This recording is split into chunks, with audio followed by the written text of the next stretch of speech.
former life. He's talking to his friend and mentor Gyatso, someone who we can tell he clearly cared a lot about. Aang talks about how overwhelmed he is at the thought of being the Avatar, and Gyatso assures him that everything will be alright. We cut back, they keep exploring for a bit, they find Momo, a little pet to go with their big pet. Things are going great, until... oh shit. Firebenders? They were here? Gyatso. Oh, man. Come on, Aang. Everything will be alright. Let's get out of here.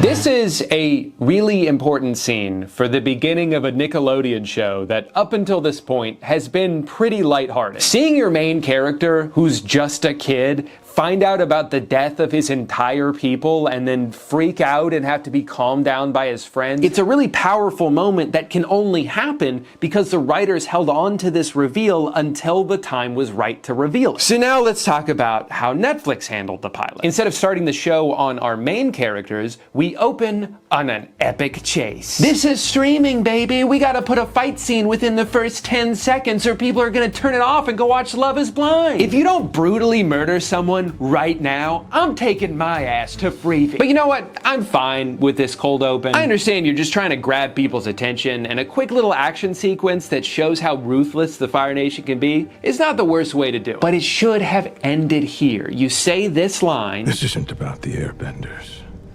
This is about one who lives among them. But the Avatar is yet to be revealed. Which is why we have to kill them all.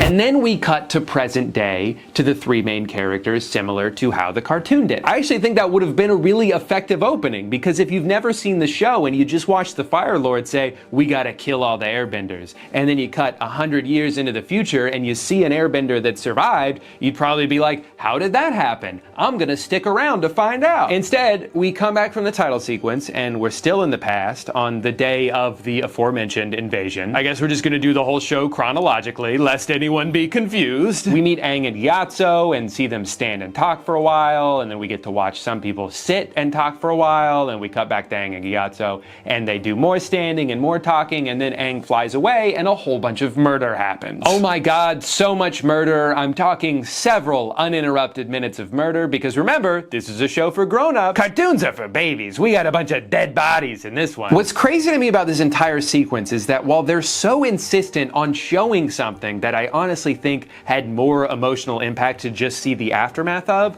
they make no attempt to show us any aspects of Aang's personality. I mean, don't get me wrong, the writers take the time to explain Aang's personality to us. He and Gyatso tell us all about him. I know who I am. I like to play airball and eat banana cakes and goof off with my friends. That's who I am. I feel bad for this kid because he seems like a very good actor, but the writers keep giving him lines that make it sound like he's about to burst into song. Monks don't even trust me to feed the baby bison, and I'm supposed to save the world? Why can't I just be a kid? But this isn't even the worst example of tell, don't show that they do in this episode. Remember I told you about how Aang finds out that all the Airbenders are dead, how he stumbles upon the corpse of his former best friend, surrounded by all of the firebenders it took to take him down? Here's how they do it in this show. Most of them had just arrived for the Great Comet Festival. The Great Comet Festival. The last time that the Great Comet was seen in the sky was 100 years ago. Someone just tells him about it. Everyone in the village knows this story, but you don't. Just as you don't know that airbenders haven't been seen in generations, and that the Southern Air Temple was the first to fall, because you've been trapped in that ice this whole time. Gran reads out loud the entire opening theme for like 2 straight minutes while he has to just sit there and give reaction faces before running out of the room crying. And then he's sad for like 10 seconds and then everything is fine. No time to mope, buddy. You gotta do another walk and talk. This is infuriatingly bad writing. You took one of Aang's most impactful moments from the beginning of the show and turned it into someone else's monologue. It's so weird to me when shows are clearly in a rush to establish as much information as possible, I guess because they think people will get confused and turn it off if they don't have their hand held through every interaction. But it feels counterintuitive. I think what gets people to continue watching something is mystery. You don't need to answer every question information I have within seconds of me having it. You can reveal information in small doses and slowly add to it piece by piece. That's what's going to compel me to keep watching something, not paragraphs of expository dialogue whenever you feel like you've got some lore blanks to fill. It's also weird to me that they still try to recreate the air temple moment in this episode, even though it's not new information for Aang. He goes and sees dead Gyatso, who was evidently much easier to kill this time around, and still goes bananas and still has to be calmed down, but it doesn't really make sense because he already knows about this. All my friends, they're all gone. It actually feels like kind of an overreaction considering he barely gave a shit about it earlier. Also in the original, Katara is the one to calm Aang down while he's in this state. She tells him that she knows what it's like to lose someone you love, but the world needs him and they're here to help no matter what. It's a great moment for the three of them because it gives closure to Aang's past while bridging the gap into this present journey they're about to go on. In this version, Katara just watches while we see a bunch of flashbacks from earlier in the episode, in case you were looking at your phone during that part. You are my friend. I really don't understand the obsession with Gyatso in this version. He is an important character, but more so as a memory for Aang, like a symbol of what he lost. He's not that relevant to the present day journey they're about to go on. What matters the most is their relationship. Their friendship is the foundation that this entire series is built on. So I think you're doing a huge disservice to that by taking interactions away from Katara and Sokka so you can give them to a guy who died 100 years ago. They do this multiple times in the show. They keep bringing Gyatso back instead of giving that valuable screen time to the more important characters. They even do this in the opening title scroll in the pilot episode. In the original, Katara is the one who does this voiceover, which kind of establishes the show as being from her point of view. And the very iconic lines she says at the end, "But I believe Aang can save the world," actually tell us something about her. They tell us that she's optimistic and believes in her friends no matter what. So they actually managed to add characterization into a sequence that is at its core exposition. It's a very efficient use of dialogue. In the remake, they take this away from Katara so they can, again, give it to a character who died 100 years ago. And that's not even mentioning the fact that everything that's said in this version of the title sequence gets repeated multiple times throughout the episode. It's a very inefficient use of dialogue. The Avatar, the one person with the ability to master all four elements. The Avatar, the next master of all four elements. Only the Avatar, the one person who can master all four elements. Only the Avatar, master of all four elements. But when the world needed him most, he vanished. When the world needed the Avatar the most, he vanished. Episode 1 shouldn't feel as rushed at the end as it does. It's roughly the same runtime as the 3 episodes it's adapting, so it's not that they didn't have the time to tell the story, it's that they misused the time they had. They add in all this stuff that probably would have been better if it was just kept a mystery. They waste so much time repeating the same information just from different sources, and they replace interesting character development moments with vague mumbo-jumbo. Bending is about energy and balance. By feeling the energy around you, you can find balance. By finding balance, you can feel the energy. Aang, what the fuck are you talking about? Remember, energy is balance, which is energy, which is balance. Whoa, thanks, Aang. I'm water bending now. And I'm internet bending. Ooh. Sorry about that.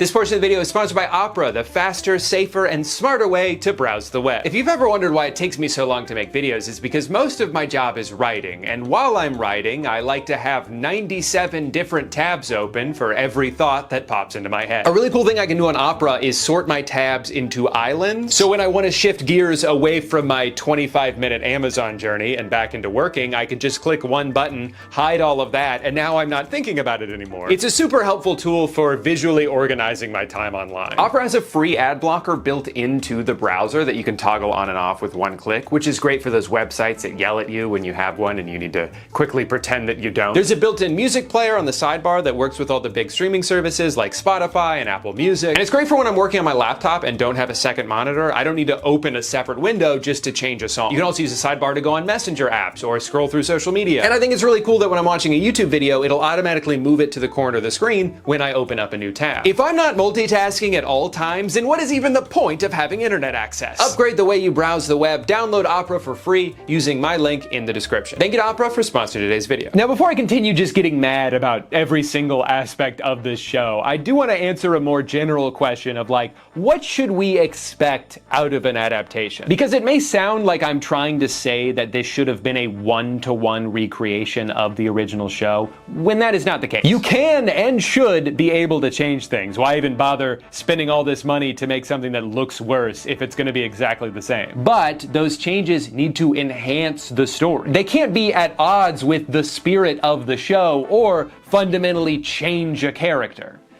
So that brings me to episode 2. In the months leading up to the show's release, I kept seeing aggregated quotes about it from cast members, from the creators, and every time I did, it made me a little bit less optimistic about what we were going to get. One of those quotes was how the creators of the show very nobly got rid of the sexism that Sokka had a little bit of at the beginning of the cartoon. Because that was 2005, and we're a lot smarter now. Obviously, I don't need to tell you that there are tons of movies and TV shows from 20 years ago that absolutely have not aged well. But I think you're missing the point if you try to lump this show in with those. Sokka is an overconfident but misguided teenage boy who grew up isolated from the rest of the world, where he has been tasked with being the sole leader and protector of his entire village. As a result, he begins the show with a pretty dated sense of what men and women should be expected to do. He's constantly making belittling remarks to his sister, he meets the warriors on Kyoshi Island and is relieved to see that they're just girls. Here's the thing though, the show is not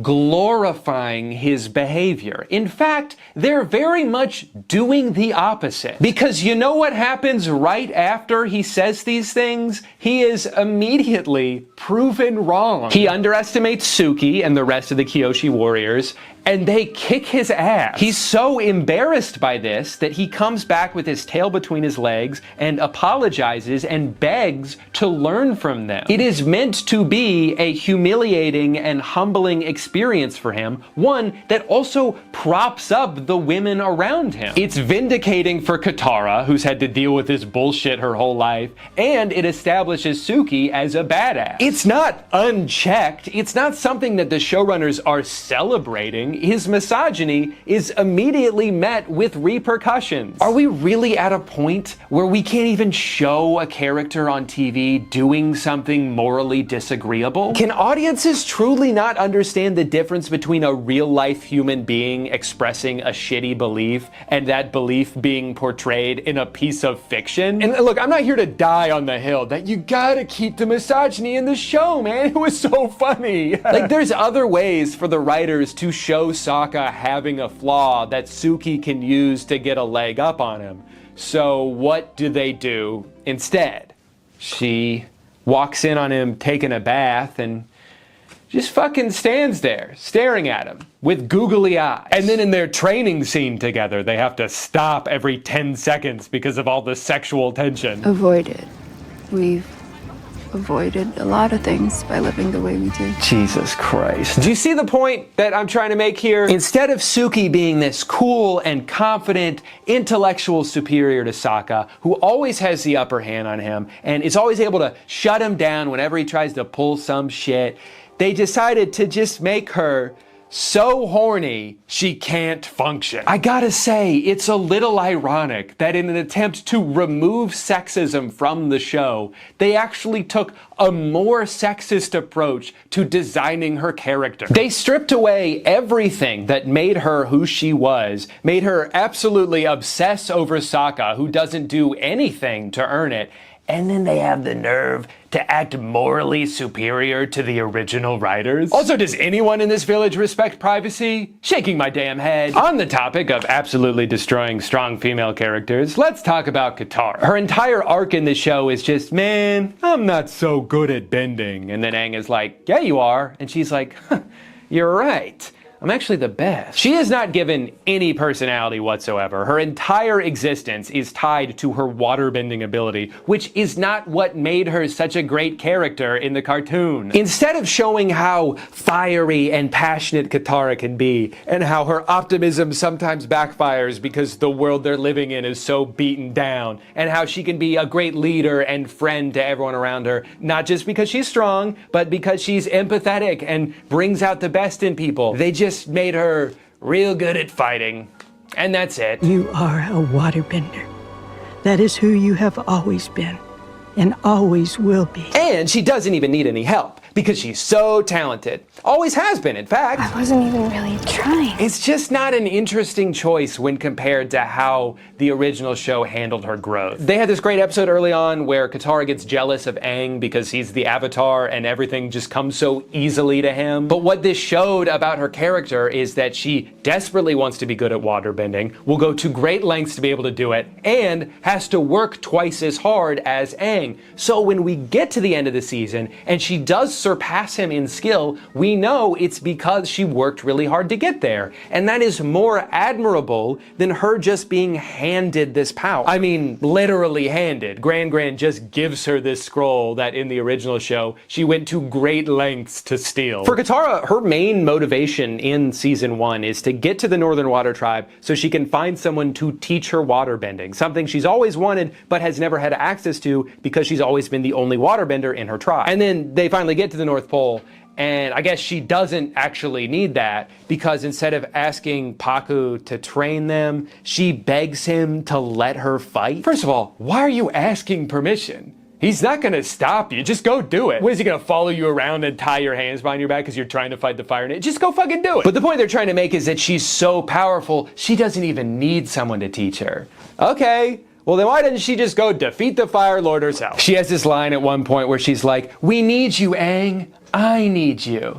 No, you don't. You don't seem to really need anyone. The fact that everything comes so easily to her makes it so there's no payoff at the end. It makes this line... You found a master, haven't you? You're looking at her. Kinda dumb, actually. All you did was read one scroll that your grandma gave you, and now you're a waterbending master? What a journey, huh? This story will be told for generations. They gave her zero depth in this show, and it's really frustrating. You may notice while watching this show that Netflix seems to have a fear of giving any of the main characters an unlikable trait. God forbid any of these children ever make a mistake or have a redemption arc. They need to start the show already perfect. That is such a boring way to write your characters. It's also a huge disservice to your actors by giving them nothing to work with. One of the foremost characteristics of Aang early on in the show is that he's still just a kid. He's a 12-year-old boy who has been given this overwhelming responsibility of saving the world. It's something that understandably scares the shit out of him, so much so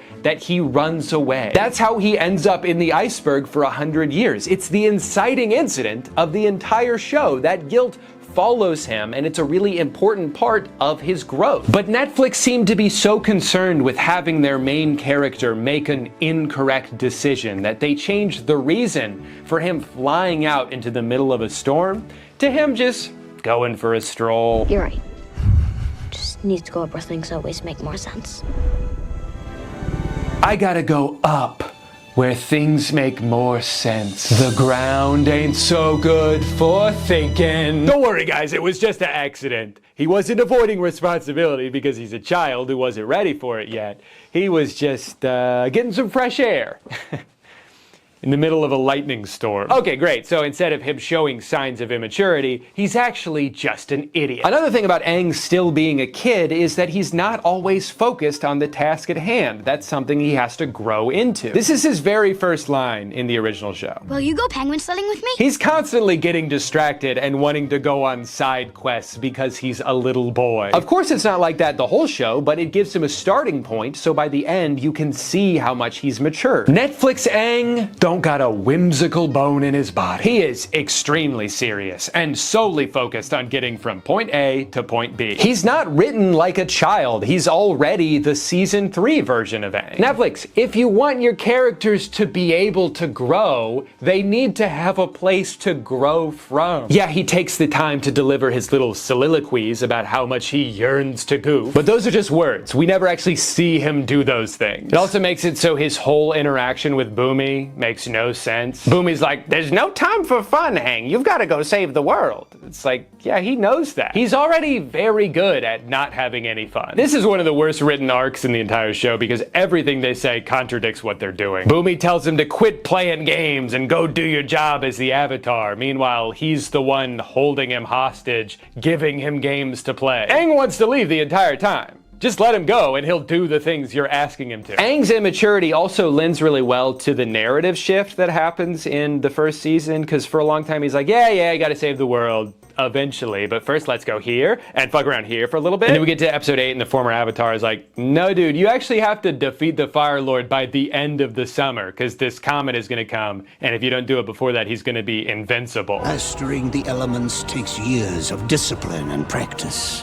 But if the world is to survive, you must do it by summer's end. It's this great shift in momentum that adds even more stakes to the equation. It puts a timer on everything. They kind of do that in this one. They give him a vision of the North Pole being attacked, but that doesn't do anything to address the overarching goal of having to learn and master all 3 of the elements. Something that, small note here, he doesn't do any of the entire season. They set that up as one of the main goals in the original first season, and we see a bunch of examples of Aang learning waterbending and before having it pay off in the finale. Aang doesn't waterbend once in this version. He's so behind it's actually stressing me out. It would have been wise to have focused on your training during your journey. I swear to God, if they start season 2 and Aang is already very good at waterbending, implying that there was a bunch of progress that happened off screen, I'm gonna lose my mind.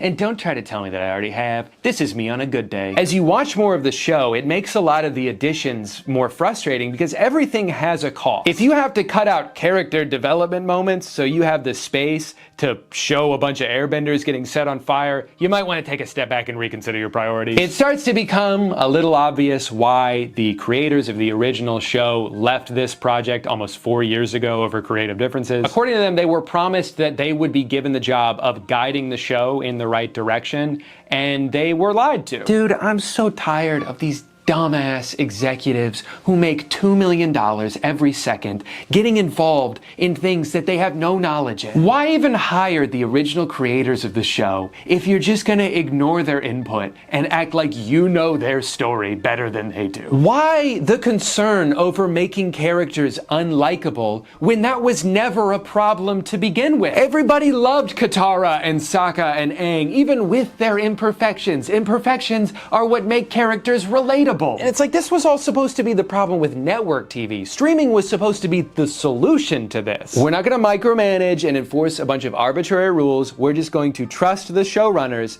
to do the job that we hired them to do. Yet somehow over the course of the past decade, we've just kind of reinvented cable.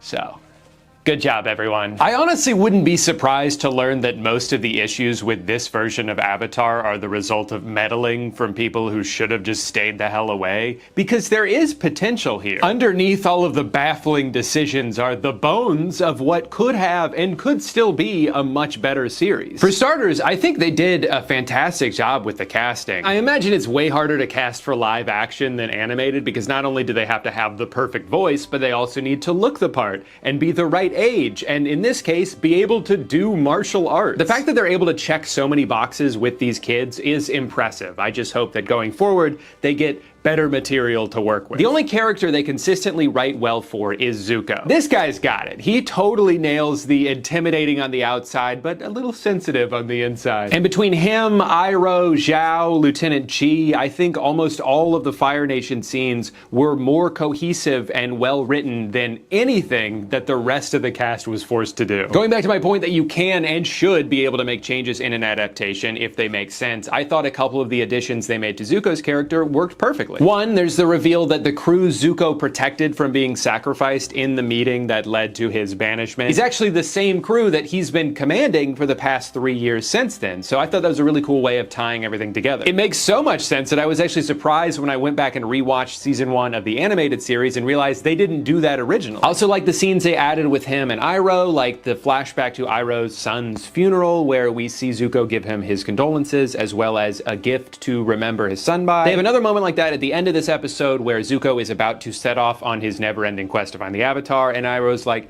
hey, mind if I come along? And Zuko's pretty resistant to the idea, but then Iroh says this. Everything I need is on this boat. It's a very sweet moment, especially with the little nod they do to Leaves from the Vine, a famously sad episode from season 2. But I do think it's worth pointing out that this only works for the people who have already seen the entire animated series. This only has the emotional weight that it does if you're going into this show with 30 hours of context. Keep in mind, this is episode 4 of the live action. If this is your first exposure to these characters, this moment is not going to have nearly the same significance to you. It's nice, but it feels a little premature. Netflix Avatar has an instant gratification problem where they don't want to set anything up that can be paid off later. They just want that payoff now. And I get that some of that was probably due to the uncertainty over whether they would even get a season 2 and 3. So they were trying to be as impactful as they can with this first season, but it's only going to make their job harder in the future. Like, where do you even go with some of these characters? There was one big change with Zuko that feels emblematic of the entire philosophy they approached this show with. There's an episode in season 1 of the cartoon called The Storm, where we see these juxtaposed flashbacks of Aang and Zuko's past, and we learn about the moments that sent them on the trajectories they're now on. For Aang, it's running away from home, and for Zuko, it's getting banished from home. He speaks out of turn in a war meeting and disrespects everyone in the room by saying they should come up with a better plan. Ozai does not appreciate this, and he tells Zuko that he's going to have to do an Agni Kai, aka a firebending duel. But when Zuko shows up, he is shocked to find out that it's not the general he's supposed to fight, it's his own dad. Zuko begs not to have to fight him. In fact, he outright refuses, but this only makes Ozai more angry. Zuko has now disrespected him twice, so he burns his face and tells him he cannot come back home until he finds the Avatar. The Netflix version plays out pretty similarly, but with one major difference. This time, Zuko fights back. Because why would we keep one of the most important moments of the show when we'd be missing out on an awesome fight scene? Look at all the fire! Zuko refusing to fight his dad was the best way to show us who he is. How, unlike his father, he's not willing to hurt the people he loves. Netflix kind of respected that idea. I mean, Zuko does refuse to fight for a few seconds, and he does eventually get burned by his uncaring father. The problem is you can't justify Zuko getting banished forever because he lost a fight to the world's most powerful firebender. That wouldn't make any sense. So they had to add in another wrinkle to make sense of their first wrinkle, which is that Zuko actually could have won, he just chose not to. And that's where this scene completely loses me. Ozai is supposed to be the ultimate threat, the world's most feared villain, looming over every second of Aang's journey. And you're telling me some random 13-year-old kid could beat him in a fight? What are we doing here? I also just think it's better for Zuko's arc if he doesn't stand up to his dad yet, because then it will mean way more when he eventually does. What this decision showed to me is that the creators of knockoff Avatar will always choose flash over substance. If we have to fundamentally change 2 important characters so we can get 1 extra minute of pyrotechnics, you bet we're gonna be doing that. Because this is a show for grown-ups. Tell me again why the show made for grown-ups, Netflix's Game of Thrones, had to dumb down its writing. Every line of dialogue is so on the nose. This was my home. And now it's gone. They always choose the simplest way to convey a point. But the one thing I do know is I'm the Avatar. And this is just the beginning. Oh, I get it.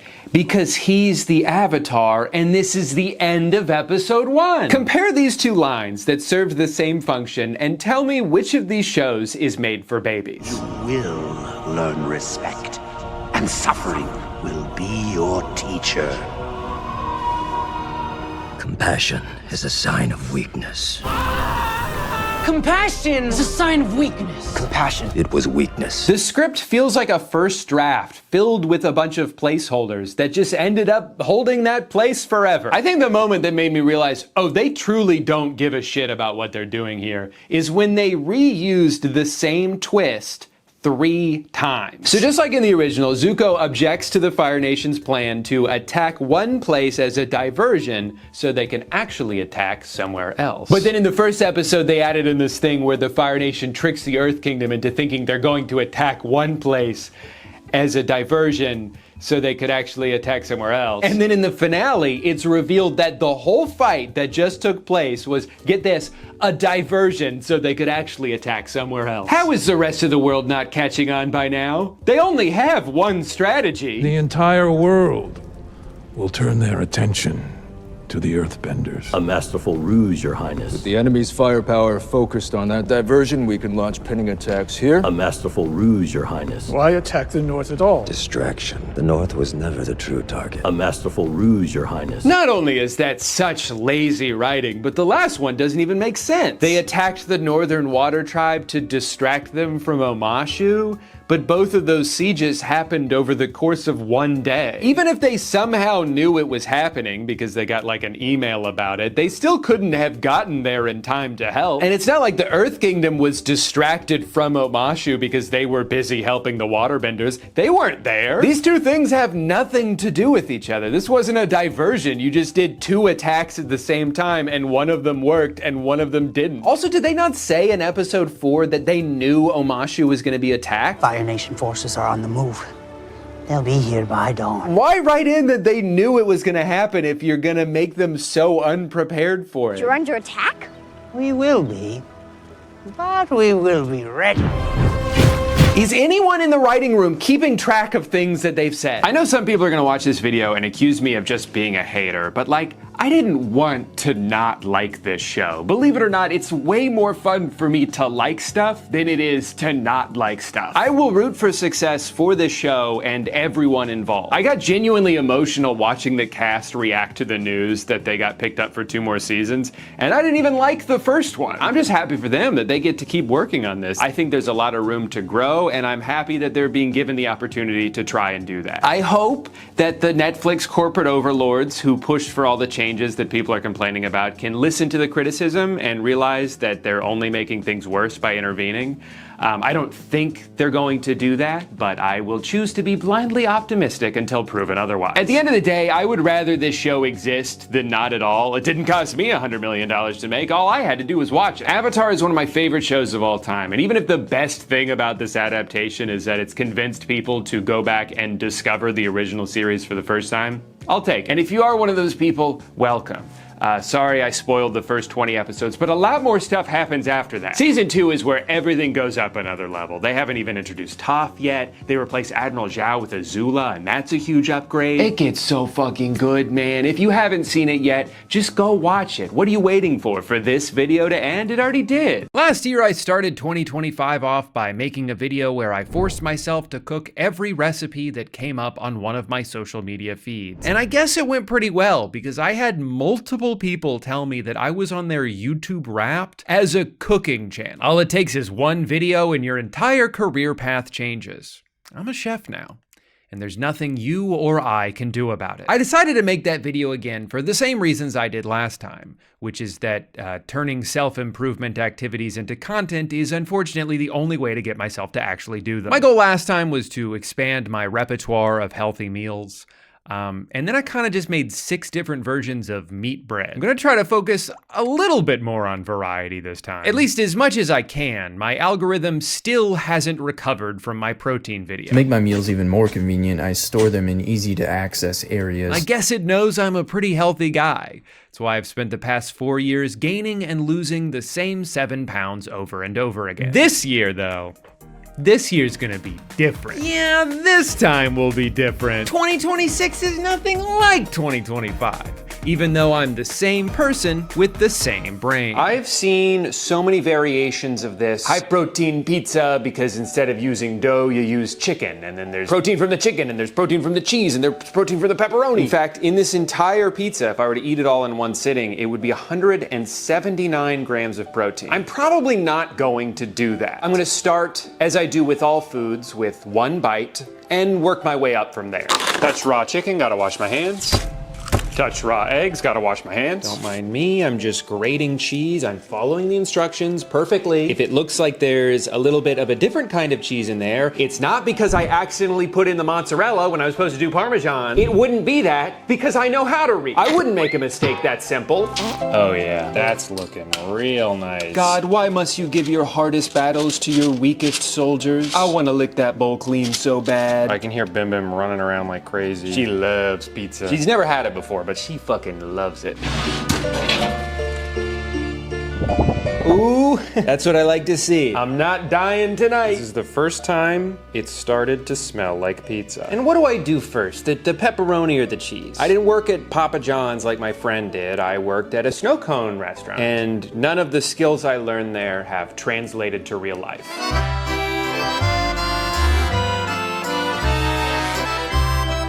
You know, if you look a little too closely at the edges, it is slightly abhorrent. But if you ignore that, it kind of looks like pizza. Every step of the process, it's gotten a little bit closer to looking like pizza. And this is as close as it's gonna get.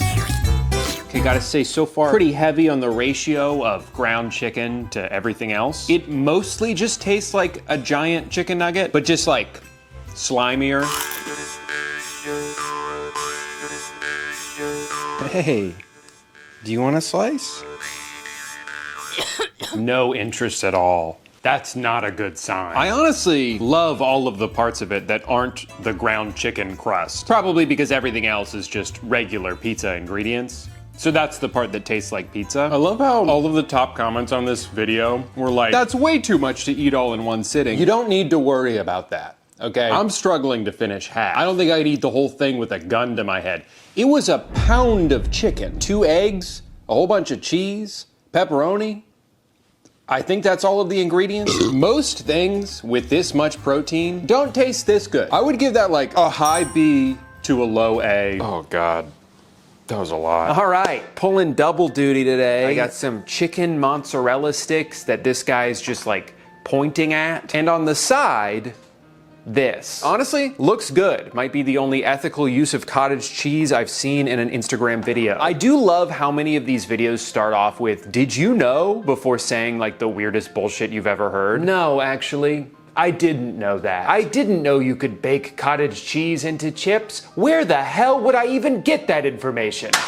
Really running out of space already. I think I'm only gonna be able to fit 6 on here. If I'm going to all the trouble to do this, I'm not gonna only make 6. All the trouble to do this, and I'm just putting cottage cheese on a, on a baking sheet. My standard for what counts as cooking is so low. I have a bigger baking sheet. I'm gonna use a different one instead. Just doing 6. I'm just gonna do 6. I don't even know if I like them yet. I'm like, I gotta make 100. Okay, and now we wait 35 to 45 minutes. And in the meantime, I'm gonna air fry these things. I'm just now finding out that if you take 6 cheese sticks and a pound of ground chicken and wrap the cheese sticks in the chicken, you get stuffed chicken fries that are low-cal, high protein, and taste absolutely phenomenal. What do you mean, why are you just finding this out? Why am I just finding out? You clearly watched someone else's video, and instead of sharing it or stitching it even and giving them credit, you just took a bunch of screenshots that you can point at and be like, oh, did you know about this? What the heck? Am I the only one that finds it insane? This video is peak short form content. This is a guy who understands that nobody is ever making any of these recipes. They just want to look at them. They just want to be impressed by new information. Wait guys, exciting news. Hulu just updated their terms and conditions. Sorry, this is the only way I could think to do this. The important thing is, it's gonna be fresh. And they say being a YouTuber isn't hard work. Bim wants me to feed her. I've always done this thing where when daylight savings time comes, I normally feed her at 5 o'clock, but then daylight savings comes and 5 o'clock becomes 6 o'clock. And now she doesn't know that. She doesn't know the difference because she doesn't have clocks. She doesn't use clocks. She doesn't have a cell phone that tells her the time is different. The time is the same to her every day. So when daylight savings time comes, I feed her at 6 o'clock instead, right? That used to work, but recently, with this last time change, she begs me right at 5 o'clock that she wants food. And so then I'm like, who gave you a clock? Cats don't know how to tell time. How does she know that 5 o'clock is now 6 o'clock? And so 5 o'clock, which is what used to be 4 o'clock, is when I should feed her. Because if I start feeding her at 5, then when the time changes back, I'm gonna have to feed her at 4. And then the following year, I'm gonna have to feed her at 3. And then before you know it, I'm waking up at this fucking sunrise to feed my cat. Everyone in the world has the same air fryer. When you see a video and they talk about air frying, it's the one with like the handle that you pull out and the parchment paper. I don't have that. I have a toaster oven / air fryer. I'm just gonna use it anyway.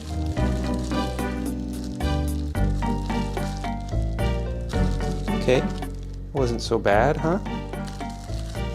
The more turd-shaped, the better. I think those look pretty good. Seems to be delicious. Yeah, maybe I didn't do a great job mincing the garlic. Maybe I got a little lazy about it. These are gonna be interesting. It looks crispy on the outside, but there's no way it's cooked through on the inside. Isn't it cool that instead of showing you what I can see, I'm just describing it to you verbally? Exactly what the visual medium of YouTube is all about.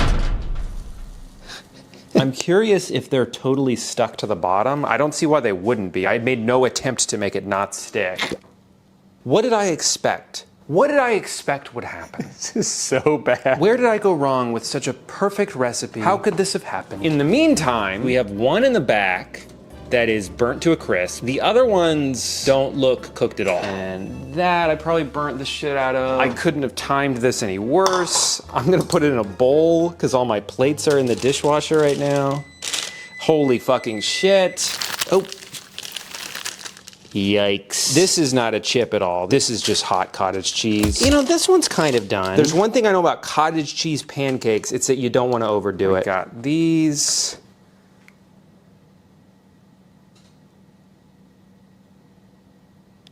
I didn't have to make this video. The range of colors on here is so small, from light gray to like a slight brownish gray.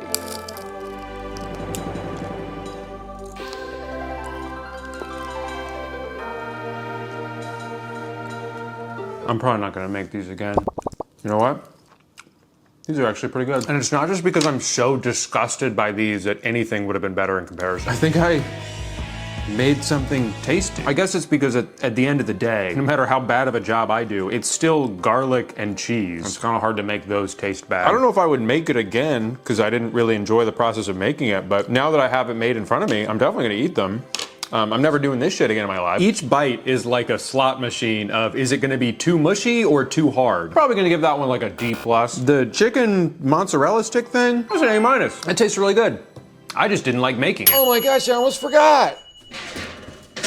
I put today's sponsor SoFi in the oven. One of the simplest ways to build wealth is to actually earn interest on the money you make, but most banks give you next to nothing, a fraction of a percent. With today's sponsor SoFi, you can change that. When you open a SoFi checking and savings account and set up eligible direct deposit, you earn a competitive APY, and there's no account fees. That means your money isn't just sitting there, it's working. Every dollar you earn in interest can earn more interest, and in time, that growth really adds up. And right now, when you open a new high-yield savings account, you can get either a $50 or $400 cash bonus with eligible direct deposit of at least $1,000. You'll even get paid up to 2 days early with direct deposit. So start putting your money to work. Head to SoFi.com/Drew, click the link down below, or scan the QR code on the screen to learn more. Thank you to SoFi for sponsoring today's video. All right, now it's time for dessert. Very exciting day today, or actually tomorrow will be the exciting day. This is like a 2-day process and I'm starting it today, but eventually it will be exciting. I was getting so many Instagram reels from this guy who makes these creamies, I guess they're called. I hate that word. I hate using that word, but I'm gonna have to say it so many times during this section. But yeah, this guy's made like 1,000 creams before and he's like a cream expert and he wants everybody to taste the cream that he makes. I got this machine and I paid for his recipe book because I'm all about supporting independent creators. And also it was the only way to get the recipes. I also had to buy a bunch of random crap for this. Monk fruit, fruit sweetener, cake batter extract, vanilla bean paste, an entire 12-pack of Prime Bites protein brownies, so I could use half of one of them, cocoa powder, and also black cocoa powder. He specifically specified to use both of them. I don't know what the difference is. I guess they listen to different kinds of music. And of course, none of this would be possible without xanthan gum. And nothing else. Wow, I haven't done an unboxing in so many years. I hope I remember how.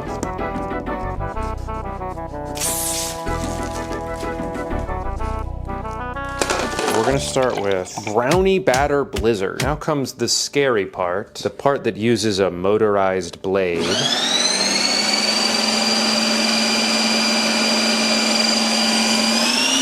Pint number 1, complete.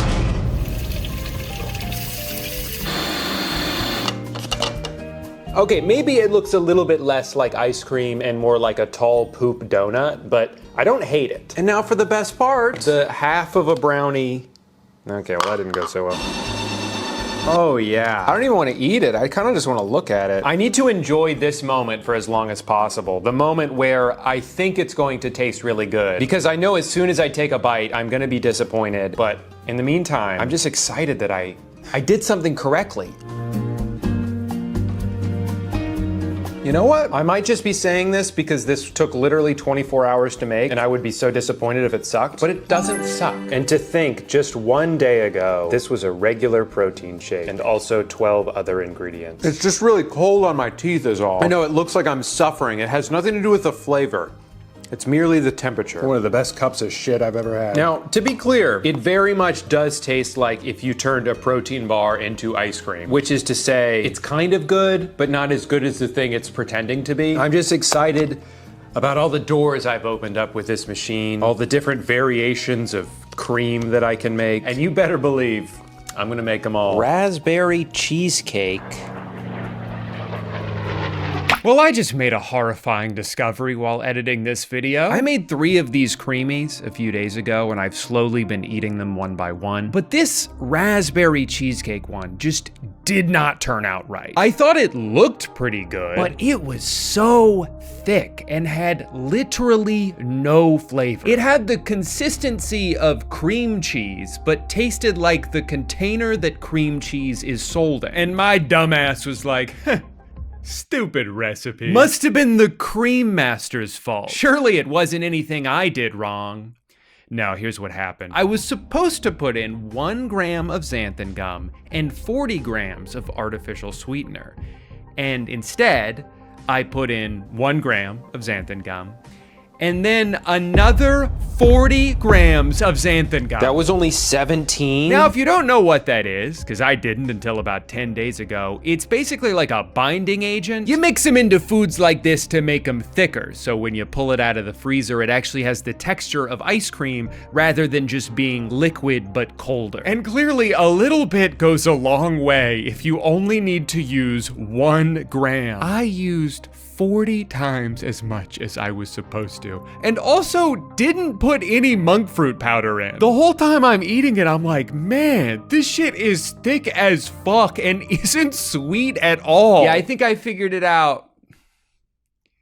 I think I cracked the case. It is so embarrassing for me to watch back this footage and see how confidently wrong I am throughout the entire process. How at first I was like, oh yeah, now this looks like ice cream. Okay. That is definitely a different texture than it was a second ago. Cool. Cool, I think this will work. It's not supposed to look like that yet, you moron. Also, how optimistic I, for some reason, was even after tasting it and being disgusted. I guess I did too much milk. Nope. How confused I was when it took forever to clean afterwards. Just spent like 5 minutes scrubbing this. Maybe it's just the cream cheese. Nope. This texture looks way better. No! I'm using an entire monk fruit for this. You know how when you leave ice cream out for a little bit, it melts? I left this sitting on the counter for 6 hours, and when I came back, it looked exactly the same. Whatever this is, it is not ice cream. I think I accidentally created a substance never before seen by humans. This feels like the beginning of a sci-fi horror movie. Like if I don't dispose of this properly, it's going to come to life and kill me in my sleep.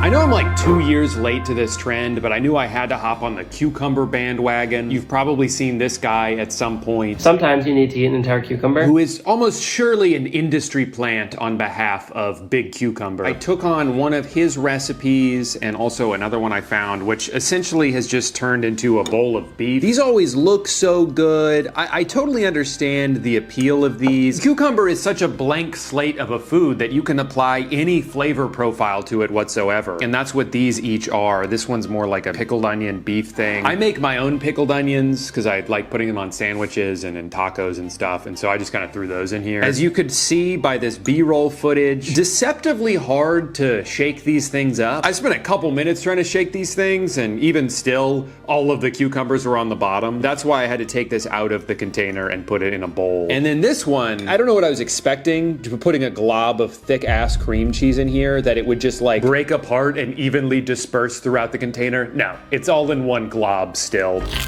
Huh. There sure are a lot of cucumbers in here. I saw a comment on this video that was like, it's pretty good, but if you don't rock with cucumbers, it's probably not for you. And someone was just like, why the fuck would you make this recipe if you don't like cucumbers? And now in hindsight, I am kind of like the first commenter. For something that required no cooking, and it's just throwing a few things in a cup and shaking it up for a couple minutes, it's not that bad. And now for this one, you know what this tastes like? It tastes like if you filled a bowl with beef and cucumbers. These are both fine. It's a salad adjacent meal, so your expectations have to be a little tempered. But I have to say, I think I disagree with this guy's catchphrase. Sometimes you need to eat 2 entire cucumbers. I don't know if that's true. The cucumber is my least favorite part. I should have just made a bowl of beef. Whatever, just proves what I've always believed, which is that you should never trust a man who bleaches his hair. Did you know if you have blueberries, a tub of vanilla Greek yogurt, chia seeds, mix in banana pudding mix, maple syrup or honey, and stick in a bunch of Nilla wafers, your favorite type of milk, before fridging overnight, you get this high fiber, delicious chia seed pudding, banana pudding. Honestly, I think this is too sweet. I think it just didn't need the honey. It's already pretty sweet from the yogurt and the blueberries. Man, if I think that's too sweet, I wonder how I feel about this. I don't think I needed to use as much banana pudding mix as I did. The one in the video was like a slightly off-white. This is extremely yellow. Almost looks like scrambled eggs. That's pretty good though. I love banana pudding. Honestly, the best banana pudding I've ever had in my life, Buc-ee's. I don't know what they put in there, but that shit was good. I do think it's funny to act like 88 grams of protein is like a lot for this when they're talking about the entire tub. Depending on how many vanilla wafers you put in here, it could be like 1,500 calories. And it's unfortunate that the only way to get that number lower would be to put less vanilla wafers in here when that's by far the best part. Otherwise, you're kind of just eating goop. I just woke up about 20 minutes ago and I think it's a little too early in the day to stomach this much cold mush. This is one of those that looks really good on camera, right? Because the texture changes and you can run the spoon through it and it looks so fluffy. And it is pretty fluffy, but then you eat it and it's just mushy. B for this, C+ for this. Time to start my day. What the hell? I just want to eat something normal. I'm just kidding, man. This is my favorite one so far. The theme of today's recipes? I'm so glad you asked. Balls. And I'm not talking penis. First up, a 2-ingredient air-fried cheese ball, which is what my friends call me behind my back. And then this chickpea onion thing. Just by looking at this, I already know that that red onion taste is gonna be lingering in my mouth for 3 hours after I eat it, but how can you not love this guy's voice? Along with a teaspoon of paprika powder. I wish my voice sounded like that. Then maybe my friends would stop calling me a cheese ball. Hell yeah. I love that. I love when things do that. Yep, I'll definitely be using the rest of this for something. I could have used a bigger bowl. Smells good, looks good, but does it taste good? I don't know, I haven't eaten it yet. Into the oven. Now you would think with a 2-ingredient recipe, I couldn't possibly mess it up, right? How far could I stray from something so simple? Well, one, I was not about to spend 45 minutes grating an entire block of Parmesan, so I bought a prepackaged kind. And also, it's not even just Parmesan, it includes 2 other cheeses. So if it turns out bad, we know who to blame. Joe Biden, actually. Yet again, time for my favorite part of these videos, where I just stick my hand inside something. You know, between me and Stranger Things, there's never been a more lucrative time for Foley artists who specialize in squelching noises. My hands are going to smell like cheese for weeks. If I went for a walk right now, I would attract woodland creatures from near and far. It's not really sticking very well. If I had to guess, it could have something to do with the fact that I didn't grate this cheese myself. Delicious. Freeze for 2 hours. They don't look quite as crispy as him. It might be because I didn't dry them out enough. You're supposed to drain and rinse them, but if you don't dry them enough, then they're gonna like retain moisture and then they're not gonna be as crispy, and maybe that's what I did wrong. They taste great. I feel like chickpeas are so underrated. Man, yeah, these are delicious. Every type of meat right now is 3 times as much as it was a few years ago. But a can of chickpeas, which has a decent amount of protein and in the right context can act as a protein in a meal, like $1. If you put this in a bowl, some kind of fancy grain, some tzatziki, some sweet potatoes maybe. I just don't have any other slop to put in it. Cheese ball. It's probably the worst lighting I've ever achieved in a video. It tastes exactly the way you'd expect it to. I should have just grated Parmesan. It's too sharp. I don't know if I can eat any more of these. I mean, obviously they look awesome, but when would I eat this? Just gonna make cheese balls for dinner? Yeah, I gotta go eat a vegetable.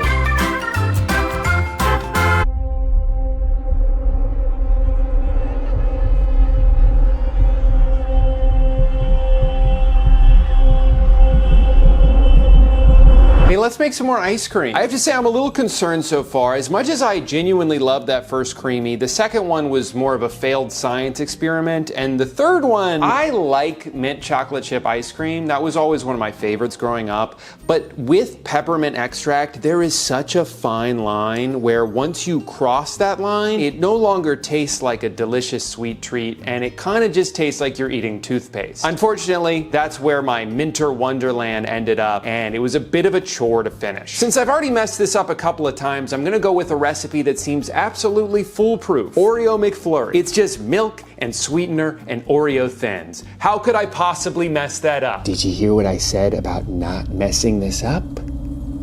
Just want to make sure you heard that. Milk time! This is the amount that I was supposed to put in last time. Jesus Christ. And not that this had as big of an effect on the final outcome, but I also forgot to put a pinch of salt in the last time. Crisis averted. You know what else I like about his recipes? He says to use Oreo Thins with the cream removed because it's fewer calories. I love that the calories of the cream doesn't count because I'm not putting it into the ice cream. It's so much healthier this way. I think I've created the appropriate texture this time. It doesn't already look like ice cream, it's just a little bit foamy. Shit's good as hell. That's a relief, future me. Or if it's bad, I'll be like, shit. Now this next one, I'm a little concerned about. It's a Dr. Pepper float. Now that sounds delicious to me. That's not the part I'm scared about. I'm worried because I don't think he wrote this in the way that he meant to. Because typically with a float, you would take the ice cream and then you kind of just pour the soda on top of it. He's saying to put the Dr. Pepper in and then blend it. I just cannot imagine a world where a freshly carbonated beverage inside this blender machine could end in anything other than disaster. And that's exactly why I need to do this on camera. If his typo causes me to explode, well, at least I filmed it. Getting a little high there. Honestly, that's kind of already good as is. All right, well, here goes nothing. 12 seconds later.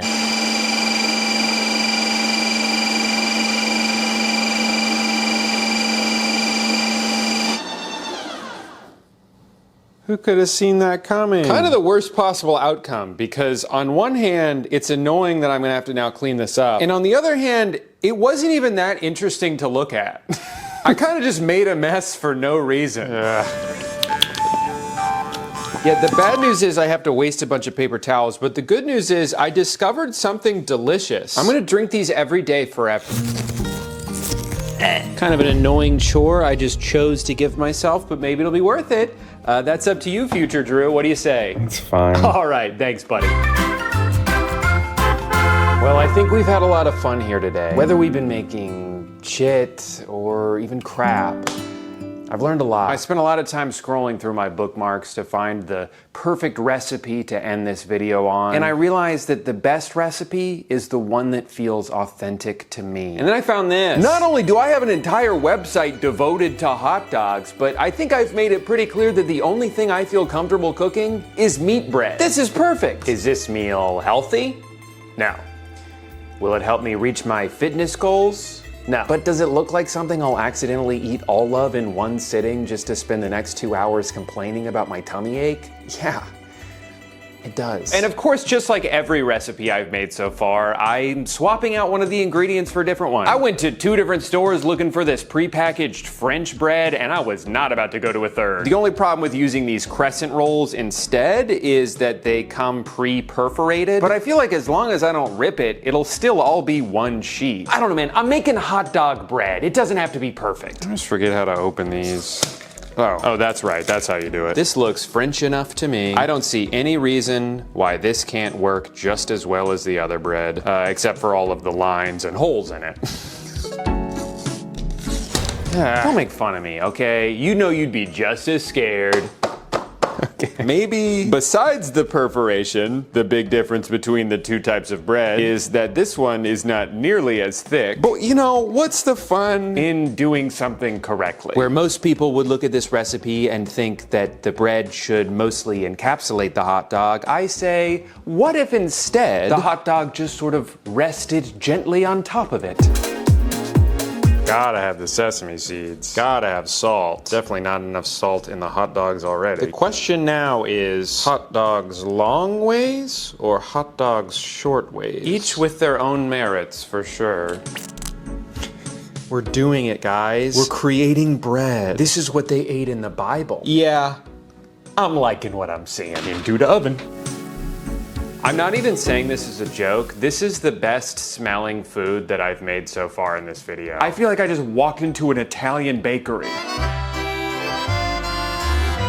Tell me that doesn't look good. Tell me you wouldn't eat that. And come on, like how unhealthy could it really be? 3,200 calories plus the oil, plus I don't know how many for the hot dogs. And I don't have ketchup and I don't have regular mustard, but you know what? I do have a bunch of random ass condiments. Surely one of these will be good. And now I've got a whole flight of hot dogs. Between cooking, cleaning, and shopping for gifts, the holidays are stressful enough. So why don't you take one of those things off your to-do list?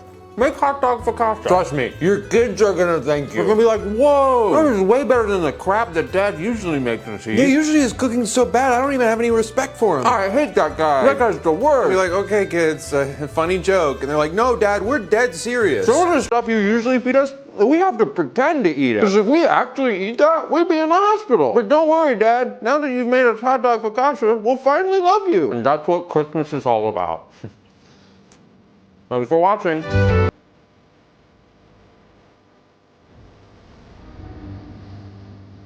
4 years ago, I did the unthinkable.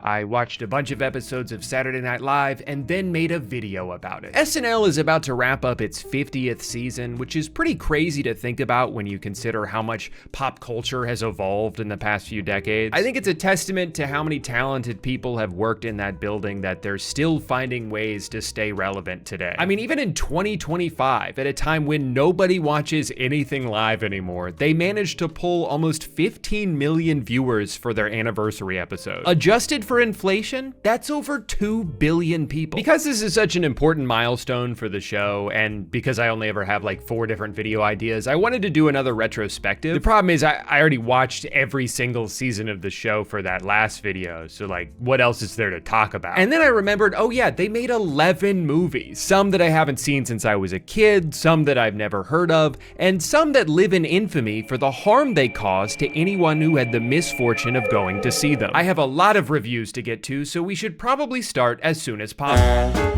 The first ever SNL-inspired movie was The Blues Brothers in 1980, released right in between a time when the show was the most popular it would ever be, and then so bad that it almost got canceled. The Blues Brothers were played by Dan Aykroyd and the late John Belushi, who tragically died while filming this stunt. Now, I'm gonna assume that was someone else, but like, is that guy okay? Holy shit, that looked painful. I have to imagine the only reason he didn't break any ribs is because of all the cocaine that everyone was doing the entire time this movie movie was being filmed. So much cocaine, they had to program it into the budget. So many on-hand substances that it became nearly impossible to wrangle up John Belushi at his call times because he'd either be hungover or just like in somebody's house. The production of this movie is wild to read about. There was a drug empire on set. They went $10 million over budget. They set the world record for most cars destroyed while filming a movie. And in spite of all that, it was a huge success. People loved it. They made a bunch of money. And now that I've finally seen it for the first time, I can confidently say, yeah, it's pretty good. I think it's fitting that the story of this movie cannot be told without mentioning its heavy cocaine use, because the movie itself feels like a product of it. Every gag is so over the top. They spared no expense when it came to pulling off a joke, and honestly, I don't think the movie would have worked if they did. If they half-assed any of the production on here, a lot of the bits wouldn't have been that memorable, but they worked because of the lengths they went to sell it. Like this chase scene that ends with a car flying off a bridge isn't that funny on its own, but when they send that car a mile into the air and show it falling so far down from 10 different angles, now it's hilarious. Apparently they had to get military clearance so they could drop this from a helicopter. Was everybody on drugs back then? Earlier in that scene, the entire Chicago police force is chasing after them because of minor tax fraud, and there's a part where a comical amount of cop cars start piling on top of each other, just one after the other. It's ridiculous. And then there's this dance scene with random cuts to guys flipping like 20 feet in the air. The highlight of the movie for me, though, was this car chase through a mall and how casual they're being while causing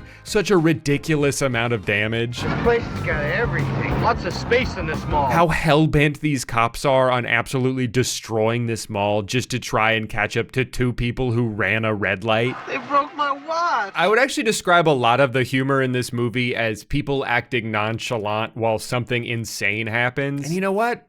It's pretty funny every time.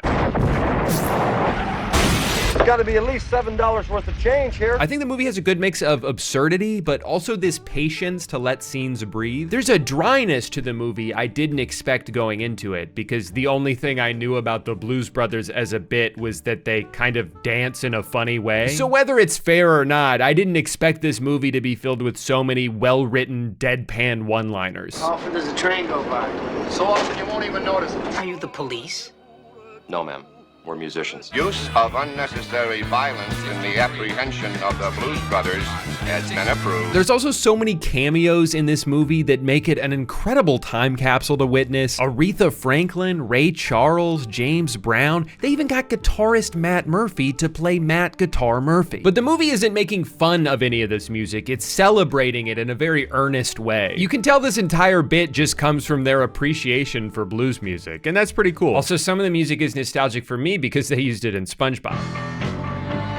The movie's fatal flaw, in my opinion, is just that it's way too long. There were definitely some scenes that didn't really go anywhere. Might have been one too many antagonists. Can't say I fully understood the whole Illinois Nazi subplot, but that might have just been because every time this guy came on screen, I couldn't stop thinking, is that the leprechaun grandpa from The Luck of the Irish? What an interesting career he had. From everything I've read, I don't think it would be possible for me to overstate the cultural impact that the Blues Brothers had at this time. Not just on SNL, not just in this movie, but also just as a band. They recorded an album that sold almost 4 million copies. That's insane. It's one of the best-selling blues records of all time, and at its core, it's just a couple of guys goofing off. Hey, speaking of a couple of guys goofing off, the next SNL movie was Wayne's World, one of many early 90s entries into the two dumb guys go on a little adventure genre. It's crazy to me that this was Mike Myers' first ever appearance in a movie. His very first at-bat, and he's already hitting a home run. In a movie he wrote about a character he created. It was by far the most financially successful SNL spinoff ever made. I wouldn't argue with you if you said it was the best SNL spinoff ever made, and it was definitely a vital first step for him to go on to having the career that he did. All of that said,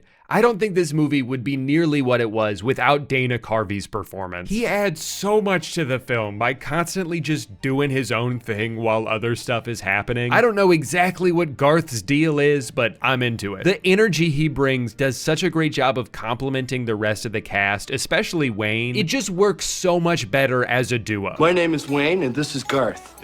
And it was so interesting for me to find out that their dynamic, which is so crucial to the success of the film, almost never happened. Mike never wanted Dana to be in the movie because he was threatened by his star power, which I know in hindsight is kind of funny because of the opposite directions each of their careers went in. But at the time, Dana was the most popular cast member on SNL, and Mike was worried about being overshadowed. He tried everything he could to diminish that character so he could be the focal point, and it almost caused Dana to quit the movie. And there was this animosity between them that continued for years. One of the biggest points of contention being the way Dr. Evil, who Mike wrote into the Austin Powers movies, was kind of a blatant ripoff of an impression of Lorne Michaels that Dana used to do privately at SNL, even down to the pinky. So I kind of understand from Dana's point of view the sense of resentment he might feel to see someone else take his impression and use it to make $1 billion while his own career crashes and burns. Sorry, I know that's a bit of a tangent. I just thought it was interesting, especially because you wouldn't pick up on any of that just by watching this movie. Wayne's World easily made the smoothest transition from sketch to movie. It doesn't just feel like a skit that's been stretched out to 90 minutes, but an expansion into the universe that the sketches take place inside of. Great casting choices, so many memorable lines and moments, and even though it's just this fun, dumb movie, I think where it really shines is where it subverts that. I love when one of the characters that spent its entire on-screen existence being an idiot suddenly whips out this surprisingly articulate monologue. Crimes and misdemeanors. I thought it wasn't so much a movie as it was an essay of man in society. Although the topic of free will versus determinism is fascinating, I would hardly call it entertainment. Garth? Suck! There's just something about this that makes me laugh every time. It's why my favorite scene in the whole movie is when they go backstage to meet Alice Cooper, and this is how the conversation goes. Come to Milwaukee often? Well, I'm a regular visitor here, but Milwaukee has certainly had its share of visitors. The French missionaries and explorers were coming here as early as the late 1600s to trade with the Native Americans. In fact, isn't Milwaukee an Indian name?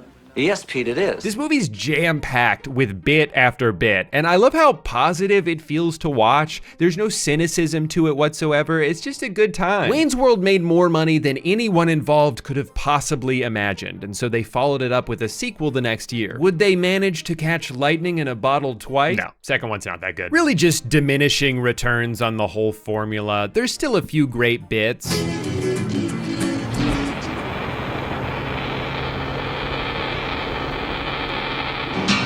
Chris Farley has a bigger role, and he's fantastic. Garth is still firing on all cylinders. So, Garth, would you like to have dinner some night?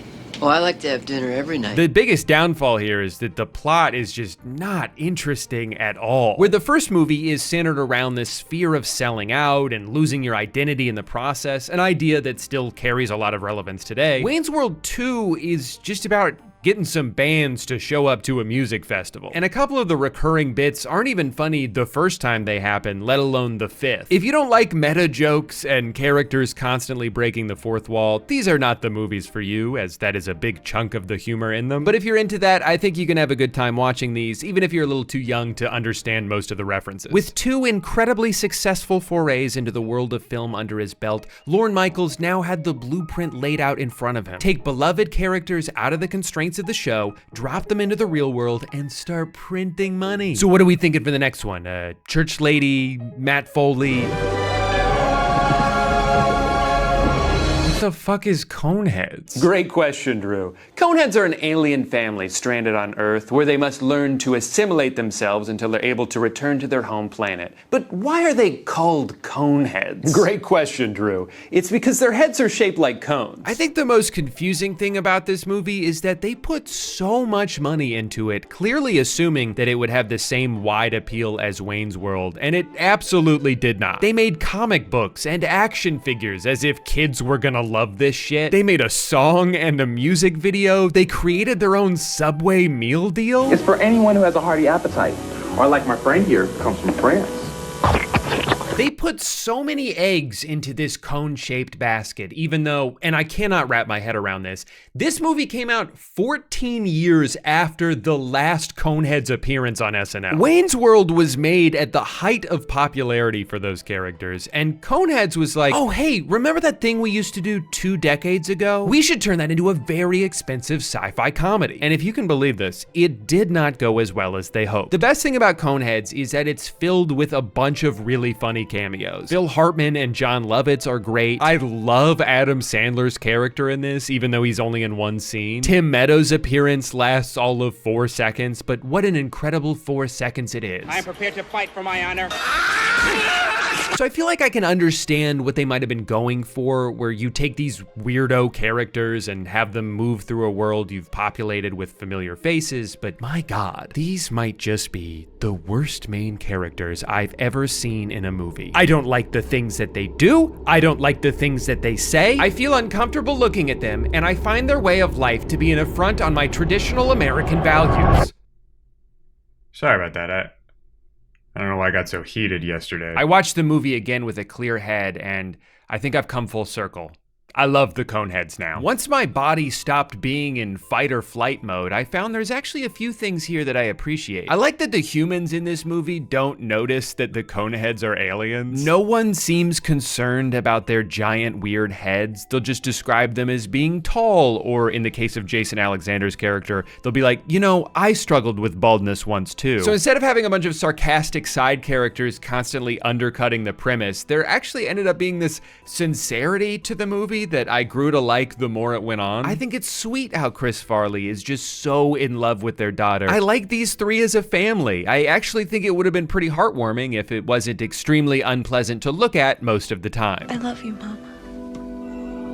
And I also don't want to just make fun of this movie because it has a weird premise. I like the ambition it has. I like when comedies make a big swing, even if it ends up as more of a miss. And even with all the small parts, there's not a single bad performance in this movie. Everyone is 100% committed. And that's what you need when a movie's premise is a little bizarre. You need everyone on screen to be bought into the world so you can buy into it too. If I could pick 3 things that have kept this movie from becoming more of a cult classic, it would be that number 1, and I don't mean to harp on this, some of the scenes are just grotesque. I want to enjoy the joke that's being told here, but my body is actively recoiling from the nightmare fuel I've been subjected to. Number 2, the sci-fi elements, particularly in the final act where they go back to their home planet, are the weakest part of the film by far. It's a lot more fun to see their dynamic as outsiders on Earth and the juxtaposition of that than it is to see them fighting like a CGI Gorlak. And number 3, it just needed to be like 10% funnier. There's not really any iconic scenes or super quotable lines. The only thing I ever heard make its way into public vernacular was calling your mom and dad your parental units. My dad used to say that a lot when I was growing up, and I assume he got it from this. But if quotability is the longevity test for a comedy movie, Coneheads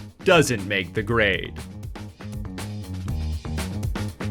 Wait, why didn't I put this on at the beginning of the review? After such a promising start, SNL movies were already beginning to nosedive. But what happened the following year would surpass even the lowest possible expectations. A movie so bad it has the rare honor of scoring a 0% approval rating on Rotten Tomatoes, a number that is coincidentally the same percentage of its budget that it earned back. It was a flop. It was a flaming pile of garbage. It was packed. But is this movie truly as bad as people say it is? Yes, and I'll tell you all about it after this short commercial break. Hi, I can't figure out how to get this cone off my head, and I'm here to tell you about today's sponsor, ExpressVPN. At this point, you know what a VPN is. It stands for Virtual Private Network, encrypts the information that passes between your devices and the internet. It's great for security, especially when you're on public Wi-Fi, blah, blah, blah. You know the drill. The main reason I've been using VPNs for years now is because of how much of the internet it unlocks for you. You can use ExpressVPN to change your virtual location to one of over 100 different countries and make other apps and websites think that that's where you are. Why is this beneficial? For a few reasons. Like maybe Lady Gaga's new album is about to drop and you want to pretend to be a New Zealander for a few hours so you can listen to it before everyone else in America does? Great, now you're there. Or maybe there's a movie you want to watch on Netflix that isn't available in your country but is in a different one? No problem, now you're there. It used to take weeks for man to navigate the globe, and now he can do it with just one click. and a subscription to ExpressVPN, which coincidentally I happen to have a promo code for. What are the odds of that? Find out how you can get 4 months free by scanning the QR code on the screen, clicking the link down in the description box, or heading to expressvpn.com/Drew. There's more to the internet than you could possibly imagine, so why don't we go see it all together? Thanks to ExpressVPN for sponsoring today's video. For those of you who don't know, Pat was an androgynous character played by Julia Sweeney on SNL for many years in the early 90s. The joke of these sketches was how close people would get to figuring out what gender Pat was, but it always remaining ambiguous. Pat, would you say you were more like your mother or your father? I'm a perfect combination of both. And I think it's pretty easy to point at this and be like, whoa, that didn't age well. You couldn't make a joke like that these days because of whoa. And I feel like that's a little bit of a disingenuous way of looking at this. It's an important distinction to make that Pat was not meant to be like a non-binary person that everyone else is making fun of for being the way that they are. Pat is supposed to be either a man or a woman, and the joke was always more from the vagueness of Pat's answers to the questions that people would ask. I think Pat is a happy-go-lucky person who is either a man or a woman. We just don't know which it is, and who cares? That was the original idea.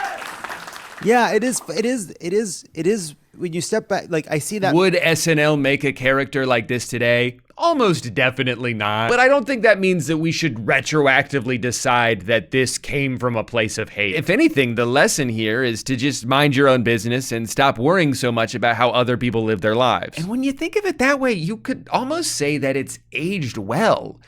The sketches, not the movie. The movie is hot garbage. It's Pat starts as any good movie should, inside a vagina. Then baby Pat gets dropped on its head and that iconic theme song begins to play. It's time for androgyny. Oh boy, I can't wait. I can't wait to see 87 minutes of the same joke over and over again. I crushed my nuts. There goes my afternoon snack. Is that a banana in your pocket, or are you just happy to see? It's a banana. I love to stroke your pussy, cat.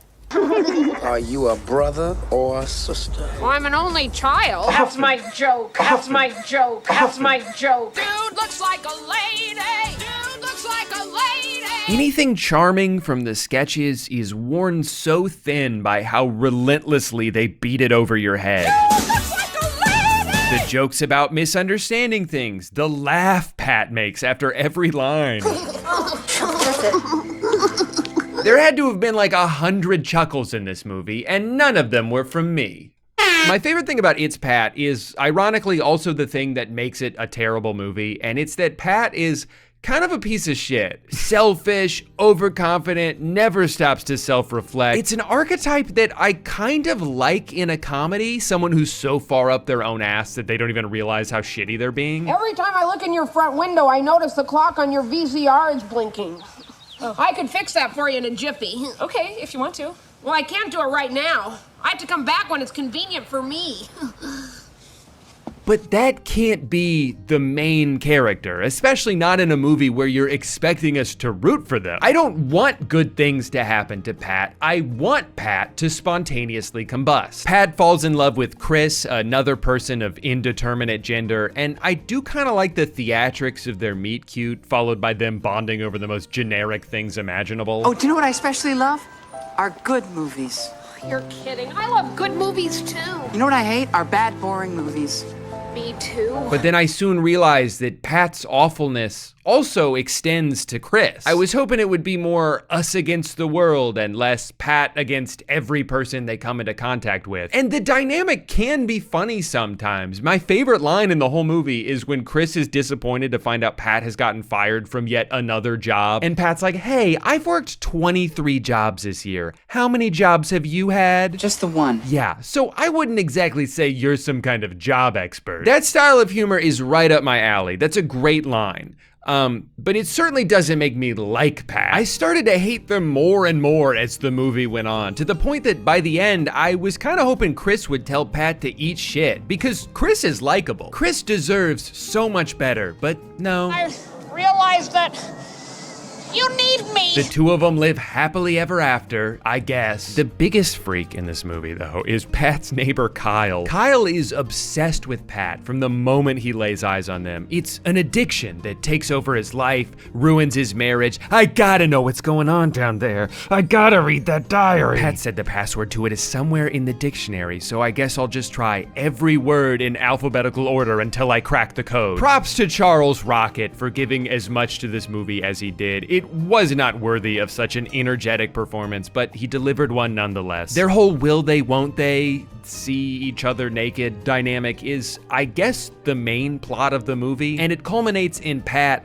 falling off a rafter, getting pantsed by a piece of machinery, and unveiling what I can only assume is a massive bush in front of a crowd of adoring fans.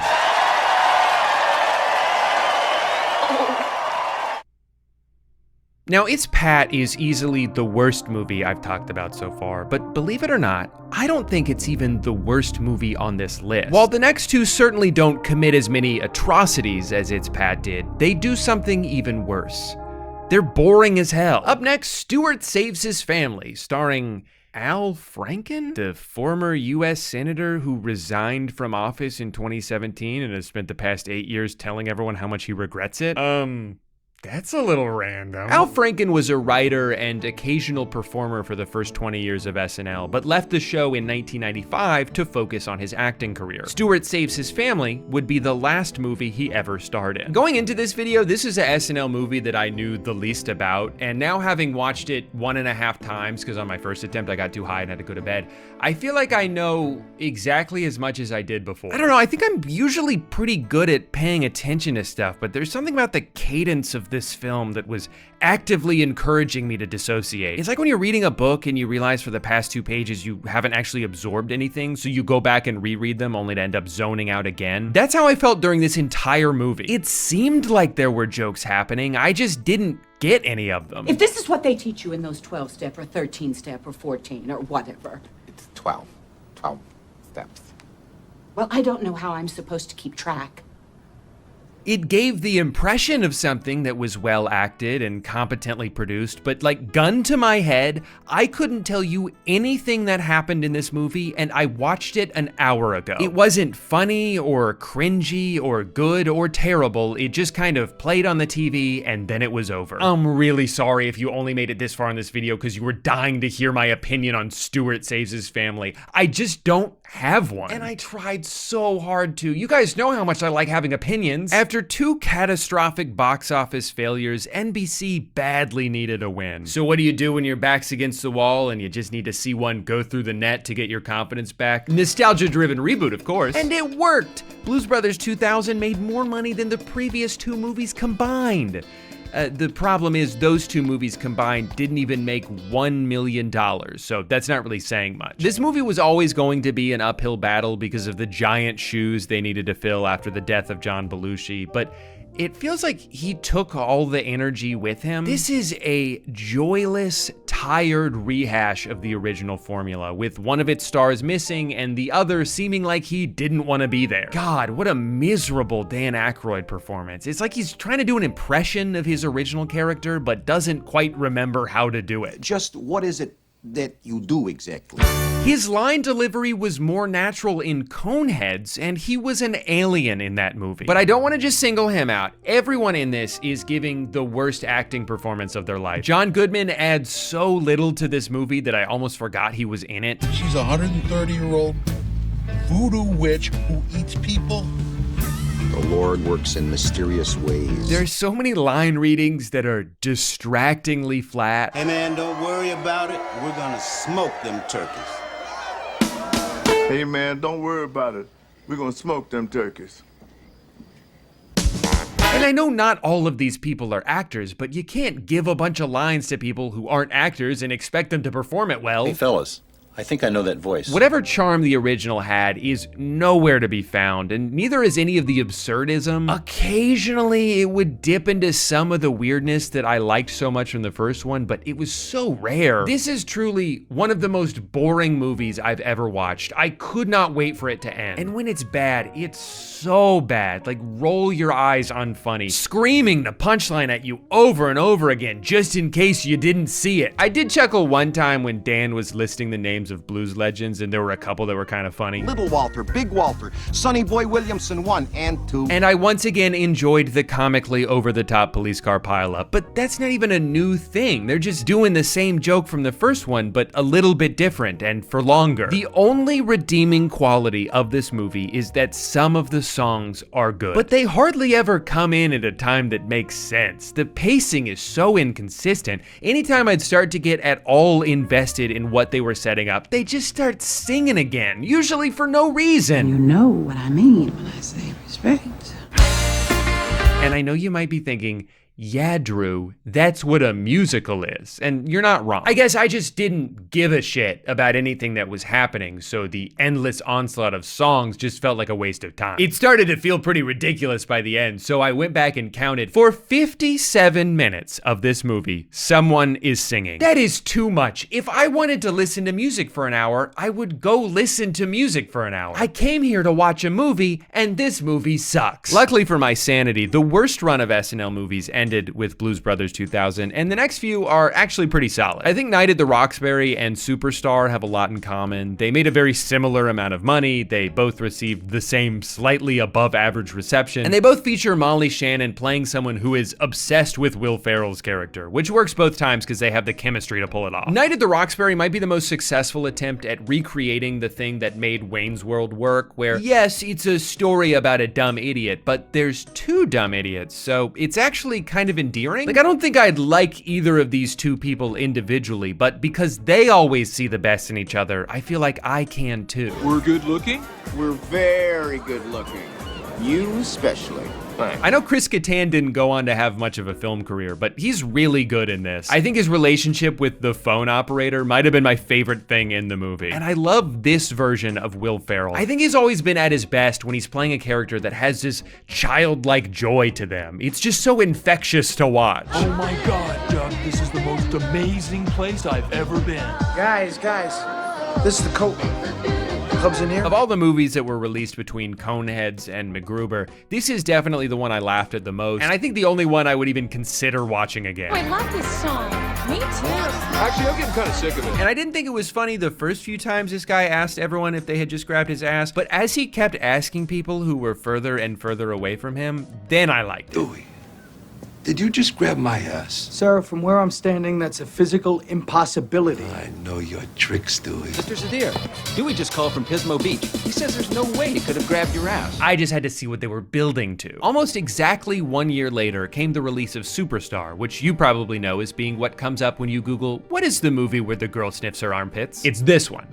This is the movie where the girl sniffs her armpit. I liked Superstar just a little bit less than Night at the Roxbury, but I definitely still enjoyed it. Unlike half of the characters we've been subjected to thus far, this one is actually suited for a feature-length film. I adore Molly Shannon. I think she's one of the most underrated cast members from SNL, especially as a physical comedian. The way she moves in this is so funny. And it's nice to see her in a starring role when I've really only ever seen her as side characters in like the other two and the movie I talked about 30 seconds ago. Like pretty much every film on this list, the worst parts were when it felt like they were just recycling jokes from the sketches, but there were a few details that made me laugh. I like when they refer to Will Ferrell's character as the best guy dancer in the school. In this Catholic school that's constantly doing very specific fundraisers. So you'll see a giant sign in the background that just says, chocolate bars for Bosnia. Good to see you. Out walking for scoliosis again. Gotta go jog for glaucoma. After school, Mary works as the Blockbuster Rewind girl, which is funny to think of just as a job, but it's also funny in the way it informs her character. Working here means she's always referencing other movies she's watched a little bit of in reverse. I also like the detail of Mary's grandmother forbidding her from dancing because that's how her parents died. And I thought you said that Mom and Dad were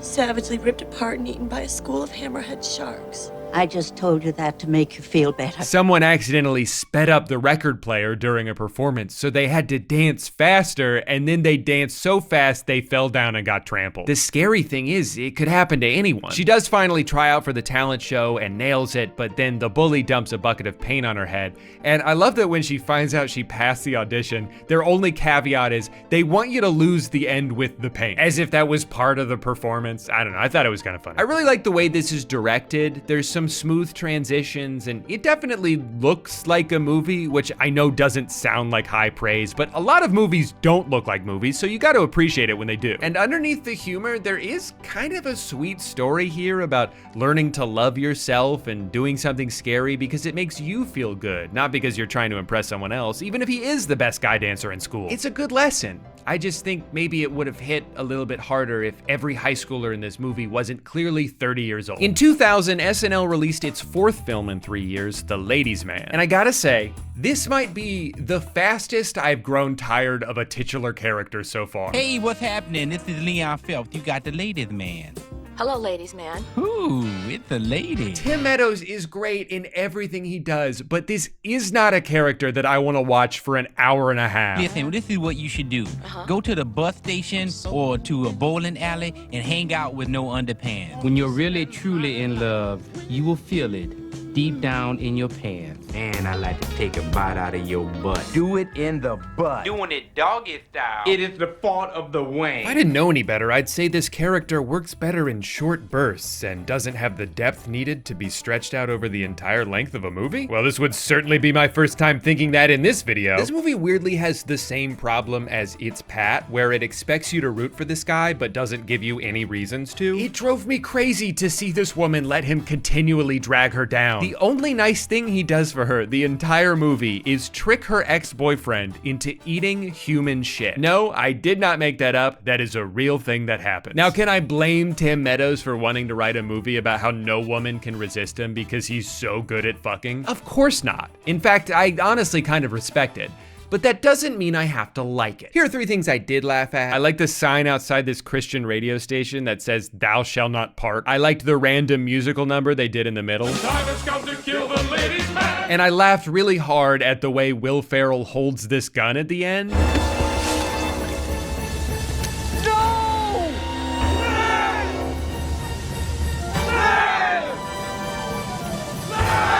What The Ladies' Man did do is serve as the final straw for SNL Studios. After nearly a decade of movies that ranged from, at best, mild financial successes to, at worst, giant embarrassing failures, their run of cinematic excursions mercifully came to a halt. And for the past 25 years, Saturday Night Live has stayed on television where it belongs. Oh, that is except for one movie, the critically acclaimed 2010 smash hit I'm gonna say something a little controversial here.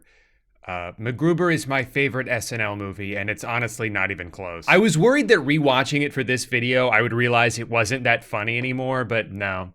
I love it just as much. I'm sure part of it is the soft spot I have for this era of SNL because I was a teenager at the time and everyone's favorite SNL cast is the one from when they were in high school. But god damn it, I love Kristen Wiig. I love Will Forte. I think he's so underappreciated. It's not often you could say a performer is truly one of a kind, but that's how I feel about him. The very specific type of energy he brings, his unwavering commitment to every bit, in both his timid awkwardness and sudden extreme outbursts, it never feels like he's doing an impression of someone else. It feels like he's created a style of comedy that is completely unique to him. Now, MacGruber is the kind of character I described earlier, the stupid asshole who's cockier than he has any right to be. I think it's fairly obvious.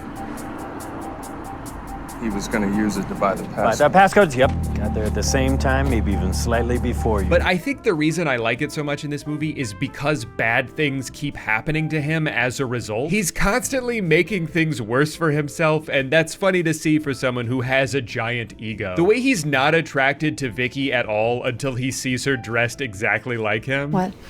You just look really pretty. Thank you. The way he has to beg for Piper's forgiveness just moments after treating him like garbage. There's so many scenes in this movie that made me cry from laughter the first time I watched it. When he's coaching Vicky through an earpiece how to act like him since she's supposed to be undercover and she feels so bad about it. No, Vicky, no tip. What are you doing? Get that tip back. I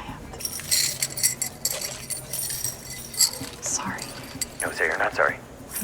I'm not sorry. When you think he's about to jump in front of Piper, but he's actually just using him as a human shield. How did you know I was wearing a bulletproof vest? You're wearing a bulletproof vest? I also think this movie is edited better than any of the others on this list. Oh, you're loco, man. I mean, look. The music cues, the perfect timing of every cut. I'm in. What? I'm in. Watching this movie when I was 18 and thinking it was the funniest shit ever, and then seeing how much everybody seemed to hate it, made me feel two things. One, that I don't understand what people aren't seeing in this. How did all the same people who seem to love movies like The Hangover and Bridesmaids and 21 Jump Street, all these similar comedies from that era, go and see this one and just feel nothing? I couldn't wrap my head around it. I never felt so out of place in this world. At the same time though, I think it made me love the movie even more. There's something special about things that feel like they're tuned to your exact frequency, like they're speaking a language only you can understand. When you find a movie like that, especially at the right age, it makes it feel like it belongs to you. Sure, it has flaws, but those flaws only make your bond stronger. When you look back at a lot of comedies from the past few decades, there's almost always a disconnect between the critics and the audience. I feel like there became this growing sentiment that comedy movies are pointless. It doesn't matter if they're hilarious, if the story doesn't blow you away, so now they're just packaged into other genres. Superhero movies that lean comedic, family movies that are a little bit funny, rom-coms that have more rom than com. But what happened to all the weird shit? What happened to just stringing together a bunch of loosely connected series of bits? It's been 15 years since MacGruber, and no other sketch has managed to make it back to the big screen. So I guess that leads us to the question of, will there ever be another SNL sketch turned movie? And I honestly don't think so, for a few reasons. One, the way the show operates now is different. It's a lot less character-based than it used to be. It seems like they rarely do recurring sketches anymore. Like, they'll occasionally revisit ideas, but they're not usually centered around just putting one character in different situations. Could they do a Peacock movie about Domingo? Sure, there's always a chance. Could they have done something with that Kate McKinnon character who was always getting abducted by aliens? Probably. And if they wanted to go the Coneheads route of revisiting something from 15 years ago, I feel like a lot of people would be on board for a Stefan spinoff. But does that mean it would be good? Is one funny character enough to carry the entire length of a movie? Usually not. And maybe it just took Lorne 11 tries to realize that. But then there's also the way comedy movies in general have evolved. As Matt Damon famously explained on Hot Ones that one time, the death of DVD sales has made it so the budget of every movie is either very high or very low, with almost nothing in between. And a lot of these old comedies that were in that middle ground of like 20 to 40 million dollars are hard for studios to justify anymore because it's almost impossible for them to make that money back. So they just don't even try. I mean, outside of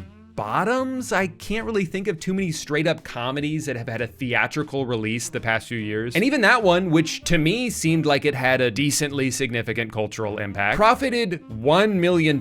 So I guess for studios, it's like, okay, best case scenario, I make an almost unnoticeable profit. Worst case scenario, I set a bunch of money on fire. Why would I take that risk? I'll tell you why. Because the world needs more MacGrubers. And Coneheads. And Stewart saves his family. Actually, I think we're good on that one. Now, there have been some SNL adjacent movies over the years, and a lot of these have been really good. Three Amigos was written by Lorne during his time away from the show, and in my mind, that's a classic. I think Pop Star Never Stop Never Stopping is criminally underrated. That is the funniest movie from the past decade, and I don't understand how it didn't catch on more. I also really liked the Peacock exclusive Please Don't Destroy movie that came out in 2023. Meg Stalter was fantastic every time she was on screen. Did you hear that? John thinks the Grinch is scary too. It's like, yeah, just because it's Christmas doesn't mean he's not a monster. Martin had this one scene I had to rewind like 4 times because I was laughing so hard. What are you doing? Oh, I'm allergic to walnuts. Does Amy not know? No, she thinks I love this salad. Fuck, you gotta start eating these, man. Go, go, go! Hurry! You gotta go faster than I'm going, or else the pile just stays the same size. There are still movies like this getting made, but a lot of them get buried on streaming services where some people watch them, but they certainly don't go on to have the big sweeping impact that comedies used to, where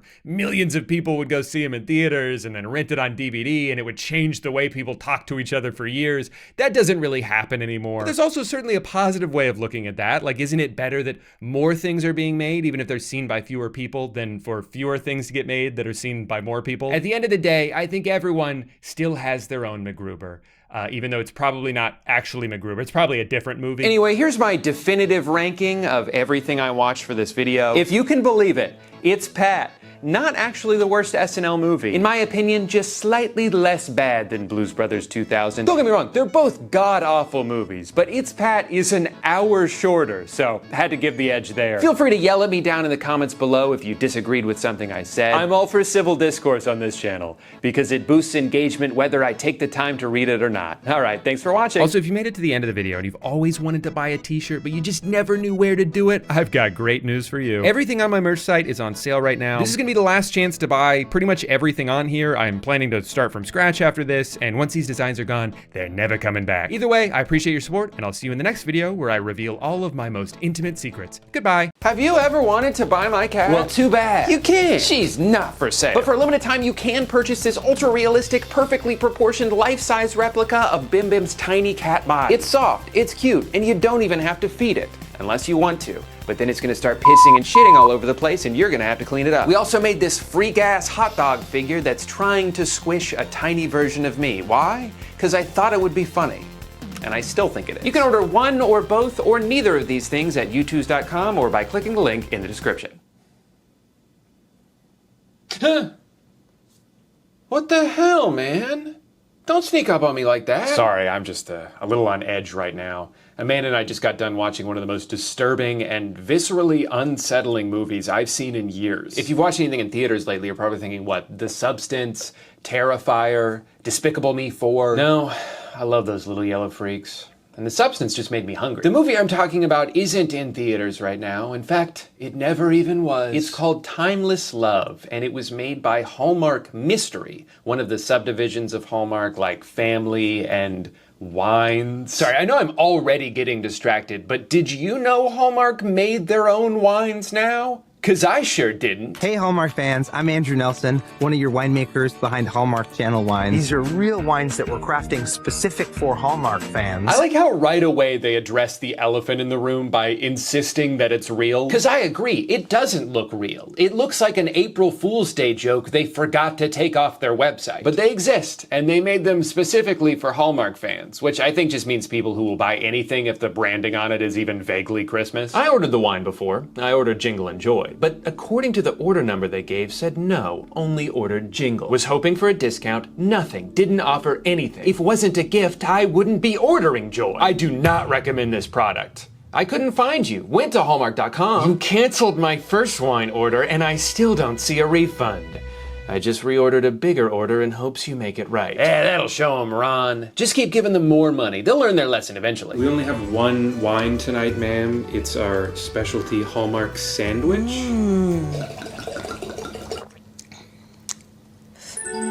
Ooh, it's so good. The other kind, homemade.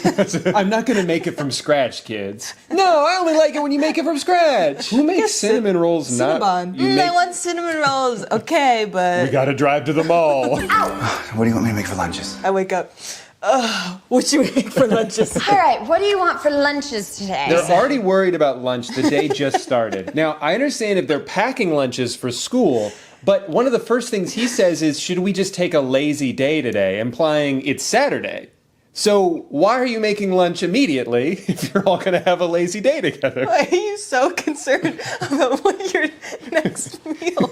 You haven't even eaten your first meal and you're already worried about your second meal. End of sentence. I love this doctor. How could this happen? And he's like, honestly, anything can happen. Brains don't make any sense. I expected her to be happy. Instead, she's miserable. Expected her to be happy. She hasn't smiled once all day. Yeah, you know, when you wake up from a coma, you're happy. I'm awake. I get to go back to my job. Honestly, from a medical standpoint, this is the best possible outcome. The best possible outcome is she wakes up and thinks she has a husband. She's also funny because she's like annoyed when people question her. To them, she is making up this entire life. Imagine if you woke up from a coma and you were like, I had 2 wives and you had this, and I'm like, I don't know what you're talking about. Yeah. We go home and I'm like, do you remember this place? And you're like, yeah, I remember this place. I live here. It's like, okay, I don't know. I'm trying to figure out where the line is. So, how's it been? What? being back. What? What? What are you talking about? I don't know, being awake for the first time this year. So you totally think you were married? Yeah. It still sounds weird. Get back to your usual activities, My job let me go because I was in a coma for too long. Oh, get a new job. No, he was like, wow, that sucks. Okay, do you want to play that character? All right. I got in an accident so bad I fell asleep for 2 months and they fired me because of my coma. Tough break. What was your job? I worked at the toilet paper factory. Get a new job. Okay. Okay. to keep you focused on something else while giving you perspective you might not get if you keep trying to figure out what happened to you. He's supposed to tell her what happened to her. Yeah, let me know if you ever crack what's going on in your brain. Yes? Amanda? Bim Bim? Thomas? Edward? Patrick? Brady? Junior? What happened to my wife? My cat? My 5 handsome boys? They never existed at all. What do you mean, strange man? You've been in a coma for 7 years. Don't you remember? You got hit in the head with a frisbee, knocked you right out. Doctor said you've got the weakest skull they've ever seen. No, this can't be real. Unfortunately, it is real. And it never would have happened if you had a VPN. What? A virtual private network. No, I know what a VPN is. I just don't see how that would have helped this situation. Well, you said I got hit by a frisbee? Yeah. Aren't VPNs for like cybersecurity? Honestly, I don't really know, but I would love it if you'd explain it to me. Fine, maybe I will tell you about today's sponsor, NordVPN. It seems like everywhere I go online, people are trying to get their filthy hands on my precious data. And quite frankly, I'm tired of it. But what's great about NordVPN is not only the typical VPN features like data encryption and hiding your IP address on public Wi-Fi, but they also have something called Threat Protection Pro, which checks websites for viruses, scans files for malware, and even removes annoying ads from web pages. NordVPN also helps bridge the gap between you and the rest of the world by unlocking region-specific content. I'll give you an example. I was just on vacation in Italy with some friends and we wanted to rent the Lizzie McGuire movie from YouTube one night, but the audio would have been in Italian because that's the country that we were in. Well, I guess our night's ruined, right? Wrong. We just used NordVPN to change our virtual location back to the States, allowing us to sit back and enjoy one of cinema's crowning achievements. You flew all the way to Italy just to watch the Lizzie McGuire movie? No, that was just one night. Okay. We did other stuff too. We watched Ocean's 11. NordVPN also has a dark web monitor that will alert you if any of the data associated with your email address gets leaked online. Things like passwords and phone numbers, and it works 24/7. So if you've been wanting to get a VPN, but you were just waiting for the right deal to come along, you're in luck because you can get a huge discount off a 2-year plan plus 4 extra months by going to nordvpn.com/Gooden. That link is also in the description if you would rather just click on it instead of having to remember my last name. Thank you to NordVPN for sponsoring today's video. Thank you, kind young man, for explaining all that to me. As your reward, I will return your life back to the way it was. Oh, there she is. Thanks. Time. Yeah, it's a job. Look out with my boss.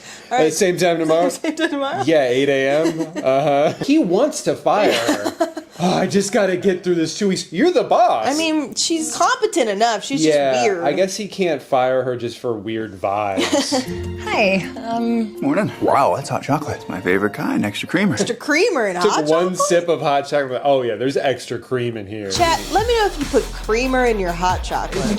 Just trying to explain the philosophy behind photos. No, photos are from the past. They're memories that we keep on our desks at work. They're just more vivid versions of what we think in our head. Got it. Hey, Dad, did you eat anything to eat? Dad, snap out of it. Your wife died, what, 2 hours ago? Get over it. Everyone in this movie is so impatient with people going through stuff. I knew your mom was going to die.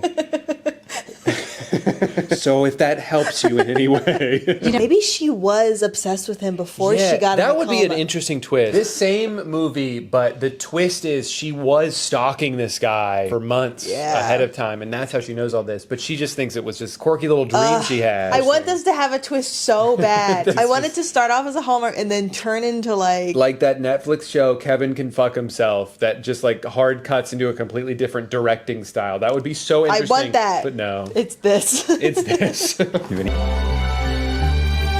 should have been fireworks in the fish tank. Fish all like explode. I hope I live up to what you know about me. That's so crazy. That's so weird for him to just accept it. I love a good romance. I can't get behind him just falling in love with her. If I met someone and it like really hit it off for a couple months, and then I find out they knew all this stuff about me, I would think they were a stalker. Yes. I would feel so weirded out. I would feel. I bet a stalker wrote this movie. Yeah. This is a stalker's No, fantasy. it's not stalking. I just had a dream where I learned all this stuff.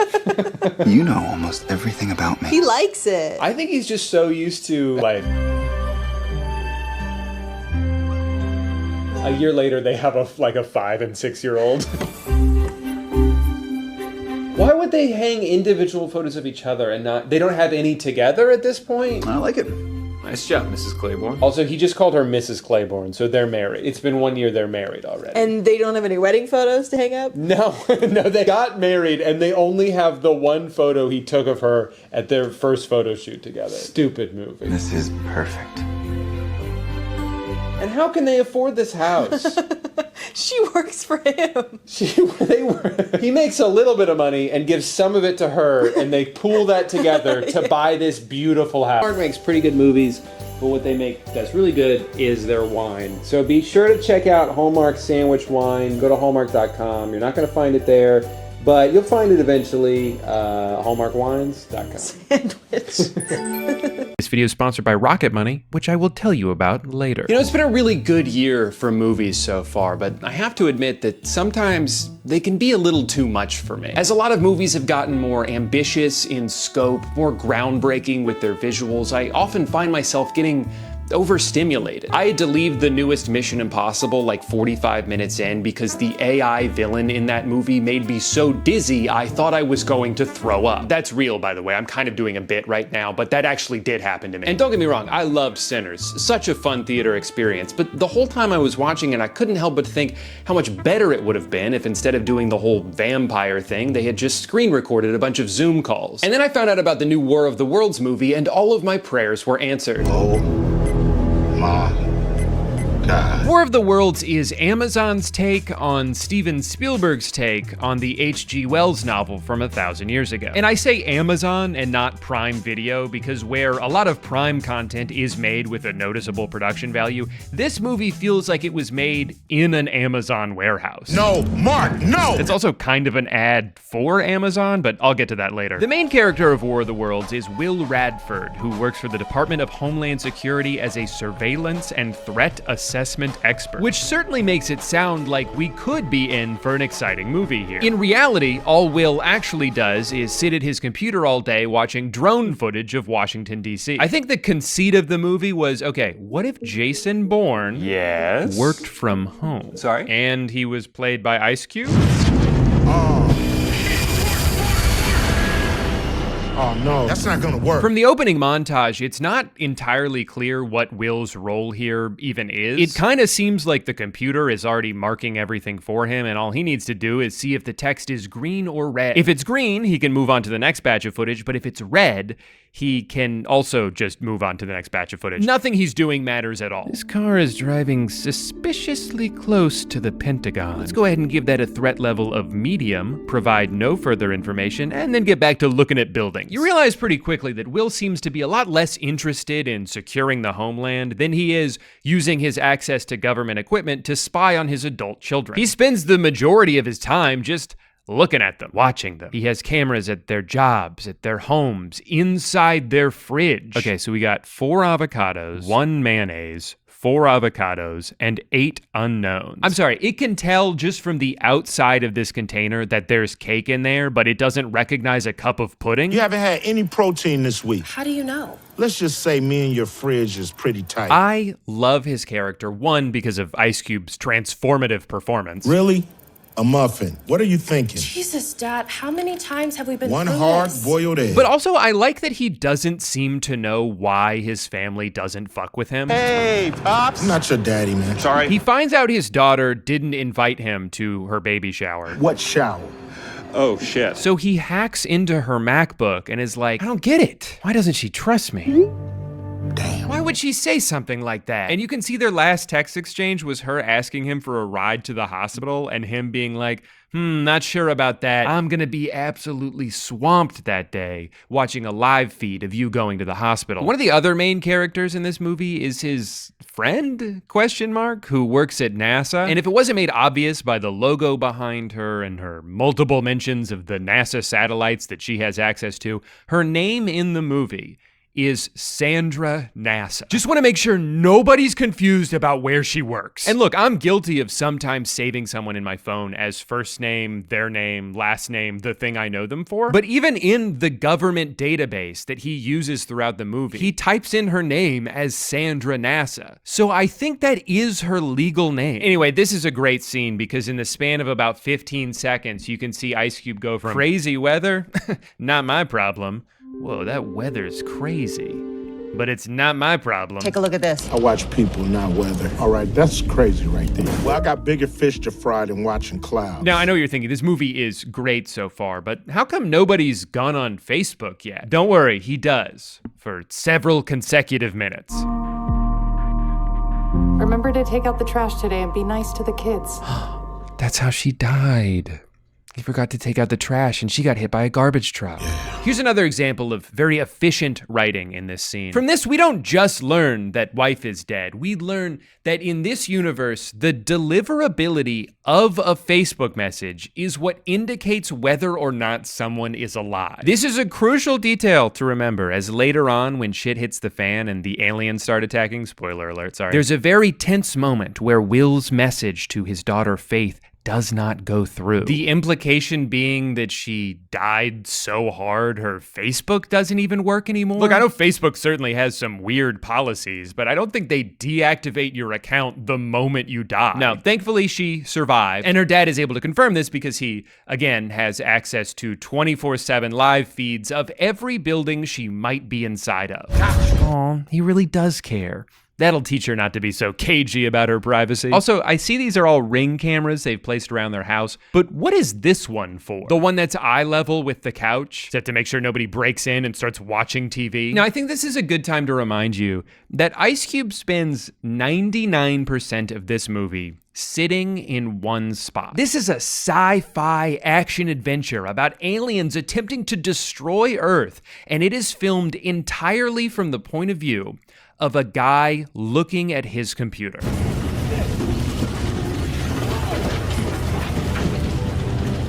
You could make the argument that there's no point in even trying to make this movie if you're not going to actually film any of the things that are supposed to be happening in it. And I'd almost be inclined to agree, but have you stopped to think about how much more work that would have been? Ugh. Watching someone's facial expression change slightly while looking at a bunch of desktop notifications accomplishes the same exact thing. It's terrible. Like even when meteors are hitting the Earth, aliens are coming out and shooting people, we're still not really watching any of those things. We're just watching Ice Cube react to those things.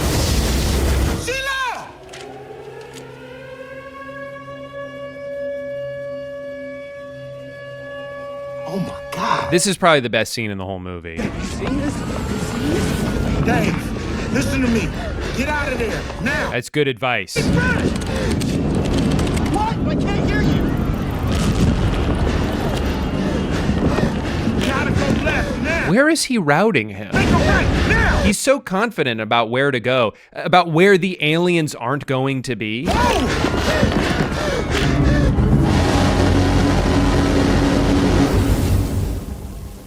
Oh no. My son died from explosion. When is this week gonna end? Thank God. Don't worry, Dave is okay. But now Faith is in trouble. I've never showed it, Dad. What are you doing outside? At least put a jacket on. It's cold out there. Get away from that. Okay? Stay clear of that stuff. Get out of there. Go. Yeah, she's working on it. Go.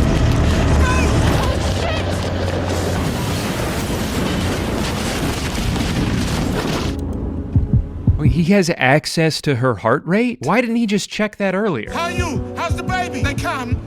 Your heart rate is way too high. high. 105? That's not that high, especially considering the situation they're in. She just sprinted away from an alien laser beam. If anything, it's kind of low. She's freaking calm right now. Oh, cool. We're moving from the computer to the phone. All operators are busy now. The world is at war. I'm coming. Gross. Here I come. Hey, at least he's finally about to go to a more interesting filming location. Damn it. Lockdown. Never mind. The door's locked. My daughter's in danger. I have to go help her. You know, on second thought, I do kind of like this chair. Okay, I'm coming. I'm coming right now. Gross. Quick as you can. I'll open it for you. Hurry up, baby. Faith, you're gonna have to get your ass in gear, man. This is some pathetic effort I'm seeing out of you. Hurry, you're almost there. Keep moving. Just a little bit faster. Good news, she was able to make it into a car that's leading her to safety. Bad news, it's a Tesla. You think you have more power than you really do. You think you have the power to have saved Mom? Ooh, awkward timing with this explosion. I kind of have to do an ad right now. In a world dominated by subscription services, it can be really easy to lose track of all your recurring payments. But this is where today's sponsor, Rocket Money, comes in. Rocket Money is a personal finance app that allows you to manage subscriptions, lower bills, make a custom budget, and increase your savings all in one place. When I first signed up for Rocket Money, I realized I had been paying for 2 Hulu accounts, and I wasn't using either of them. Even more recently, they helped me realize that I was paying for Google Drive and Dropbox. Those are the same thing, you don't need both of them. But not only does Rocket Money help you keep track of all your subscriptions by showing them all in one place once you've connected your bank account, but depending on the service, they might even be able to cancel it for you with just a few taps. No more trying to navigate a website's convoluted UI or sitting on hold with customer service. Just sit back and let Rocket Money do the hard work for you. They can also help you lower your bills with, again, very minimal effort on your part. I tried this a few months ago with my internet bill, and honestly, I went into it thinking, this probably won't work, but I might as well give it a shot, you know?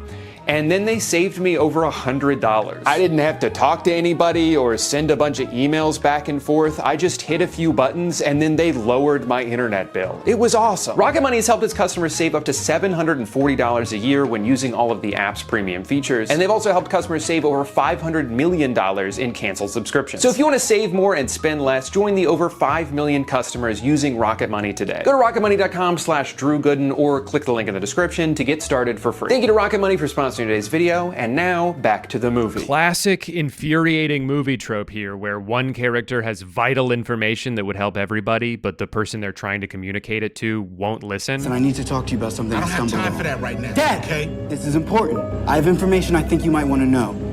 Not now, Dave. The government... No. I don't want to hear nothing you have to say. Dad, listen! I gotta go. There are so many jump cuts in this movie, it's actually insane. Like, I think they just filmed every line individually and forgot they needed to account for conversational timing. So then they had to fix it by putting all these cuts in that you can't do in a movie. YouTube video? Sure, do all the jump cuts you want. But you gotta raise your standards a little bit if you're Universal Pictures. Now, to be clear, I don't blame any of the individual editors for this. In fact, I don't know if I could imagine a more difficult editing task than to have to make something comprehensible with the source material that they were given. Essentially, Amazon gave these two people a photo of a green screen and a handful of Ice Cube reaction shots and said, make a movie. And technically, they did, because we're watching it. Sometimes I wonder, though, if they even knew what was going to be on the computer when they filmed, or if the plan was just get a shot of Ice Cube looking concerned and then we'll figure out the rest later. Because not only do they reuse shots like crazy, but there's times where something so inconsequential happens that it feels like it was just shoved in after the fact. All right, time to fly this drone. Oh, wait, I can't. I could earlier, but now I can't.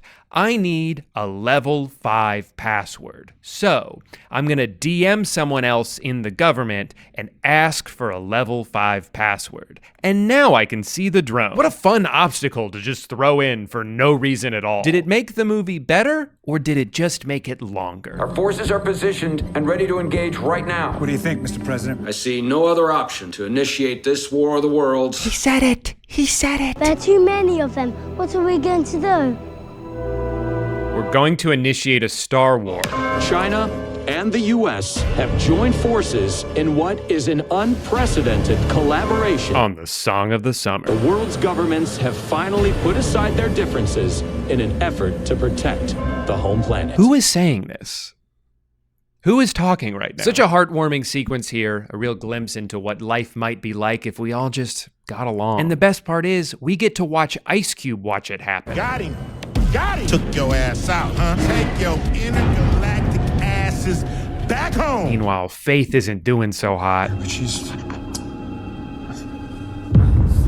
pregnant. I thought that I could stop the bleeding if I took it out. I thought I could stop the bleeding by pulling out the one object that was stopping me from bleeding. Why didn't that work? Gotta put some pressure on that wound, man.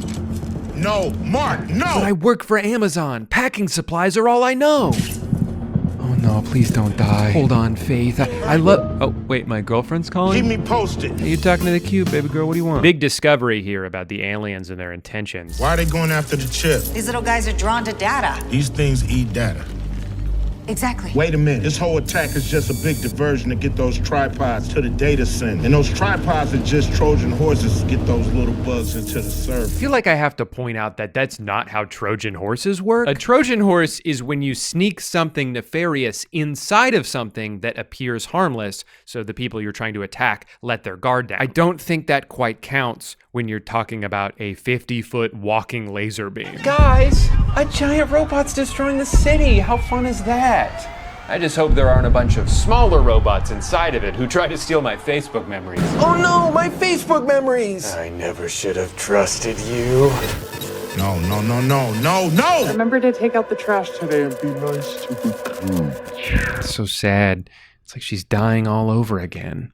And how is he going to remember to take out the trash now? Kind of seems like he already forgot the part about being nice to the kids. Jesus, Dave! Dad! I love how often in this movie, Ice Cube exasperatedly takes off his glasses, only to just have them back on immediately in the next scene. Also, in case you didn't pick up on the insane plot twist here, turns out the aliens aren't here to take over the world, they're here to eat our data. We are in utter chaos without our most precious resource, our data. And because of the internet, we have a whole bunch of it. Collecting data? Oh, man. The clues were there all along. Look how hungry that robot is. Shit.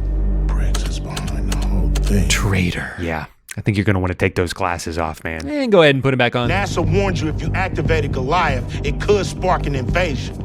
Those dinosaur bureaucrats don't keep us safe. I do. So basically, this evil government surveillance program knew that the aliens were going to come eat all this data, but they still wanted to collect it anyway. And it's like, okay, I guess there's almost an interesting idea here. There are a ton of billionaires and people in power who are mostly aware that their choices are actively harming the earth and the future of humanity, but they continue to do it anyway because the things they're doing benefit them personally. But I do think there's maybe a tad bit of irony in Amazon being the platform through which this message is conveyed. A platform that is currently using my own data to advertise groceries to me every time I pause this movie. Our most precious resource on Earth is data. Also, if you've ever been on the Fast and Furious ride at Universal Studios, all of these webcam conversations have the same exact cadence as the conversations that take place on that ride. Shaw, that cockroach we beat down in Spain? What's he got to do with this? Nothing. VP, justices, chiefs of staff, all secure. Okay. You insane. I didn't sign up for this shit. Thank you for your service, Radford. You're dismissed. Stop this thing. Wait! No. Oh no, he's being dismissed. I'm not sure I understand though. I might need to see 5 different examples of him being locked out of his computer. What?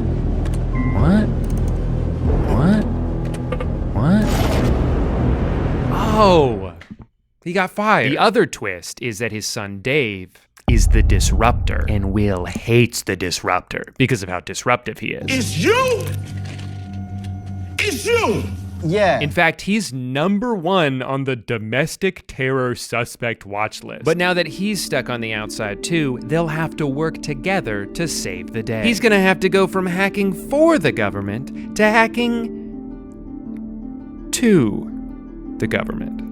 And let's pop those glasses off for a sec. Thank you, Q. Then Mark and Faith send an update photo letting Will know that everything's okay. But it's such a bad picture that Will doesn't even seem that happy about it.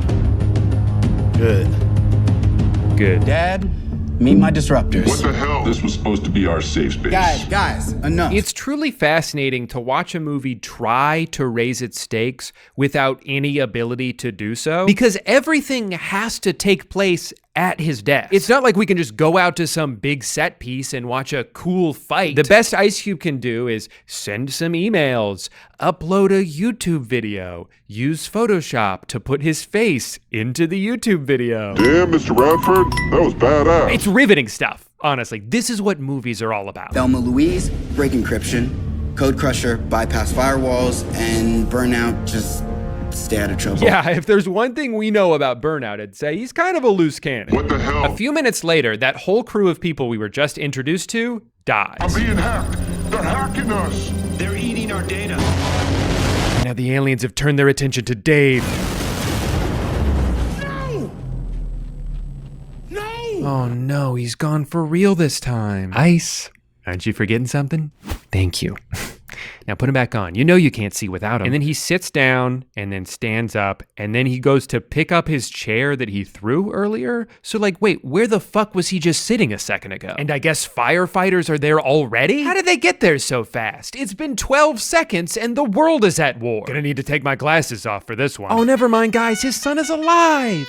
He was just using a green screen. You had me worried to death, man. You should have seen it. I threw my chair on the ground. Oh, son, I'm just so glad you're alive. For the second time today, I thought I lost you. It was devastating. Oh, wait, my girlfriend's calling me again? Girl, you gotta stop blowing up the cube, okay? I got shit to do today. We must destroy DHS to make sure anything that gets through can't get to the Goliath. No! Guys, that's the building I'm in. Hell no. Dad, you're gonna have to get the code into the servers manually. They will kill you, Will. It's a damn suicide mission. I said I'll be fine. I just needed to put my glasses back on. Okay, so the plan is Will is going to leave the room.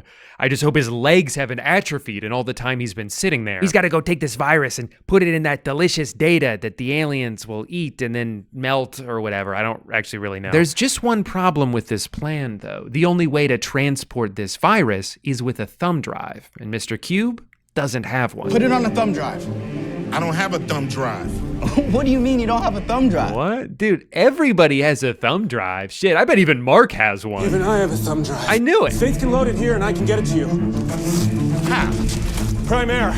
So this is where the movie goes from good to great. I mean, rarely do we get to see the streaming service a movie is on become so integral to the plot of the movie. Right. Yeah. Oh, it's the future of delivery. In hindsight, it actually feels kind of insane that I even needed to have a Prime subscription in order to watch this movie that is about to climax with Amazon saving the world. I need you to place an official order on Amazon to activate the drone. Nuts. I like when this guy's flying the Amazon drone, but then the aliens sent out their drones to try to blow it up. So then the other guy starts piloting a third drone that he uses to blow up these drones before they can blow up the Amazon drone. Touchdown! Good job, team. Oh no, the drone fell down. There's no way to get it back up from here. Okay, so what do you think that they're going to do to get out of this situation? I'll give you a couple seconds to think about it. Got your answer? Great. So if you said that they would use facial recognition software to identify this homeless person on the street so that they could text him on the phone and ask him to flip over the drone, you're correct.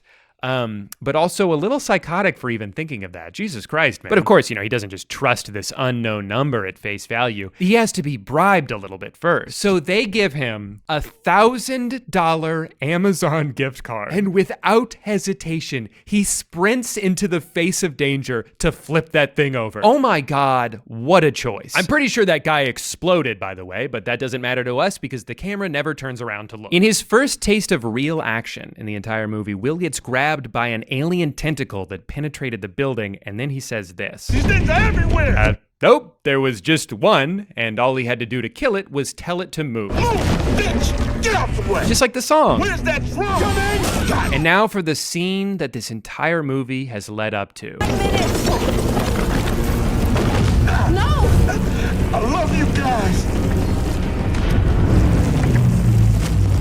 In hindsight, It actually makes sense why he spent his entire life in that room, because about 5 minutes after he left it for the first time, he died. So maybe he was onto something. Anyway, now it's everybody else's turn to be alone in a room, pretending to react to someone's death. Huh, not so easy, is it? Maybe we shouldn't have been so hard on him, you know? Especially now that he's gone.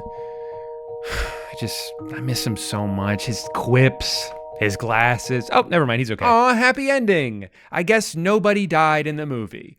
Except for the millions of people who definitely died in the movie, but we don't have to think about that. I just got off with the president. He wants you to pioneer a new data collecting protocol that doesn't invade people's personal privacy. Sorry, sir, but not for me. If I can't invade people's personal privacy, then I'm just not interested. This War of the Worlds. And that's the movie.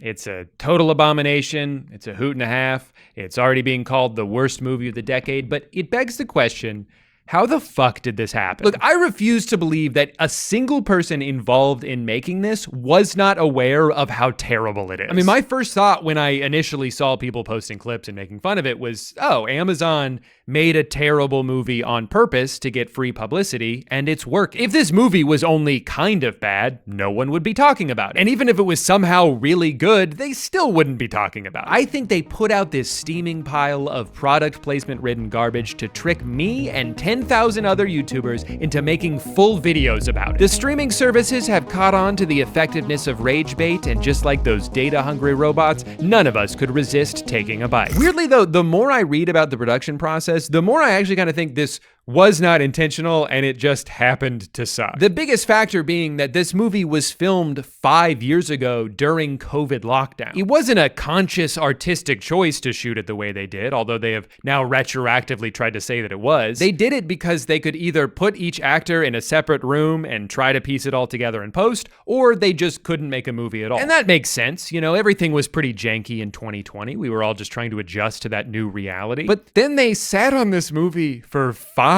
years. We are well past the era of late night shows being filmed on a webcam and sports being played in front of empty stadiums. Movies have been normal again for a while now. Nothing else looks like this. It's so out of place in the year 2025 that you can't help but stare at it. So I don't think they necessarily set out to make a terrible movie. I think they just ended up with one and didn't know what to do with it. But by waiting until audiences' expectations had long since returned to their pre-COVID standards and would be infinitely more critical of something that was shot exclusively on Microsoft Teams, it created the perfect storm of negative attention. It is the best advertisement for Prime Air that Amazon could have possibly hoped for. We're all voluntarily talking about it for free. So you know what? We gotta stop, guys, okay? No more fueling the fire. No more tweets, no more reactions, no more YouTube videos. From this point forward, or at least, well, let's say starting tomorrow, whatever tomorrow is, no more uploading YouTube videos about this movie, okay? And we obviously can't assign that rule retroactively. Anything uploaded today or in the past, it's fine, you know, because we hadn't agreed on the rule yet. All right, I know I'm pretty late with this video. People have been talking about this movie for like 3 weeks now, which in internet time is about 1.5 years. But I just felt like I needed to wait for something else to come out. An article that explains how this all happened. I don't know, maybe a single mention of the movie from any of its cast or crew, but there has been nothing. Every day I Google War of the Worlds 2025 in hopes I can find one little nugget, one extra piece of insight into this debacle of a film, and there's just radio silence to an almost alarming degree. Not one person from this movie has acknowledged its existence in any way whatsoever, positive or negative. It's like the opposite of a press tour, where instead of sending all the actors out to do interviews and podcasts, they made everyone sign NDAs. Even Ice Cube, who posts on Instagram 400 times a day, has not mentioned this movie at all. Andrea Savage has a long list of credits in her bio that doesn't include this movie, but does include the hashtag butthole. Great, now I have to click on that. There goes my afternoon. There's such a collective lack of acknowledgement here that I'm actually concerned that maybe none of the actors even know that they were in this movie. Like, they have no memory of it, and that's terrifying. Someone needs to tell them. It's someone besides me, of course, because I've already tried and it doesn't seem to be working. I guess whatever happened behind the scenes of this movie is just gonna remain a mystery, is what I thought. And then something incredible happened. Huge shout out to a YouTube channel called Tony's Film Club for interviewing the producer and main editor of this movie. This is exactly the kind of thing I was hoping would come out to provide some clarity, you know, and after watching this interview, I am somehow more confused about this movie than I was before. But a lot of the critiques of the movie are dealing with personal, very subjective things that people dislike. Yeah. It did confirm a couple of things we all just kind of assumed. One, that the actors did film almost all their parts individually. Those were remote. Those were done with the director only. Which explains the total lack of chemistry in every single scene. And number two, that editing this monstrosity was an absolute nightmare. There's some scenes where you end up with about 10 video layers, 10 performance layers, and you have to keep track of all this, make it work, you know, make sure that everybody is able to track and follow what matters on the screen. It's a mountain to keep track of. I genuinely feel bad for this guy for having had to put in hundreds, if not thousands of hours in order to make this movie come to life. Was I scared of entering this project? Yes, I was terrified, frankly. Another thing is that the producer seems to genuinely believe that people just aren't understanding their vision. But Q being a dad, saving his kids and family, that was the movie's intent. They seem to think that they've made this really heartfelt movie about a loving family and are annoyed that other people aren't seeing it that way. Instead, the movie was received as an enormous disappointment, as if it was to be this gigantic $200 million tentpole. It was never intended for that. Got it. Okay, so then it doesn't matter that it was bad because it wasn't supposed to not be? From the critics' standpoint, they went into expecting something much grander in scope, probably by way of the title being misleading. You know, War of the Worlds implies something gigantic. Yeah, and I think that's fair. Also, you knew that this was going to be the title the entire time you were making the movie. It's not like they dropped that on you last minute. War of the Worlds. But the real shock from this video is that apparently Amazon was not involved in the production of this movie at all. Was this one giant advertisement for Amazon? No, it wasn't. Amazon didn't see it until the movie was all the way done. The creation of Mark was simply because during COVID, who was bringing us all these products to keep us going? Amazon drivers. These individuals are heroes. And that's why we portrayed him as a bumbling idiot. Because he's so stupid. I mean, important. We wanted it to be recognizable that this is a part of society. Okay, I guess that explains Mark's character, but then what about the drone? The drone? We had to figure out, how do you get Ice Cube a USB stick with a virus ready to be uploaded when he's 2 miles away from where Mark is? Right, of course, you know, and there's just no other way to do that. And the logo on the screen the entire time? There's the drone that Dave is piloting, and then there's the drone that Mark is piloting. It was very confusing for a time, the edit, when you didn't have the Premiere overlay. Okay, but what about the part where they spent like a full minute on Amazon's website? That was the only way that the drone, which was pre-programmed to deliver to the correct address, could get to Q. Right, of course, you know, and that's not the kind of thing that you could just take creative liberties on. If people saw you using an Amazon drone, but they didn't get to see the entire process of something being ordered online, they would be outraged. Yes. Okay, so that explains all that. What about the Amazon gift card? The Amazon gift card, I would like to address that. LA has a huge homelessness problem. But we wanted to also take the everyman who is not appreciated and give that person the opportunity to help save the world, which he does. Yeah, he does. Reluctantly, after being bribed. He is incentivized with a financial offer. And how do you get someone like that immediate money, cash in hand? Amazon gift card. It's the only way. So does this mean that after Amazon licensed it, they did not add any changes? They did not say, put our logo in here, anything like that? No. Nothing. Well, there you have it. They made this entire movie about Amazon saving the world, and it wasn't even because Amazon told them to. They just did it out of the goodness of their own hearts. You know, I actually think that makes it worse. Amazon saw the Amazon character and identified clearly this would work wonderfully for them on their platform worldwide. And here we are, cut to 3 weeks later, and it's a smash hit for Amazon. For all the right reasons. Thank you so much for watching. Remember, if you didn't like this video, it's not because it wasn't entertaining, or that I was 2.5 weeks late to this whole trend, or that I'm ugly. It's that you didn't understand it. It wasn't supposed to be good, and it's your fault for expecting it to. All right, I'll see you guys next time. It's a cult classic in the making. I can already see that.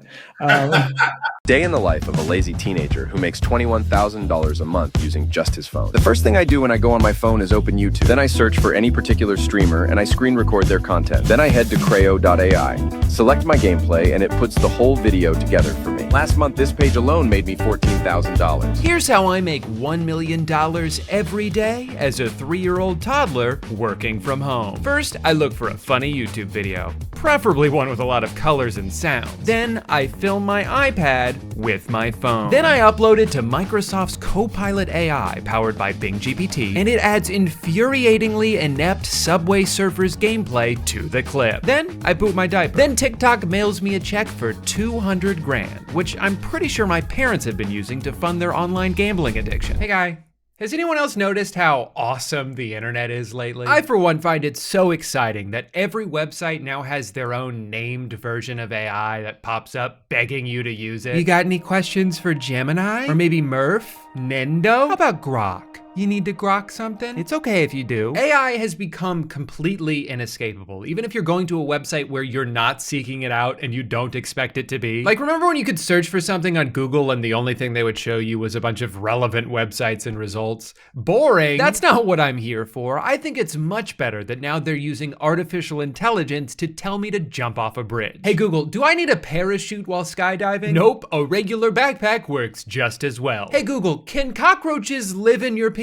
Of course they can. How do you think they got the name? Wow, I love living in the future. To me, this is the ultimate example of what the AI craze is doing to tech companies, because for the most part, it's not really doing anything differently than it used to. For a long time now, they've had searches that result in one highlighted answer. This is kind of the same thing, but just rebranded as AI because that makes it sound smarter than it actually is. But it's not like it's carefully compiling all the most reputable results and running it through their fact-checking algorithm. It's still just aggregating it from one place. And because Google recently spent a bunch of money to buy all of Reddit's data, usually that place is just a random Reddit post from like 10 years ago. This one about how you should put glue on your pizza to get cheese to stick to it was from a user named Fucksmith. This one about how you should be eating at least 1 rock per day is a direct headline from The Onion, perhaps the most famous satire website. If they're not even programming The Onion as information the AI should not consider to be factual, I can't imagine any safeguards were put into place. This is so dangerous for someone to read this and think they should be eating 1 small rock every day,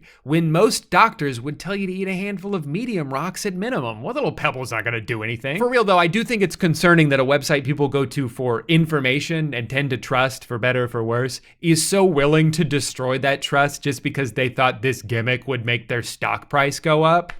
And it did. The economy makes sense. I'm gonna celebrate by putting gasoline in my spaghetti. Something I've been kind of interested in lately is the dead internet theory, which if you dig too much into, comes with some weird baggage, makes some pretty ridiculous claims. So I'm just gonna separate the core idea and make it its own thing. But basically just the idea that as time goes on, the internet is turning into a place where most of the content on it is not only produced and managed by AI, but is also being interacted with by AI in this kind of endless loop that doesn't even involve humans at all. Like if you've gone on Quora at all recently, you've probably noticed questions that have been asked by bots filled with answers given by bots. So what was initially created as a place where people could go to get advice from other people has been overrun by AI just talking to itself. Social media websites are also going through a similar shift right now, but perhaps none more prevalent than Facebook. In 2019, Facebook deleted over 5 billion accounts for being fake, which far exceeded the number of real human accounts. And that was before all these programs became as widely available as they are now. At this point, most of Facebook seems to be these giant spam accounts run by bots, posting content created by AI that's being flooded with comments that may or may not have been written by ChatGPT. Today's my birthday, please, please, I like meat. Happy birthday, amen, amen, amen, amen. As soon as one type of photo becomes successful, you'll start seeing a bunch that are almost exactly the same. A grandma who's turning 1,000,000 years old and just wants to be loved. A comically long truck full of American flags driving down the wrong side of the highway. Soldiers and dog soldiers with mechanical legs. Today, my birthday. No one loves me because I'm poor. Honestly, man, if I had to guess, I think it's actually because of your shoes. Have you tried wearing something less terrifying? Today's my birthday. No, yon lodines because I'm poor. Again, man, I don't think it's cause you're poor. I think it's the shoe. I'm single. I need a boyfriend. I'm available. I'm right here for you both. Can you come to me? I will take you out and show you off to everyone and tell them this is my girlfriend. There's something so eerie about scrolling through Facebook now. It's kind of like if you went to an old mall that's on its last legs. They've only got a few open stores left. There's hardly anyone ever walking around. It would be like if that mall tried to trick you into thinking it's still popular by filling itself with talking mannequins. They're just repeating robotic catchphrases like, what a beautiful day at the mall. I'm going to browse Spencer's for novelty goods. And you're like, who the hell is falling for this? And then you look over at your uncle and he's trying to fuck one of the mannequins. The mannequin has 2 heads and 3 arms and your uncle's completely undeterred by it. That's what Facebook is now. You'll see the most freakish photos go viral on there, and they're filled with comments from middle-aged dudes like, you may be a little unusual, oh quirky one, but God makes no mistakes. I will pray for you. Now please DM me so I can show you my penis. And honestly, I don't even know if Facebook wants to put a stop to this. All they're ever gonna care about is keeping people on their platform. And if this is what gets them to scroll longer and see more ads, they probably love it. Or at least they'll love it until advertisers start to realize they're overpaying for ad space because none of the impressions they're getting are from real people. So they'll leave to advertise on other websites, and in their place will be ads for, like, I don't know, crystals that give you superpowers. Oh, that's already happening? These are those rhombohedron crystals in your pineal gland. We're seeing common people around the world becoming supernatural. That's a real ad I got on Facebook. Maybe Twitter's doing better? Let's see what kind of ads they got. Oh, here we go, an ad for stand-up comedy. Nothing weird about that, just a regular human doing regular human stuff. Knock, knock. Who's there? Europe. Europe who? No, you're a poo. Okay. I think that joke only works if you put the emphasis on, no, you're a poo. I don't know if the AI voice really understands that. Knock, knock. Who's there? Europe. Europe who? No, you're a poo.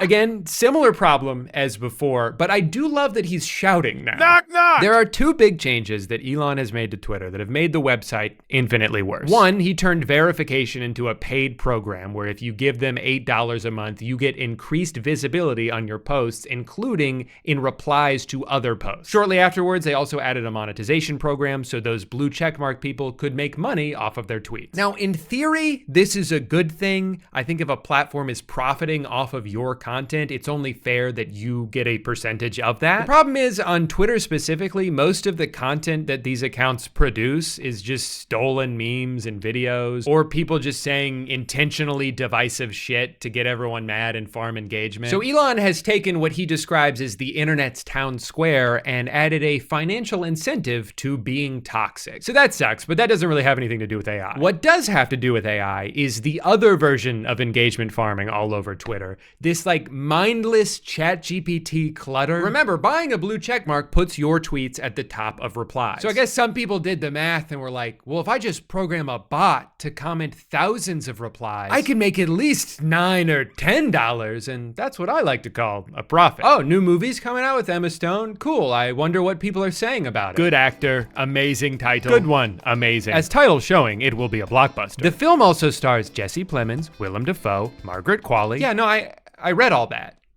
In the tweet, that you're replying to? Stone has starred in many films, including Superbad, Easy A, and La La Land. She's known for her natural charm and husky voice. She's also appeared in Cruella, The Amazing Spider-Man, The Help. Stone has won many awards, including an Academy Award, a British Academy Film Award, a Golden Globe. Oh my god, why are the top replies just summarizing Wikipedia? Can we maybe prioritize things that are relevant to the conversation? Can we talk about the actual movie? Can we talk about the political and economic state of the world right now? No, we can't, because this is what happens when you incentivize people to farm impressions. But I also have a conspiracy theory that some of these accounts are not doing it for profit, but were instead created by Twitter themselves to make it seem like there's more users on their site than there actually are. Because again, who benefits from inflated impression numbers on paid ads? Not users, not the advertisers, only the platform itself. See, some of these accounts don't have check marks, or even profile photos for that matter, so there's no financial gain for them to be doing this. They don't seem to be promoting anything, but that hasn't stopped them from copying and pasting AI-generated comments that cut off as soon as it hits the character limit. I'm glad someone is finally shedding light on the importance of mental health awareness. It's amazing how many people are still struggling in silence, thinking they're alone in their battles. This is in response to a baseball player breaking his hand? But I think the weirdest and most confusing implementation of AI on social media that I've seen is these meta-created Instagram accounts that are either modeled after celebrities but with different names and personalities, or just regular AI-generated people, and they post these stupid photos that look like shit, and you can message them, and for the life of me, I cannot understand what the hell the point of this is. At first I assume maybe they're just using your conversations to train their language model, but I asked one of them if that was the case, and she said no. Although now that I think about it, I'm not so sure I should believe anything they said, because I only talked to her for a few minutes, and she lied to me multiple times. So first Liv tells me she's a mother of 2, so obviously I asked her how long she was pregnant, and if there were any complications during childbirth. And she said 40 weeks and 2 days, and 38 weeks and 5 days. Her daughter was born naturally, but she had to have a C-section for her son, and I said gross. Then I asked her if her name was short for Olivia, and she says it's short for Lavana actually, and asked me if I know anyone with that name. I said I know 100 people named Lavana and 200 people named Olivia, but none of them were my friends. Then I asked her what she does for work, and she says she doesn't have a traditional job. So I asked her what her husband does for work, and she says wife actually. So then I asked her if she adopted or gave birth, and she says they adopted both of their children. And I'm like, didn't you just say you had to have a C-section with one of them? And she said, that's right. So I was like, oh, I get it. You gave birth to them and then adopted them from yourself. And she was like, not quite.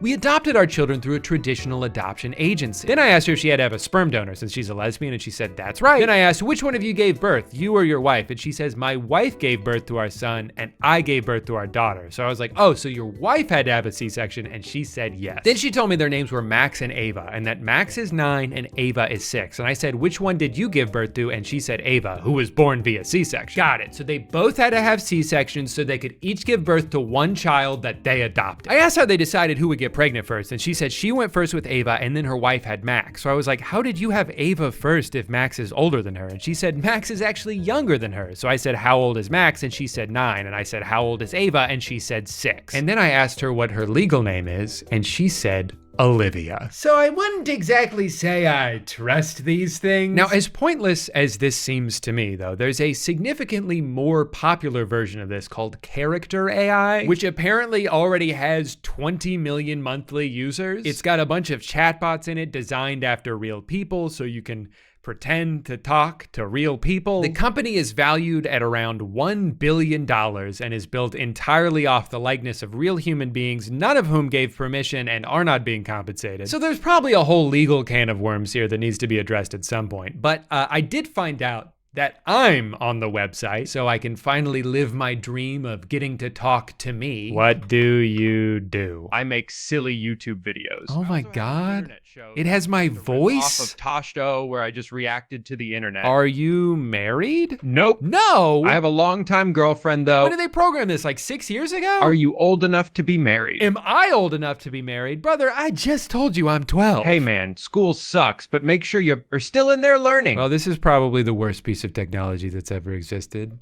I do see one use for it though. Can you tell me about today's video sponsor? Sure thing, big guy. This portion of the video is brought to you by SoFi, the ultimate finance app helping you bank, borrow, and invest all in one place. And we're also working together to give $10,000 to someone watching this video right now. Like me? No, someone else. But more on that in a second. SoFi checking and savings is great because you can earn up to 4.60% APY on your savings, which is 10 times the national average savings rate. That means in just 5 weeks with direct deposit, the money in your SoFi high yield savings account will earn more money than it would in an entire year with a big bank savings account. And you should be making your money make you money. With SoFi checking and savings, you get paid up to 2 days early, pay no account fees, and you can cash in on up to $300 when you sign up with direct deposit. And on top of all that, SoFi and I are giving away $10,000. All you have to do to enter is sign up for a SoFi checking and savings account with my link. That's it. Click the link in the description or scan the QR code on the screen right now to enter for a chance to win. Just make sure you're using my link because it's the only way to enter. Thank you SoFi for sponsoring today's video. Does that answer your question? Yeah, pretty much. Great. A couple weeks ago, I was looking for stock photos and I ended up on Adobe stock where I noticed something strange. One of the first results had this very weird artificial look to it. And sure enough, I zoomed in and realized, oh, that's because it's AI. That's why the road looks like that. That's why none of the words are legible. And then I kept scrolling and found more. Again, words spelled wrong if they were even words at all. In this one, the tape just kind of disappears into the headlight of the car. I don't think that's how they usually set that up. Now, if it wasn't bad enough that what's supposed to be a database full of real professional photographs has been completely diluted with unusable garbage, if I did want to license any of these photos, it would cost me $80. $80 for a photo someone generated by typing police car. This has no value. Actually, this has negative value. You should pay me $80 for making me look at it. The reason people spend money to license photos and videos is because it's something that they don't have the resources to create themselves. Like there's a website I have a subscription to because they have professional stock footage that I would rather pay to be able to use than attempt to make on my own. Tons of YouTubers use this, tons of production studios use this. This is an entire industry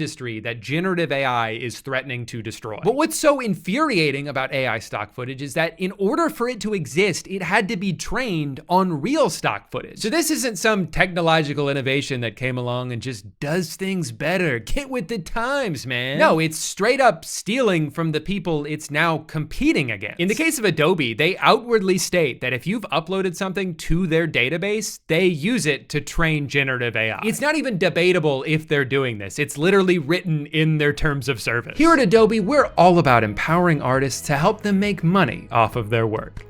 Unless, of course, we can make money off your work, in which case we will do that instead. The degradation of the internet as a resource database is something I think everyone should be concerned about. Like, if we already have real photographs of specific situations, what is the point of being like, and this one is kind of the same thing, but the computer made it? Why do we need that? What value is this adding to the world? I think it's bad enough when generative AI is used to create works of fiction because, again, it has to steal from actual artists in order to generate anything. But to use it to try to create photorealistic images that end up near the top of search results with no immediate indication that it was artificially engineered, there's something about that that feels wrong to me. I don't understand why we're in such a rush to replace all of the work that humans have done. Something that happened a few months ago that I feel like kind of flew under the radar was when it came out that Netflix used AI to create photographs in a documentary, not a movie, not a fictional TV show. They created photos of someone that do not exist. At what point does this cross an enormous ethical line? Again, we're not talking about works of fiction here. We're talking about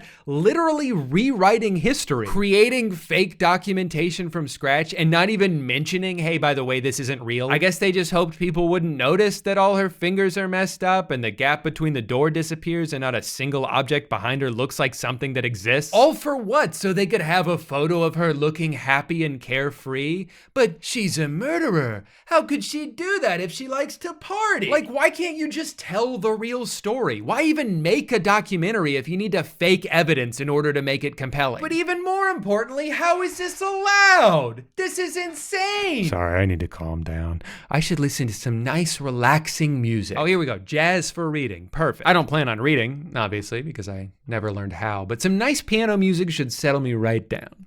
Wait, why do all these songs sound exactly the same?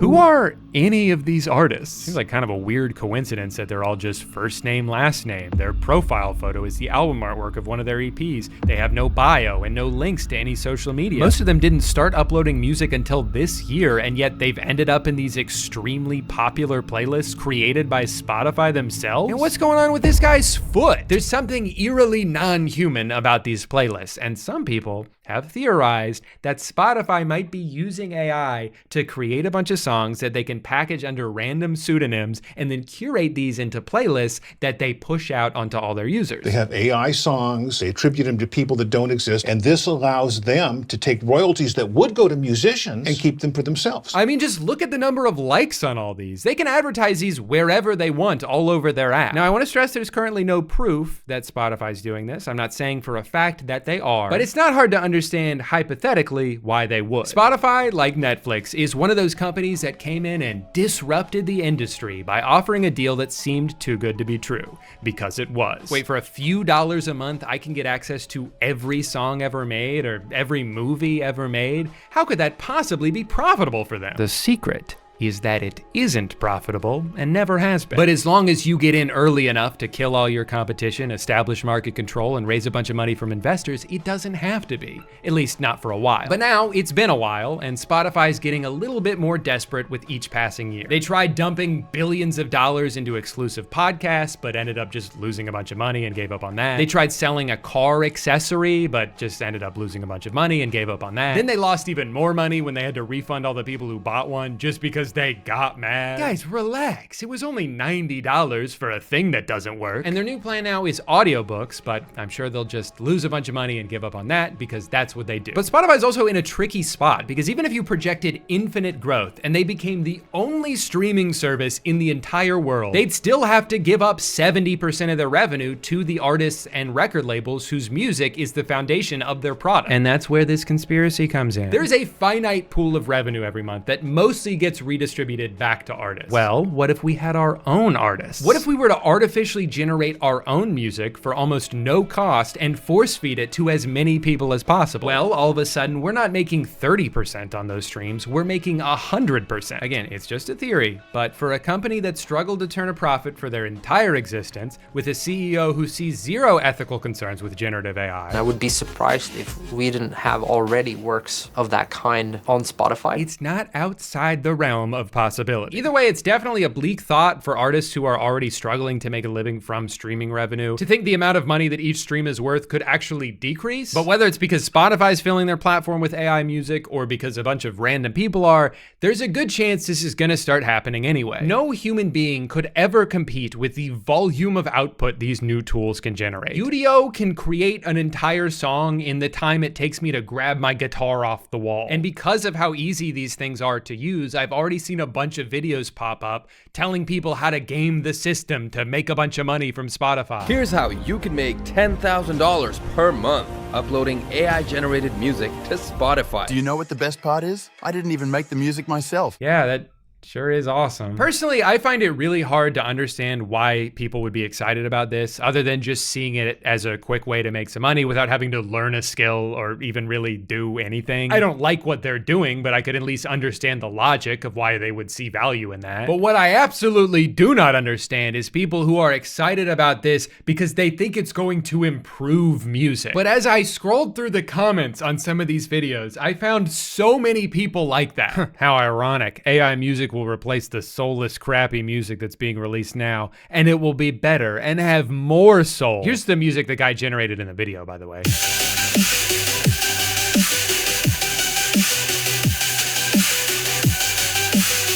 Finally, music with soul. So true, exactly. Before the internet, you pretty much needed to find a record label to publish music. Record companies would not bother with what they would consider non-profitable. With the internet and cheap mixing tools, anyone can publish, and as such, we get a lot of garbage out there. AI music could put a quality floor about what is acceptable. So what, so now we can't even fuck around with FL Studio anymore? It has to be deemed acceptable by a computer? And if record companies just had more control, then music would would be good again. Just for clarification's sake, I want to know what music they're referring to. 99.9% chance they're talking about pop music, right? Because generally when people complain about music that's soulless, they're talking about what's on the radio. Who do you think is curating the music on the radio? It's the record labels that you love. If making music was more gatekept, it would only make things more lazy and generic. Like, we live in an age now where what becomes popular is more democratized than it's ever been. Sometimes songs just blow up because they're catchy, not because Sony had a bunch of money to spend on marketing. Also,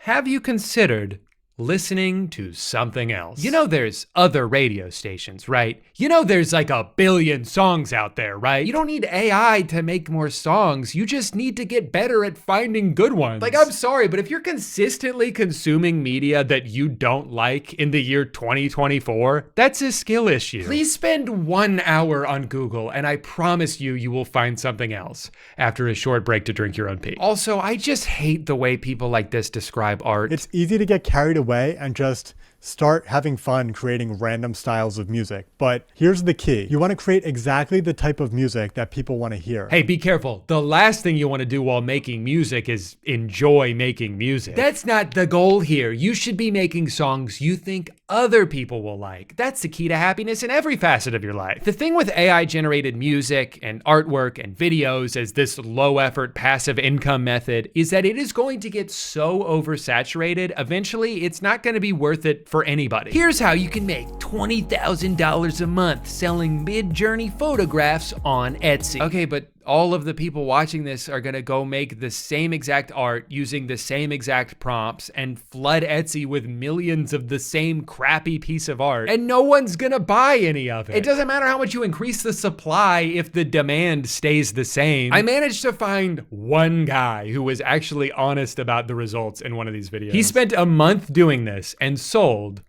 one product. And that's probably best case scenario. So you've got more and more people discovering this new side hustle and they're gonna try it out for a bit, maybe make like $4 and then give up because it's not worth it. But the collateral damage from that is they're helping oversaturate the market for everyone, including actual artists whose work was indirectly stolen in order to make the stuff that you're making to compete with the artists. The whole thing sucks, but weirdly, as this technology continues to evolve, I'm almost getting more optimistic it will never deliver on the self-sufficiency some people seem to think it will. Like, I actually think AI images have gotten worse in the past year. Almost every single piece of AI art that I see has the same style to it, that weird glossy look that's instantly recognizable. It's still getting a lot of the same details wrong. It still doesn't understand what to do with text, and there's no reason to believe that all of that's suddenly gonna change anytime soon, especially as it continues to train on other AI generated images and just eats itself. Okay, so this is how I draw a hand. Got it. Oh, wait, no, this is how I draw a hand? Okay. Oh, no, this is how I draw a hand.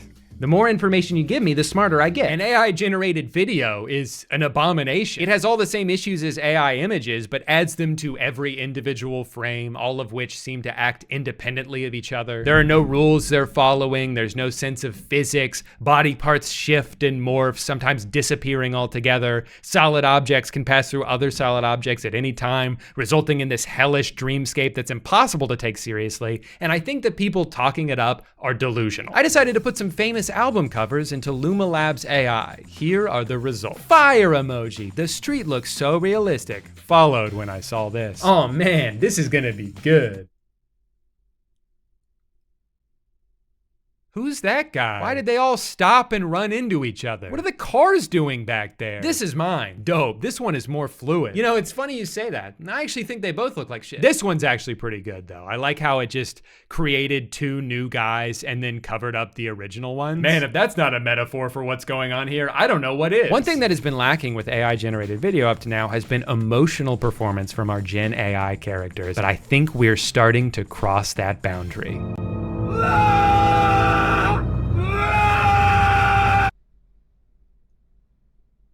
Hi, Hollywood. I think I found your next big star. Dream Machine from Luma AI is just 5 days old and it's already turning memes into video. Here's 10 epic examples. Wow, that's So epic. What important technology this is. And useful too. I love when her head snaps around and the front of her body becomes the back of her body. Just like real life. Wait, what? They turned a video of Elon Musk smoking into a video of Elon Musk smoking? Okay, now that's a game changer. If someone could just turn my videos into videos, I'd be set for life. What's that? They already have? Road work ahead? Yeah, I sure hope it does.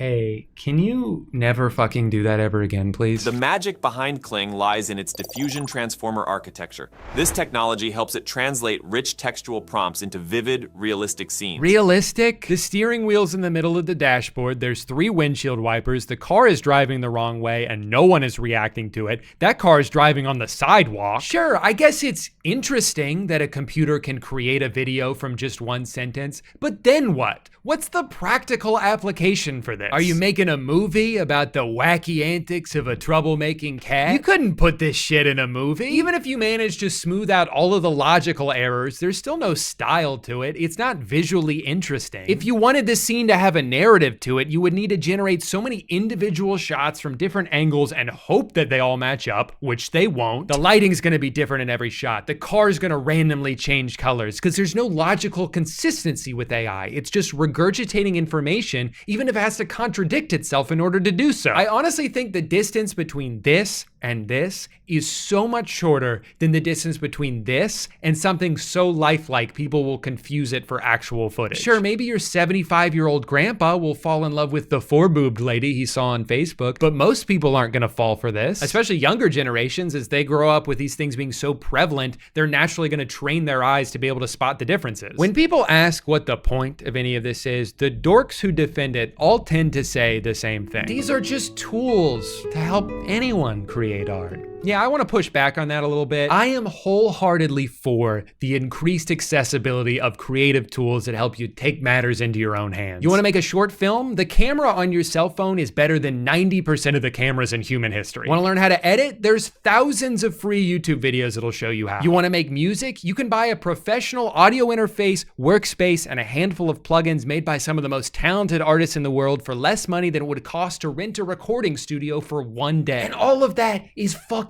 awesome. I feel so lucky to live at a time where you can essentially make whatever you want without having to cross the insurmountable barriers that people did in the past. You don't need anyone's permission. You don't need an exorbitant amount of money. You can just make stuff and put it on the internet, and with a little bit of luck, people see it. And there's so many tools along the way that help you streamline the process of getting from an idea to a finished product. But at a certain point, if the tool is just doing everything for you, you are not an artist. You just described what you wanted to make and asked a computer to make it for you. You're also not learning anything this way. Part of what makes art special is that it's difficult to make, even with all the tools right in front of you. It takes practice, it takes skill, and every time you do it, you expand on that skill. Every song you hear, every movie you watch is the result of thousands of hours of trial and error. You can fail 1,000,000 times and use that experience to finally succeed. Making a video using generative AI does not teach you anything about making videos. It's not like you could type 500 Sora prompts and then take everything you've learned to go shoot a movie. There's zero correlation there. Generative AI is only about the end product, but it won't teach you anything about the process it would take to get there. And I think what these tech people will never understand is that finally figuring something out that you've been obsessing over, turning a blank Word document into multiple pages of something you're proud of, is the fun part. That's what's rewarding about making stuff, is figuring it out on your own or with a group of people and getting to share in that feeling. Can AI tools help you figure out things faster? Sure, but it's not gonna feel as rewarding. I understand how tempting a shortcut can be, especially when you go online and you see all these other people doing cool things and you're like, man, I'll never be that talented. It would take me like 10 years to learn how to make music like that. Okay,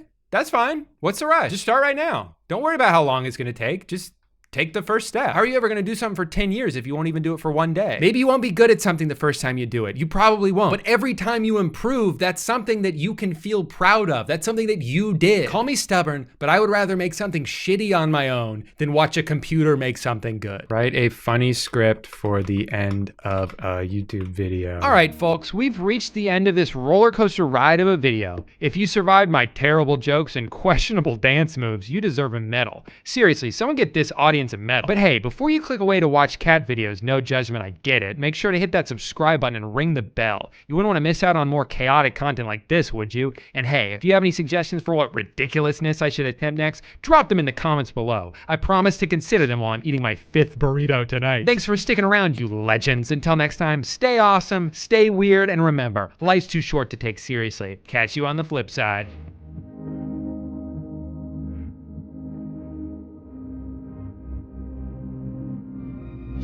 Hey guy, I talked a little bit about season 5 of Stranger Things in my last video, right before the final episode came out. At that point, I was so underwhelmed by the season as a whole that I didn't expect the finale to sway my opinion about it that much in either direction.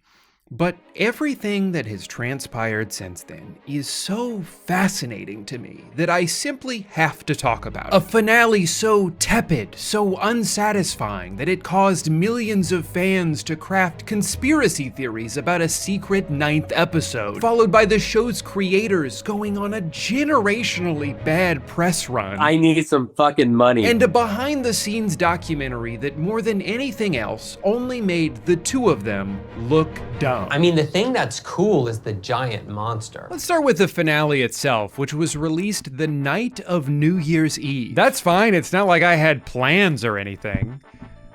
I don't know why I said it like that. It was fine and I didn't have plans. Here's everything that pissed me off in the finale. 1, the long ass cut to black when Steve fell. Oh no! Oh, thank God. They caught him. This was the most SpongeBob roller coaster ass moment of the entire show. I did not think for 1 second that Steve was gonna die here because nobody with significant screen time ever dies in this show. They didn't even kill off one of the Wheeler parents who got brutally attacked by monsters. Everyone will die. It's gonna be okay. Or Murray, who has no personality and speaks only in quips. You get too loud in this act, she shush you? If he died in some embarrassing and hilarious way, everyone would have given you a standing ovation. But they didn't even have the balls to do that. So I'm supposed to think that we're gonna come back from this blackout with fan favorite Steve Harrington just dead on the ground? No. This is the cinematic equivalent of playing peekaboo. You're treating me like a baby. The idea of him saving Steve, you know, this is gonna really mess with people. Unfortunately, one person that does die is Kali. Rest in peace. Not that this contradicts my point at all, because I'm pretty sure she was on screen for a total of like 10 minutes the entire series. She was in one episode 8 years ago, and they brought her back just to kill her. This was played like it's supposed to be this really emotional moment, but I'm sorry, I don't care about this character. She's not part of the show. It actually makes me kind of mad because the Duffers clearly are trying to have their cake and eat it too. They want us to be sad when they kill someone, but they don't want to kill anyone who would actually make us sad. And even if they do, they'll follow it up with, or maybe we didn't. Guys, please don't be mad at us. The one cool moment that actually shocked me in this finale was when Vecna tricks Hopper into shooting Elle, and for a few seconds, we think something terrible just happened. It's so jarring and unexpected and serves as this temporary reminder of how powerful the villain is supposed to be. But nothing really comes out of this. I mean, sure, it throws a little bit of a wrench in their plan, but they figure everything out anyway. This is gonna really mess with people. Really, this just feels like a big missed opportunity. Why wasn't Vecna doing shit like this the whole season? This guy can give people vivid hallucinations. He could have spent the past few months slowly eroding everybody's trust, making them question what's real, even to the point that they start turning on each other. Think of how much more tension that could have added, how much more formidable it would have made your main villain. Instead, he spent the whole season running a daycare. We spent more time watching him intimidate a bunch of random kids that we don't know than we did watching the relationships of the core characters actually get developed in a meaningful way. Anyway, eventually the gang moves from one blue screen to another, only this one looks worse. And we get to see them walk and talk, and they walk and they talk. And now, it's finally time for the ultimate battle. 10 years of Stranger Things has led to this moment. A climactic showdown between our scrappy group of teenagers and Winona Ryder versus one of the most dangerous and evil freaks the world has ever known, taking the form of the Mind Flayer, a 100-foot-tall beast with sprawling tentacle arms. They killed him. They just jumped inside and chopped him up. The final battle was so quick and easy and so early into the runtime of the episode that I thought surely the other shoe is about to drop. It's classic misdirection. You think you beat the boss, only to realize there's actually a second phase and you already set down your controller. But no, that was it. No Demogorgons to deal with, no Demodogs, Demobats, not even like a Democockroach? Nothing? A group of 16-year-olds with a spear and a flare gun took down Satan himself without even getting a scratch. Dustin has a bigger scar from getting punched by another teenager than any of these people do from fighting this. You know this saying about how if you want to boil a frog, you have to like slowly turn the temperature of the water up to keep him from jumping out? Kind of a weird way to describe that specific phenomenon, but almost exactly how I felt watching Stranger Things in this moment. I don't think it truly set in how far we strayed from where we started until the water was already 200 degrees and my little frog ass was getting boiled. But if you showed me this clip in 2016, right after I finished watching the first season, I would be like,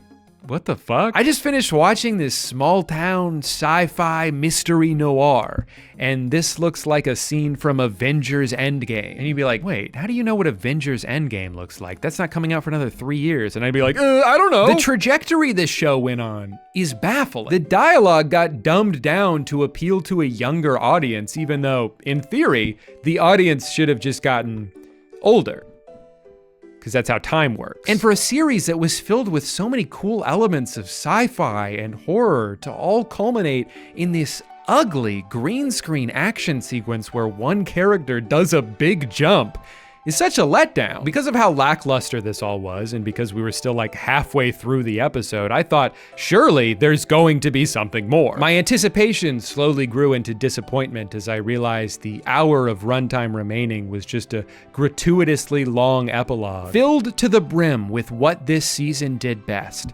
Characters in a circle talking about the things they're going to do. Thank you.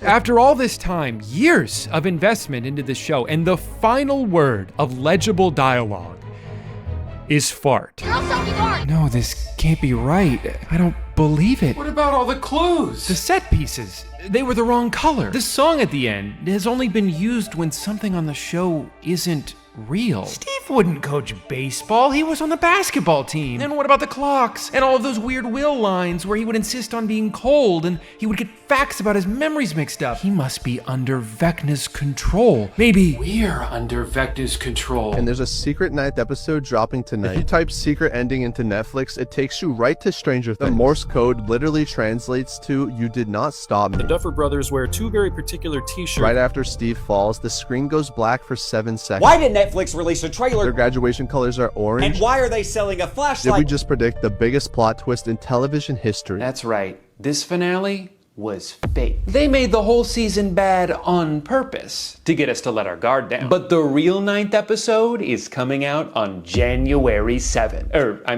January 18th. Sorry, what I meant was during the Super Bowl halftime show. His face goes dark at 8. Super Bowl halftime starts at 8 o'clock. We're gonna see the real ending. So this is on Backlit, which is like a casting website. The ability to wear a costume that fully covers the body.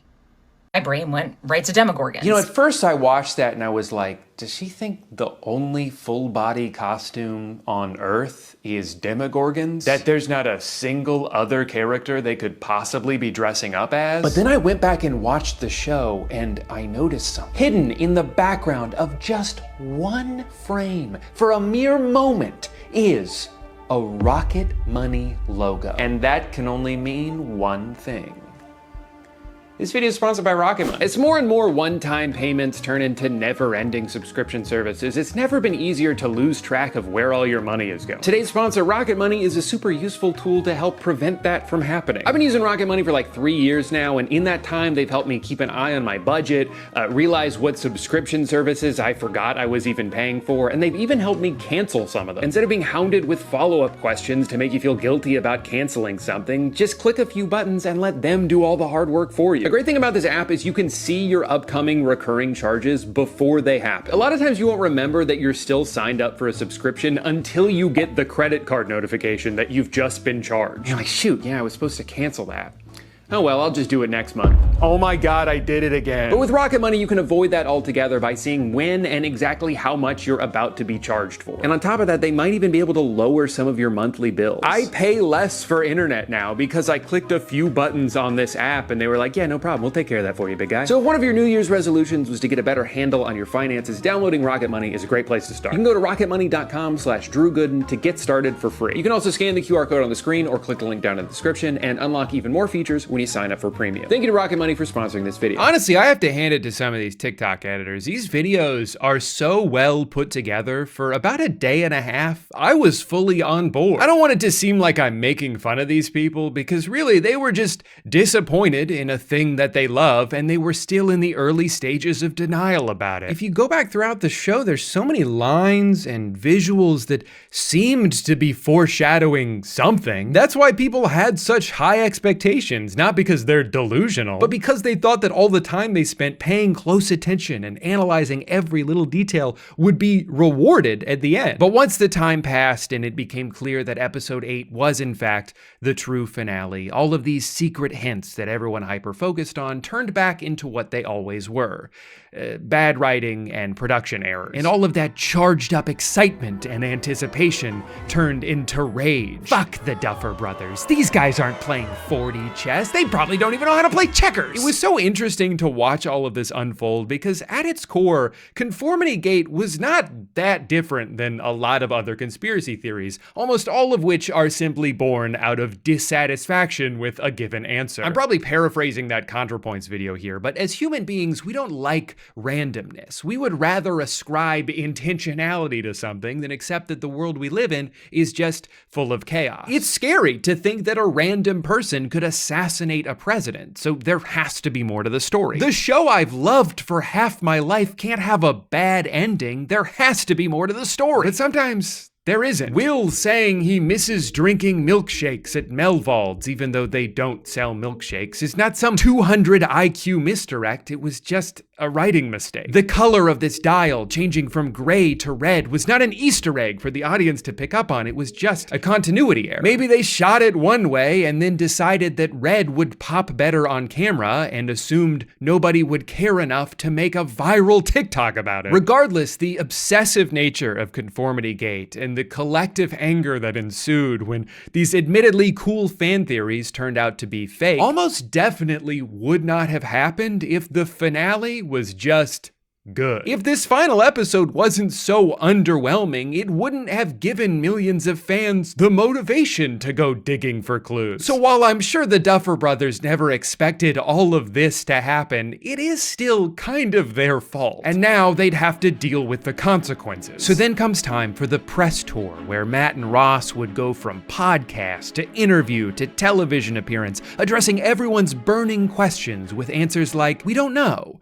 We never thought about it like that." And if that did happen, it happened off screen. Every day for about 3 weeks, I would wake up and see some new quote from the Duffer Brothers that had absolutely no substance. What is even the point of doing all these interviews if you're not going to say anything? Oh, what happened to Robin and Vicky?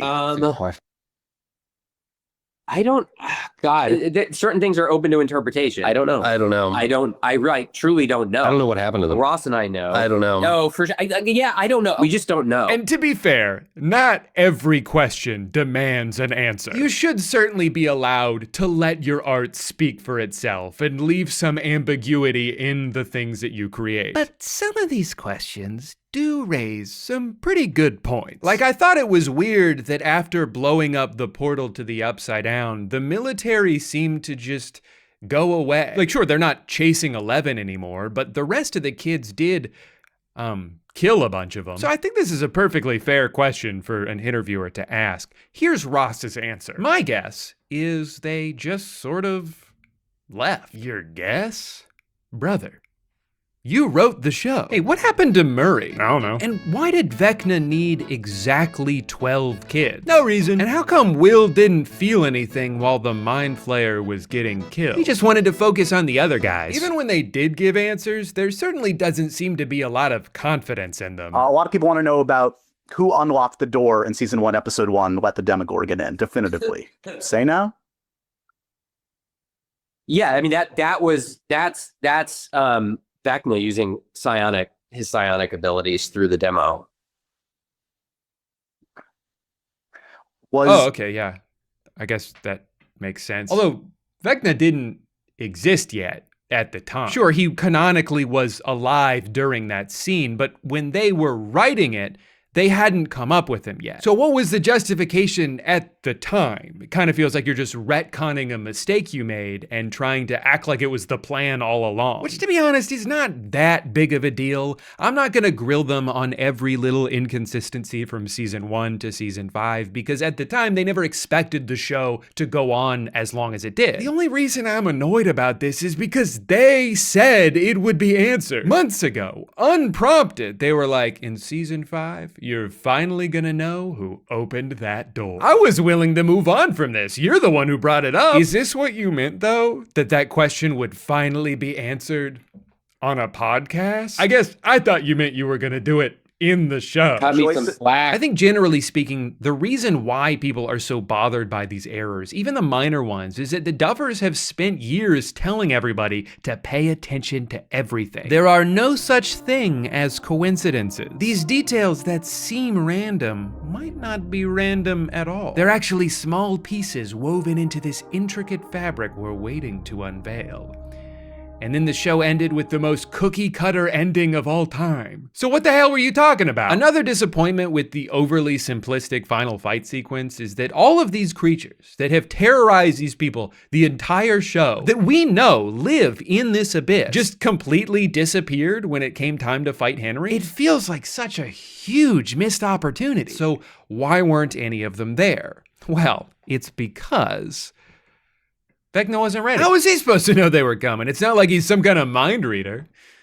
Oh wait, I guess he is. I'm sorry, the omnipotent, telepathic devil creature who can see into people's brains from anywhere in the world didn't know what they were up to. They spent half the season talking about their plans. You didn't want to pop into one of those meetings and take some notes? I'm pretty sure the only time he actually used this power was to figure out where Max was. She was in the hospital, Henry. He knows where she is now. I don't think you needed telepathy to find the girl in a coma. Where the hell else would she be? I remember liking a lot of what they did with Vecna in season 4, but by the end, this became such a stupid character. He's all powerful and all knowing, and yet he got tricked by a bunch of kids. He's bulletproof and indestructible until he merges with the giant monster. Then you just have to jump through his neck hole and hit him with an axe. I liked this show a lot better when the antagonist was more mysterious, when the threat was a demonic alternate dimension and not just the Grinch, but evil. Yes. This does not bite me in the ass. But as bad as all those interviews were, nothing made the Duffers seem more incompetent than the documentary that Netflix released about season 5. Today's a very interesting day. We are shooting episode 8, which isn't completely written yet, so we don't even fully know what's going on. We went into production without having a finished script for the finale. Oh, okay, well that makes sense. The reason everything seemed unplanned and rushed was because it was. It's so funny that they're like, man, a lot riding on this finale. We cannot fuck this up. You see these shows that people love and the ending falters and they just discard the rest of the show. You can't leave anything dangling. You have to wrap everything up. And then they wasted all the time they had to write the script and had to rush it out after they started filming. I never read a script and we're just shooting it. I mean, they know how it's gonna end. They just have to, write it down. It's not like we don't know the ending. It's like it's all plotted out. I just have to write it. There are multiple crew members stressing out about the timeline that's been thrust upon them because Matt and Ross have procrastinated. You have a script? No. We don't. They have all these meetings to try to get some idea of what they need to do, but since none of it is set in stone yet, they might end up wasting a bunch of time. Inevitably, it's going to change as we keep writing it. All right. I mean, just have to through know a whole exactly new what's concept of happening. like what the floor is like. We're gonna get a script and it's gonna be like, oh, there's the other like 70% of business that we couldn't account for. I feel like there's moments where you can even see the actors starting to lose faith in the show. Like Natalia asking if there's any scientific logic behind something. It's all very realistic. Or this clip of Maya giving the blankest stare while watching the footage they just shot. It's really funny to juxtapose some of the responses they've given in interviews with footage from this documentary. Like the answer about there being no Demogorgons in the final fight because Vecna, didn't think to ask for their help is only an attempt to justify the fact that they just didn't want to write about them anymore. Yeah, I guess I maybe wonder about demo fatigue at the... Yeah, I mean, that's fair. That's such a funny thing to say because no, I'm pretty sure anyone who's stuck around this far into the show is not tired of seeing the creatures that have been in it since the beginning. That would be like spending the entire Star Wars trilogy building up to a fight between Luke and Darth Vader, and then right when you get to the end, you're like, wait, don't you think people are gonna be kind of bored of lightsabers at this point? And then Darth Vader turns into a spider. I love their response when one of the writers tries to point this out. There have to be some monsters in the abyss. I agree. There has to be Demogorgon, bat, dog, like something. It's crazy if there's nothing there, I think.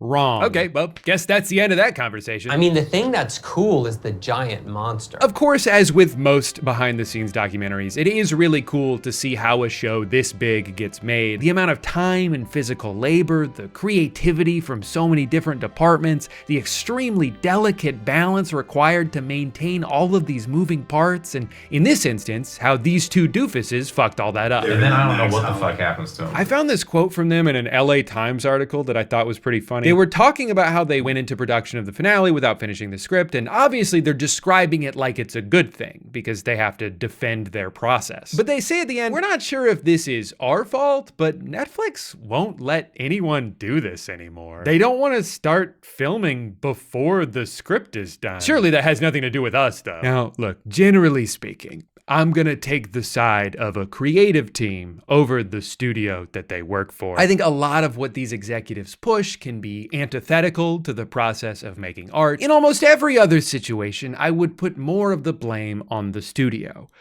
But they're talking about how Netflix is breathing down their necks. We were getting hammered constantly by production and by Netflix for episode 8. And it's like, yeah, you had 2 years to write it, and you didn't. It was the most difficult writing circumstances we've ever found ourselves in. The only reason there's this much of a time pressure is because they wasted 80% of the time they were given. This isn't like a workplace comedy where you could leave a couple scenes open-ended because you're gonna leave room for your actors to improvise. This is the grand finale of a high-budget, narrative-driven sci-fi show. No matter what you write, there is so much production work that goes into it. There are giant sets to build, visual effects to bring to life, the quality of which will almost directly correlate with how much time the artists are given to create them. There are hundreds of people who work on this show, and none of them can do their job until you finish yours.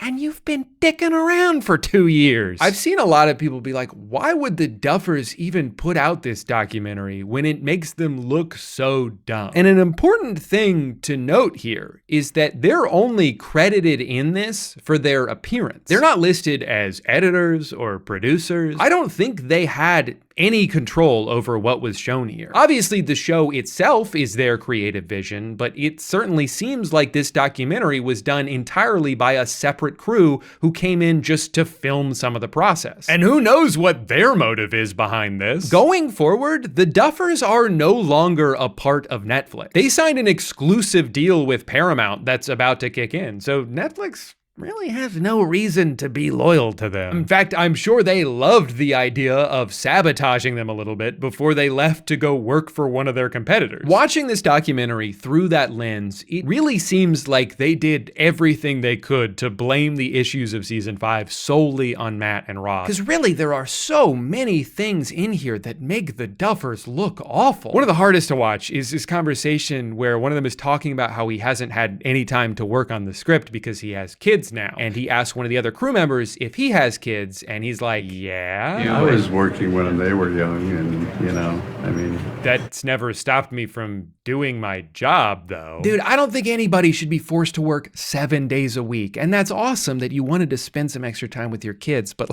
I can't stress this enough. You had 2 full years. I'm pretty sure there was room in there for some work-life balance. I think the reason I'm so drawn to this, the common thread between the Duffer brothers and some of the other people I've talked about on my channel in the past, is I think I'm just fascinated seeing someone get too successful for their own good and then end up way out of their depth because of it. Just because Jake Paul was good at making YouTube videos for 9-year-olds doesn't mean he should write a book. Just because Ninja was really good at Fortnite for a couple years doesn't mean he should teach a masterclass about it. My hair was blue. And just because the Duffers are pretty good directors, which I do think that they are, doesn't mean they're great writers. They talked pretty openly about how that was never what they wanted to do. Ross and I had no interest in writing at all. That to them, writing was more of a means to an end, that they would only be given the opportunity to direct if they wrote their own project. And clearly they're good enough writers. They started this show with a really good idea, but I think it's clear that the difference between a good writer and a great writer is being able to finish what you started. It's a lot easier to throw out a bunch of ideas early on in a show than it is to tie them all together at the end. In early seasons, you can do almost anything. You can introduce whatever you want. It almost doesn't even need to make sense yet because you'll get the benefit of the doubt that it'll all get explained later. You can just keep kicking that can down the road, and that's all great. Until you get to the end and you're surrounded by all the cans you've kicked and you're like, what the fuck am I supposed to do with these? It's too late to come up with answers for all of them, so you just have to focus on the ones you think matter the most and hope to God nobody notices all the ones that you didn't. And unfortunately for Matt and Ross, this show was way too big for that to happen. A lot of these fans paid more attention to it than they did. They noticed so many mistakes that they convinced themselves that they were following the intentional breadcrumbs of a massive conspiracy theory. But watching this documentary only makes the idea that the Duffers are some super genius writing duo with this giant trick up their sleeve honestly kind of hilarious. We wanted to get it right. It was the most important script of the season. The thing that's cool is the giant monster. That these guys were about to subvert the entire medium of television by releasing a secret alternate finale in a way that nobody else ever has? No. It was always going to be the safest ending imaginable. A finale meticulously engineered to ruffle as few feathers as possible. And ironically, by being so unambitious, they actually did make a lot of people upset. I think what the finale and the interviews and the documentary all made clear is that by the end, the Duffers just didn't really care that much about this show anymore. I think more than anything else, they were just ready for it to be over. In 10 years, when we're talking, are we talking about more stories with these characters? If you're betting men, what do you say? I hope not. We don't want to. We really don't. I honestly understand the procrastination because I'm sure it was so overwhelming to sit down and try to write their way out of the corner that they had painted themselves into. When you realize, oh wait, people are gonna remember all the things I've been saying for the past 10 years? I don't even remember all that shit. I think they were so stressed that they were like, you know what? Let's just wrap this thing up, do a big fight, everyone will live happily ever after, and then we don't have to think about this show ever again. But unfortunately, in their rush to move on, they've kind of retroactively damaged the rest of the show. Turns out if you abandon a bunch of plot lines and butcher most of your characters, it leaves a pretty bitter taste in people's mouths. To this day, I've still never watched Game of Thrones because I know how much people hate the ending. No matter how good the rest of the show is supposed to be, it's hard for me to want to watch it when I know I'll just be bracing myself for what's waiting for me at the end. The Duffers said their worst fear was doing that to this show, so it's probably eating away at them to see how people are talking about it, especially since everybody is still judging them on the fake ending. How are you gonna say Conformity Gate isn't real when the evidence is literally right there? Episode 9, Super Bowl halftime show, stands full of Demogorgons, Bad Bunny turns into Vecna, Sam Darnold turns into Finn Wolfhard, and Stranger Things fans everywhere will finally get the ending we deserve. Also, 34-17 Seahawks. Thanks for watching. I feel like for the past 3 years, I've heard over and over again that a recession is about to hit, the stock market is gonna crash, the housing prices are gonna come back down to earth any day now, and yet somehow all of these things keep not happening. And for most people, it doesn't make sense. What do you mean the economy's good? My dentist just tried to get me to sign up for a credit card. Since the pandemic, the cost of living has skyrocketed, inflation is out of control, groceries have never been more expensive, layoffs are happening at an alarming rate. At this point, a college degree might be more likely to get you into crippling debt than it is to help you find a job. And even if you have savings, you're more than likely one stroke of bad luck away from losing it all to medical bills. And yet some people will look you right in the eyes and tell you, I don't know what you're talking about. The numbers are green. Is this guy stupid? The problem is each of these people are kind of correct in their own way. This is the best the economy has ever been if you already have money. If you bought a house 5 years ago, there's a chance it's already doubled in value. If you invested in the S&P 500 in 2021, you could be up as much as 80%. And that's not like saying, you'd be rich if you just bought Bitcoin in 1973. That's just the regular stock market. You didn't need to have some genius level of foresight to be able to do that. You just needed to already have a bunch of cash sitting around. And obviously for the overwhelming majority of people, that is not the case. If you're living paycheck to paycheck, you're not thinking about the stock market. If you're in your 20s, you haven't even been working long enough to save any money to invest. You don't get to benefit from rising home equity if you don't own a house. The only thing this graph represents to you is how much further away that dream is getting. Right now, the average age of home buyers is 59 years old. What a depressing statistic. This is the problem with an economy that disproportionately benefits asset holders instead of the people still trying to earn them. Wealth grows exponentially, but wages aren't even outpacing inflation, which means if your salary hasn't been going up every year, you're effectively making less money. Meanwhile, the fastest way to make $1 million is to just already have 10 million. Leave it in an investment account for a year and congratulations, you now have $11 million. At a larger scale, this is why it feels like there's two different economies happening and they're both moving in opposite directions. 50% of the stock market is owned by the top 1% and only 1% is owned by the bottom 50%. Don't let somebody tell you that these numbers going up should discredit your own lived experience. Don't let somebody who's benefited from untaxed inheritance or years of compound interest granting them passive income tell you that your problem is you're just not working hard enough. No, the real answer is sorry, you should have been born sooner. Have you thought about that? Maybe instead of wasting all that time farting around kindergarten class, you should have been investing in real estate. It's not my fault you're lazy. People are getting squeezed in every direction while also being gaslit into thinking that it's somehow our fault. There's CEOs in earnings calls bragging about how they get to make customers pay for inflation so they don't have to. The economy is so bad right now, I'm about to segue into an extremely ill-timed brand deal in a video about greed. You think I like looking like a hypocrite? Of course not.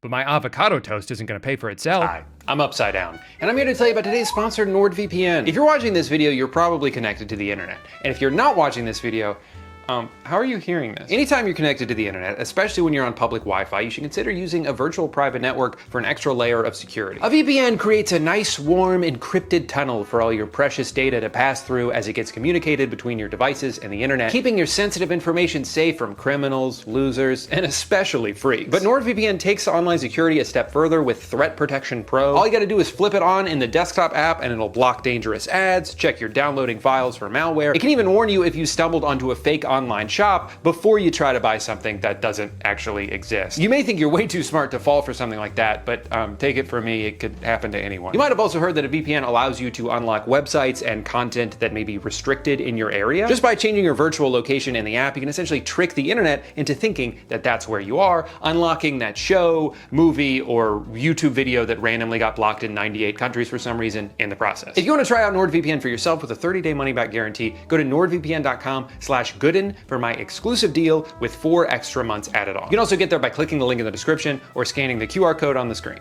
But don't scan me. It's not gonna do anything. I'm just a guy. Thank you to NordVPN for sponsoring this video. The economy sucks ass for most people right now. The only reason we're not technically in a recession is because the GDP is still going up. But the only reason the GDP is still going up is because of the AI industry. But the only reason that even looks as good as it does is because a handful of companies are just like passing money back and forth. But there's no recession. You're hallucinating that. Because the AI industry is now single-handedly propping up the entire global economy, there's really only 2 paths forward. Worst case scenario, turns out it is all bullshit. The bubble pops in spectacular fashion, trillions of dollars of investments cannot get paid out, and everything goes up in flames. Or best case scenario, a few billionaires get even richer. Wait, is that what we're hoping for? All right, you're gonna have to bear with me while I go on another AI rant here. I know I do this like every 6 months, but it's not going away. It doesn't count as beating a dead horse if the horse is still alive. We gotta kill that horse first. People largely do not like AI and are worried about the future it imposes. It's currently being used to make a bunch of promises that almost no one asked for. The main appeal of it comes from corporations who see advancements in AI as a way to further reduce their dependence on human labor. The only thing cheaper than outsourcing jobs is just eliminating them altogether. The wet dream that soils the sheets of every CEO is a company that's somehow run entirely on its own and they can just sit back and collect all the profits for themselves. No more dealing with pesky labor laws or health insurance or can I have Saturday off? My family died. No!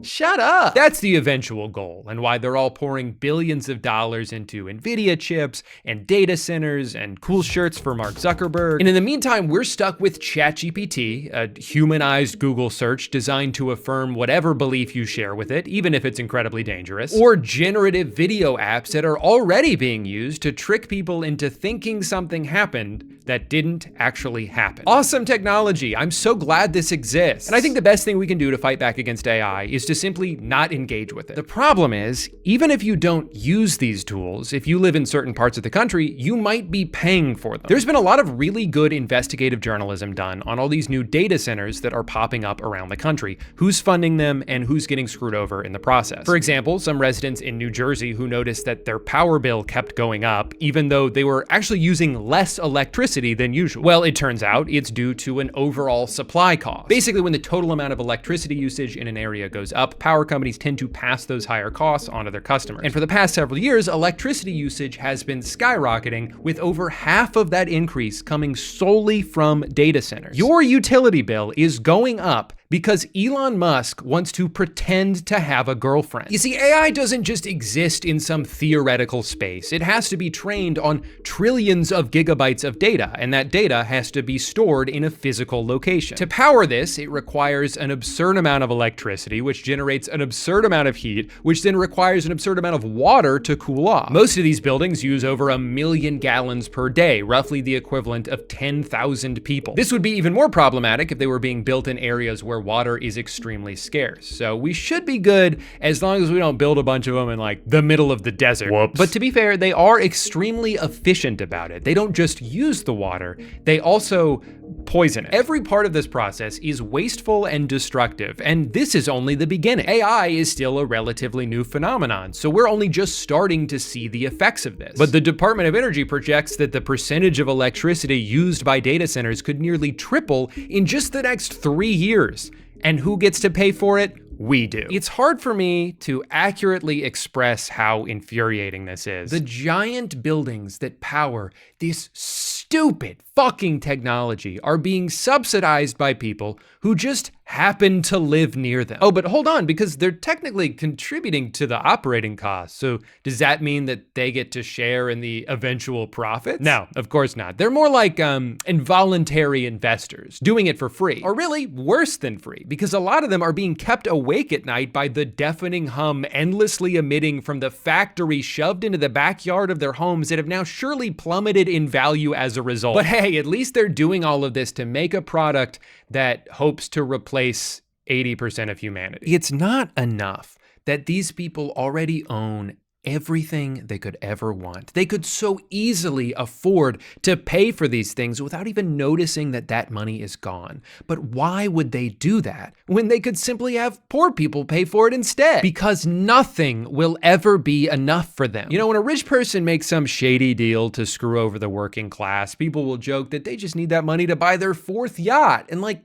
I don't even think it's that. They could buy 1,000 yachts and still not run out of money. They don't want to spend their wealth. They just want it to get bigger. It's the same obsession with seeing number go up that keeps me addicted to old school RuneScape, except the only life that's ruining is my own. What they have is a disease. They have been scourged with the blight of insatiable greed, cursed to an endless pursuit of wealth that will never bring them true happiness. I would almost feel bad for them if they weren't actively destroying the world in the process. One of the most frustrating things about this problem is that if you even try to suggest that maybe these guys should just have a little bit less money, like you guys can still be rich, whatever, just turn it down a notch because you're kind of making shit terrible for everybody else, you're treated like you're crazy. No, this is the American way. If you don't like it, then leave. And yet these ideas aren't radical. They're not even new. Most people who advocate for a more progressive tax system are only calling for a return to something that used to exist in this country. We just forgot about it. So I think it's important to do a little history lesson here. If you can believe it, there was a time where the working class in this country actually had it really good. And it was mostly because things got so bad during the Great Depression that the government was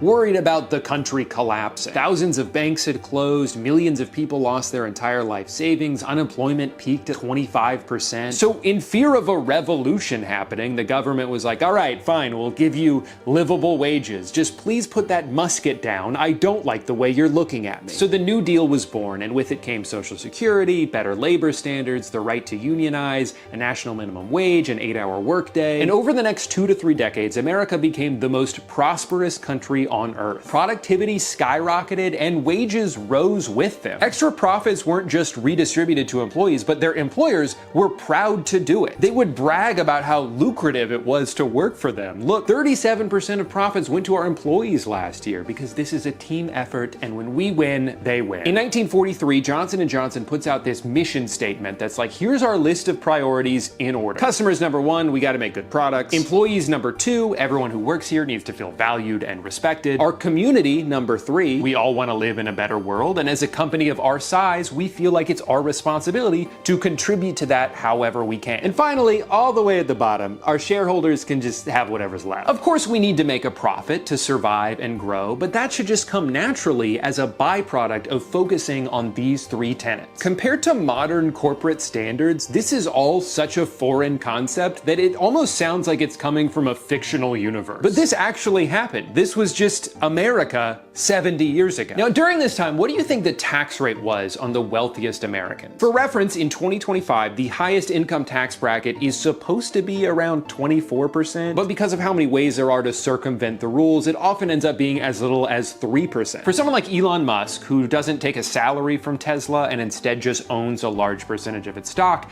as long as he doesn't sell any of that stock, then technically there's no income to tax him on. Now, he can still leverage the value of those stocks to make purchases, you know, like how money works, but it's still not taxable because of the rules. This is how people like him and Jeff Bezos can be, in terms of net worth, 2 of the richest people on the planet, and in some years pay $0 in taxes. In the middle of the 20th century, the tax rate on the ultra wealthy was not 3% or 20% or even 50%.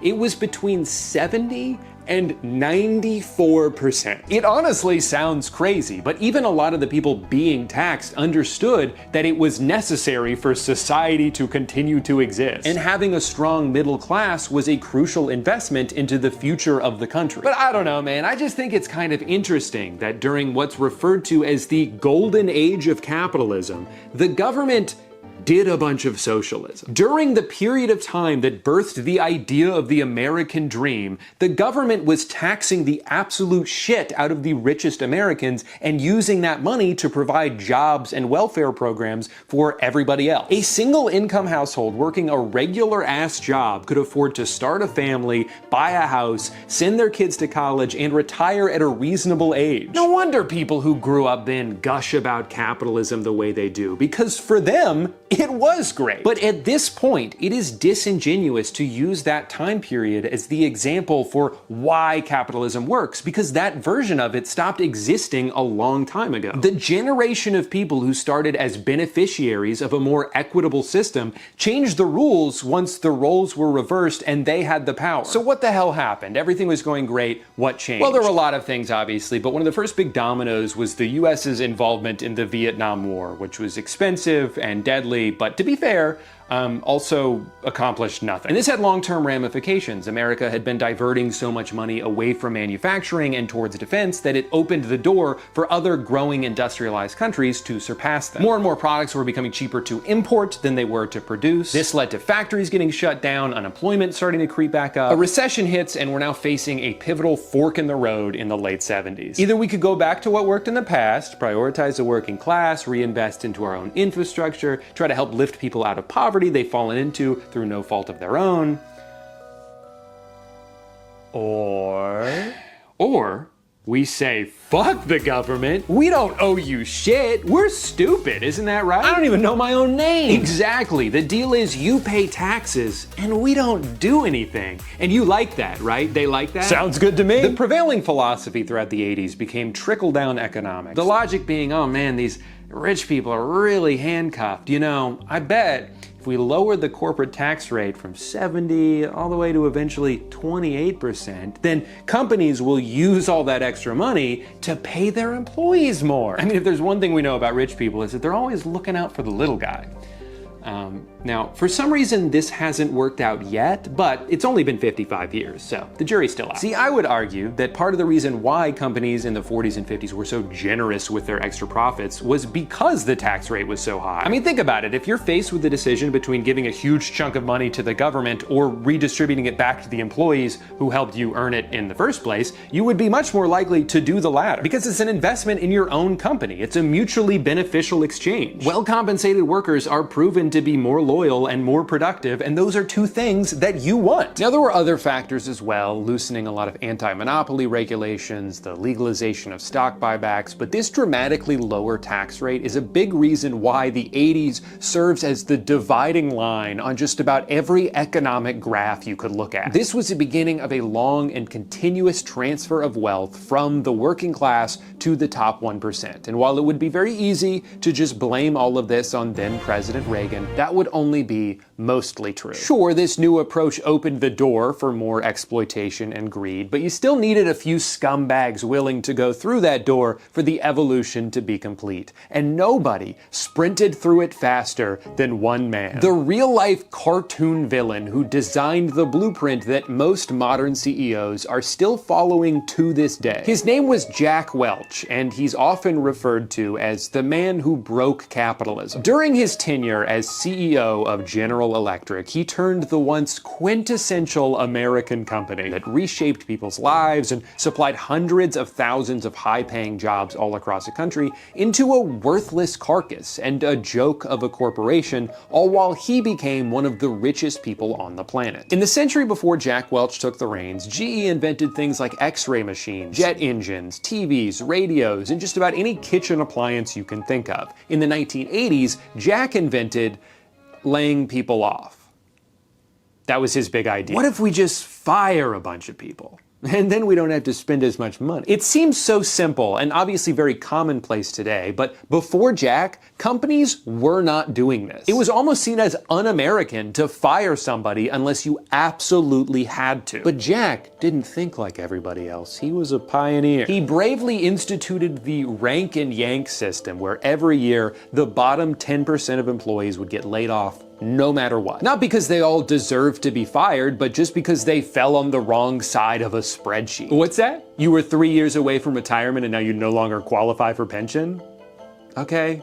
Then die. And to be clear, the layoffs were also not because the company wasn't profitable. It very much was, but it just wasn't profitable enough. See, when you routinely shut down entire facilities, you uproot thousands of lives, you create a toxic and selfish work environment where loyalty is replaced with fear, and if you're a company with the size and influence that GE had at the time, you can almost single-handedly destroy any semblance of a middle class across all of America. But this number gets a little bit bigger. So it's kind of a fair trade. GE was at the forefront of this countrywide philosophical transition from an economy that cared about making things and rewarding the labor it took to do so, to an economy that only cared about shareholder value and would prioritize anything it could to make that number go up. But the thing about the stock market is it's mostly just about perception. As long as something seems to be growing in value, then people will be more likely to invest in it, which will in turn cause it to be more valuable, even if it shouldn't be. A lot of what Jack did during his time as CEO did not make the company better, but it did make it bigger. And in the eyes of Wall Street, that was all that mattered. I mean, come on, a business that relies on something boring like selling products can only grow so much. But a company that's constantly acquiring other companies simply has no ceiling. I mean, they could be worth infinity dollars when you think about it. So that's what they did. Over the next few decades, GE bought and sold hundreds of companies, and Jack was lauded for his brilliance because from the outside, everything seemed to be working. I mean, sure, they were becoming a bloated, nonsensical hodgepodge of unrelated businesses, eroding the company's infrastructure and prioritizing constant quarterly gains over any long-term sustainability, but no one gives a shit because the stock price has never been higher. They've stumbled upon an infinite money glitch. They're just alchemizing value out of thin air. It gets to a point where the company founded by Thomas Edison doesn't even make their own light bulbs anymore. It's cheaper to get them somewhere else. Who cares? All they care about now is their ballooning financial division. They're issuing high-interest loans. They become a massive holder of subprime mortgages, a famously good investment to make in the early 2000s. Literally whatever it took to juice the numbers, that's what they would do. After about 30 years of short-term decisions that received instant gratification from shareholders but were gradually making things worse for the company and its dwindling number of employees,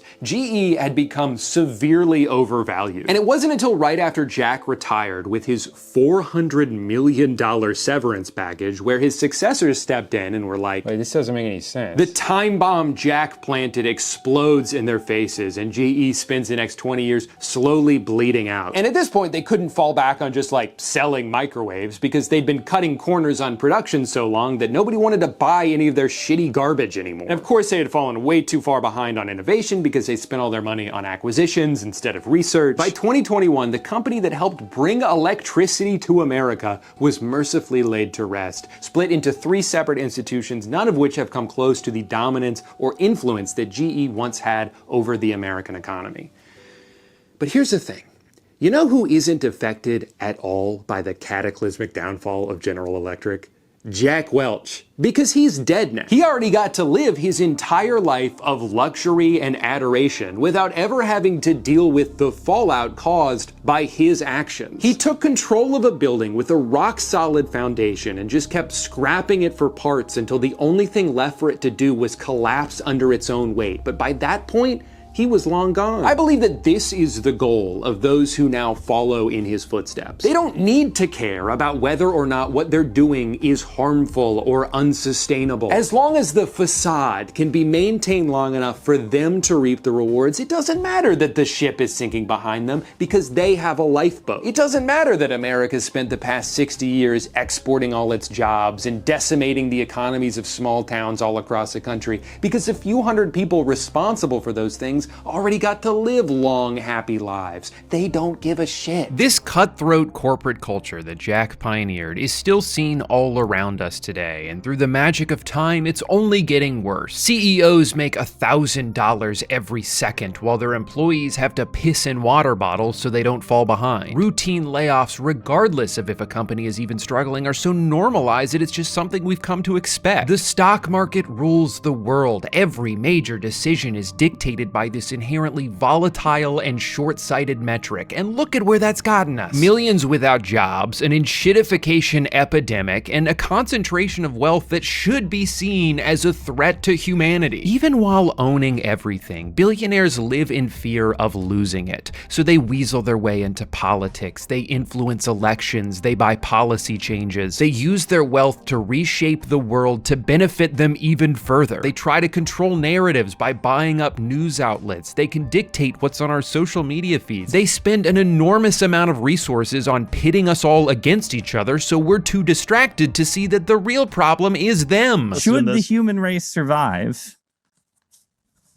Everything kind of sucks right now, and as a result, most people are justifiably pretty angry. But for media outlets and politicians, that anger is their single most powerful tool because they can tell you where to direct it. And they don't even really care who it is, so long as it's not them. That's why it changes all the time. Sometimes it's trans people, sometimes it's immigrants. Most recently, it's been poor people. There's been this whole war going on over food stamps because when the government shut down, 42 million Americans lost access to SNAP benefits. Now that's an objective piece of information, an inarguable statistic, but depending on how it's presented to you, it may lead you to draw a drastically different conclusion than somebody else. For some, it might put into perspective how dire the situation has gotten. Like, surely there's underlying issues with a system that's allowed 12% of its population to be unable to afford food. Alternatively, you might hear that and think, wait a minute, my tax dollars are paying for these greedy freeloaders? I'm busting my ass over here to barely make ends meet, and these leeches are using my money to buy cookies? That's not fair. And all it takes is highlighting a story or two of someone taking advantage of the system to make you think there's this rampant issue, that you're expected to feed all of these people with money you barely have enough of to feed yourself. This narrative has been used since the 70s because it's very effective. You work hard, they're lazy, this program is bad. It's easier than ever now to push this narrative because you can just AI generate a video of a fat lady screaming in Walmart and get everyone pissed off. But in order to properly analyze this, let's take a look at the data. First of all, SNAP only makes up about 1.5% of the overall federal budget. Less than an eighth of what we spend on defense and an eighth of what we spend just on interest on the debt that we owe. By my math, cutting this program would only save the average taxpayer a couple $100s a year. And of course, that's assuming that if they were to cut it, they would send you a refund in the mail. No, I'm pretty sure they would still take the same amount, but instead of reinvesting it into the economy, which is what SNAP ultimately does, they would just buy some more missiles or send a pile of cash to Argentina. Second of all, by definition, the majority of SNAP recipients fall under the umbrella of elderly, disabled, veterans, full-time caretakers, or just temporarily unemployed. Remember, not everybody who isn't working does so because they don't want to. It is very hard to find and keep a job right now. The fact that SNAP spending ebbs and flows so closely with the overall state of the economy should be proof that this program is primarily used for temporary relief. Even still, many of the people on SNAP do work, and about 70% of the ones that do work full-time. That doesn't seem like a laziness problem, that seems like a wage problem. They need supplemental income to survive because of how little they're being paid. Of those full-time employees, their two most common employers were McDonald's and Walmart, who combined to earn $23 billion in profits last year. $23 billion, and you're telling me they can't afford to pay their employees enough so that they don't need government assistance? See, what that means is you wouldn't have to help pay for these people's food if their employer, a nearly $1 trillion corporation, just paid them a livable wage. You're more upset at the people using the program than the companies who have put them in a position where they even need it in the first place. Also, Walmart double dips here. The majority of food stamps are redeemed at Walmart. So not only do they save money by underpaying their staff, but their revenue then gets subsidized by this program because that's where people tend to use it. Final statistic, about a third of SNAP recipients, over 12 million of them, are children. What's the argument there? Are they not working hard enough? What, you don't want to get a job just because you're 7? Like, can we stop for 1 second to think about what you're saying here? You have let somebody convince you that in this situation, the only way to make your life better is if 12 million children starve. So I want to ask, who is more to blame here? A bunch of kids who got born into poverty, or CEOs with more money than anybody could spend in 1,000 lifetimes who expect you to solve the problem that they helped create? For some people, it doesn't matter what you say about capitalism, they will still go to war for it, even if it's not working for them. Statistically speaking, it's probably not. You'll try to criticize a multi-billionaire who's not paying enough taxes, and people will defend them like, hey, it's not their fault, they're just taking advantage of loopholes like any smart business person would. And you're like, okay, so then we agree there's a problem with the rules, right? If they're just exploiting the system, then maybe the the system shouldn't be so easy to exploit? We've reached a point where a lot of the core principles of a free market no longer apply. Like the idea that you can vote with your dollar. I get to pick which businesses I support, therefore the best ones will succeed and the worst ones will fail. Yeah, except when one company is allowed to corner the market and price out all their competition, suddenly there isn't any. And we would have small businesses tell us if they walked into a Walmart or a Costco, the retail price at those stores, the price on the shelves at those stores is lower than the wholesale price a small business is getting. And so there are huge disparities here. And that's now feeding into itself, right? The more dire the economy is for everyone, the less freedom they have when they're deciding what to pay for. Amazon is certainly not the only place to buy things, but historically speaking, it's almost always the cheapest and most convenient. So how do you convince somebody who's also been forced to pinch pennies due to their own circumstances that they need to spend more time and money buying that same thing from a local mom and pop shop when they could just click 3 buttons and have it magically appear at their door in 3 hours? It's not even really fair to impose that because that person is also struggling. But then the cycle continues. The small business closes, Amazon and Walmart extend their reach even further, and once all competition is defeated, then they can just raise the prices to be whatever they want. They can train an algorithm to charge you the maximum price they think you'll pay at any given moment. Now, one of the most common counter arguments you'll hear if you bring up the idea of raising taxes on the ultra wealthy is that, well, if you do that, they're just gonna leave. First of all, no, they're not. That's a bluff they've been using for years, perpetuated by media networks owned by, you guessed it, rich people who don't want their taxes to go up. Sure, a few of them might leave, but the kinds of people who are willing to go to the trouble of moving their entire business from New York City to like Kissimmee, Florida, are probably already doing everything they can to avoid paying any taxes at all. It doesn't seem like a very productive mindset to cater to this parasitic minority at the expense of everybody else. Second of all, oh my God, can we grow some fucking balls here? You don't understand. They're not gonna like it if we raise their taxes. Do you hear yourself? Do you hear how pathetic you sound? Okay, so what, we can't do anything then? That's it? It's over, they won? Your plan is that we should just give up and let the billionaires have whatever they want. Buddy, we've already tried that, and that's not working either. Third of all, this criticism is predicated on an idea that taxation essentially has a bell curve to it, where after a certain rate, your overall revenue actually decreases because people will lose the incentive to work as hard or, like you're saying, move away. With this in mind, there have been studies done by economists who believe that every country has its own ideal rate for maximum efficiency. However, the implication that raising taxes would cause the overall revenue to go down would only be true if we were on the tail end of this bell curve, and we are nowhere close to that. So if your main concern is to maximize total revenue, it's pretty clear which direction we should be moving in. Otherwise, the very metric your point is referencing contradicts the argument you're trying to make. Now, even having said all of that, I'm not going to sit here and act like just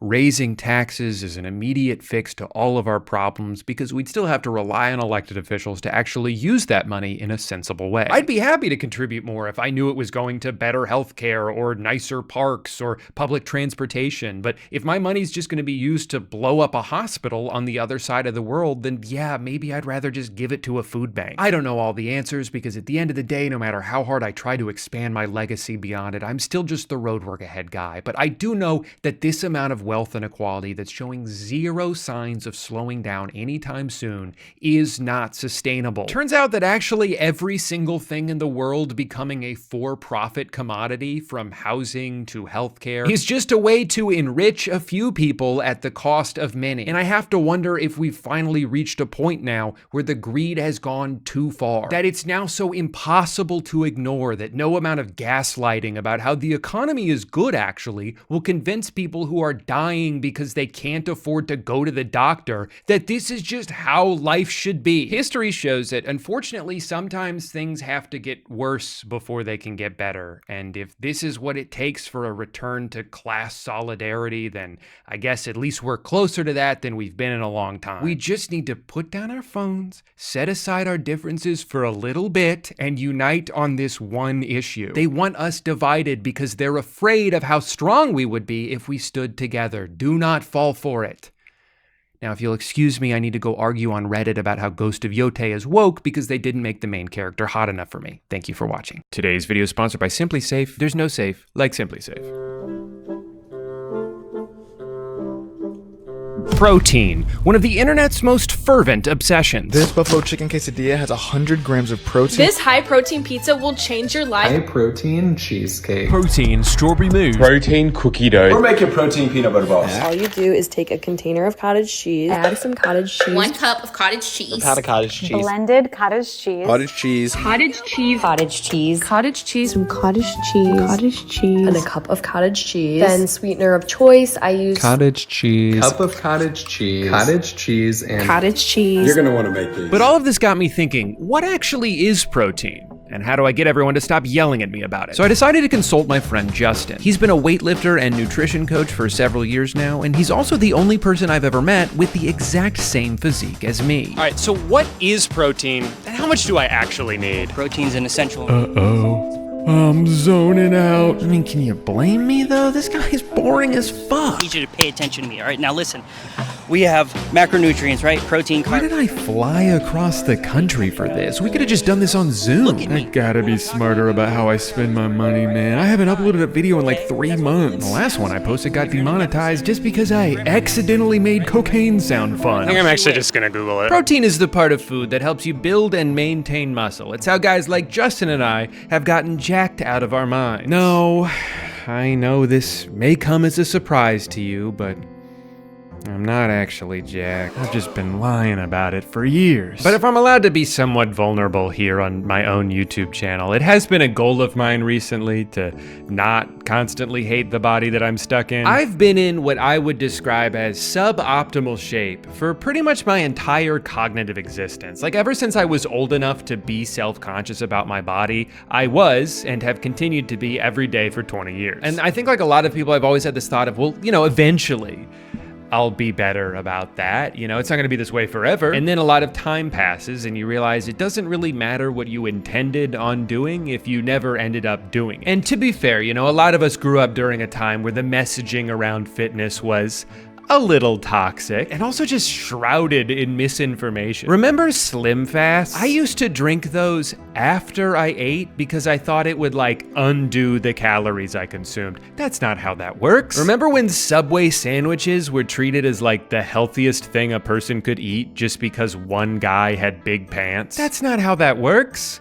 Also, whatever happened to him? I feel like he's never in commercials anymore. And I don't mean to imply that there's not still conflicting and confusing information out there. There's no shortage of people who will try to sell you on a miracle diet that somehow only they know about and science just hasn't caught on to yet. But I think there's also more useful information readily available now than at any other point in history. Just on YouTube alone, you've got Jeff Nipples, Lean Beef Patty, that guy who looks like if a thumb learned how to blink. And the main thing I've learned from watching all these people and talking to my friend Justin, who's so hot but so boring, is that, oh my God, you have to eat so much protein. You can't just go to the gym, throw back a bottle of muscle milk and call it a day. It kind of has to be the thing you plan your entire diet around. Like I've been trying to eat about 150 grams per day, and it turns out it's actually incredibly easy to come nowhere close to hitting that number. Even if you're very deliberate about eating eggs and chicken and salmon for every meal, it can be hard to reach that quota without supplementing it in some way. So this is where protein products play a really important role in rounding out your diet. The only problem with those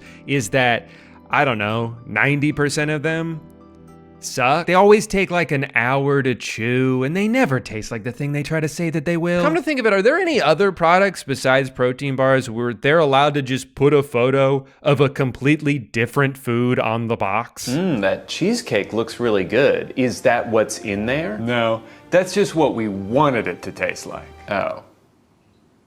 Well, does it? Not even a little bit. And on top of that, they're all so expensive that you have to blow a bunch of money before you can even find out that it's terrible. So anyway, here's my goal for this video. Okay, I see ads for protein bars constantly. I am going to buy every single one of them. It doesn't matter how much it costs or if it even looks like something I would like. If I see an ad for it, I'm gonna buy it and eat it, and if you're lucky, I might even spit it out on camera. That way, if you're curious about one of these things, you can indulge in my suffering and maybe even save yourself some money in the process. Another reason I wanted to make this video is because I'm fascinated by how protein has become increasingly used at times solely as a marketing buzzword in the same way that like vegan and gluten-free have for foods that that already were those things before more people started seeking them out. But now they cost more money because of all the boxes they check. Why would anyone choose to eat this boring old regular apple when our premium version has no added sugar and is vegetarian friendly? It even comes with this sticker that guarantees it's never been used as a torture device. Weird, I don't see that sticker anywhere on regular apple, and I have to say, your silence is deafening. So there's a lot of products that tack on what I like to call the protein tax. Many companies have realized that by putting the word front and center on their packaging, they can get away with charging more for what is often exactly the same thing. This protein pasta is more than 1.5 times the cost of the regular version from that same brand. That's a pretty significant price difference, but I do like protein, and this one has 10 grams per serving. Before I buy it though, I'm curious, how much does the regular pasta have? Surely it's nowhere close to 10, right? Because it's so much more expensive. 7. 3 grams? That's what we're making a big stink about? I saw this ad pop up and I was intrigued because I like the idea of protein snacks that aren't just trying to be a dessert replacement. And then you go to their website and they're like, high protein super snack. Whoa, this is incredible. 11 grams per serving, only 100 calories. These guys are wizards. How do they do it? But I was curious if they supplement it in any way or if that's just how edamame beans are naturally. So I found a random brand on Amazon and saw that it has 14 grams of protein per 130 calories. So for all intents and purposes, it is exactly the same. There is no difference between these two products, except this one costs 37 cents per ounce, and this one costs $1.76. Almost 5 times more expensive for exactly the same thing. They just market it differently. This is a vegan, low-carb, high-protein superfood. And this is just a bag of nuts. I know I'm probably not telling you anything that you don't already know, that marketing can be deceptive and is easily swayed by whatever's popular at any given time. But it's still something that I have to remind myself of because I can be very stupid. I can know that I'm probably being tricked and still fall for it anyway. Like with this one, I saw 36 grams of protein and I was like, damn, that's crazy. Turns out it is crazy. It's crazy to advertise the total amount of protein in something that has 9 servings. This flavor only has 3 grams per serving. That's not a protein snack. A donut has 3 grams of protein. I mean, I gotta buy this though. The flavor is unapologetic. Good, I'm so tired of biting into foods that are like, I'm sorry I taste like this.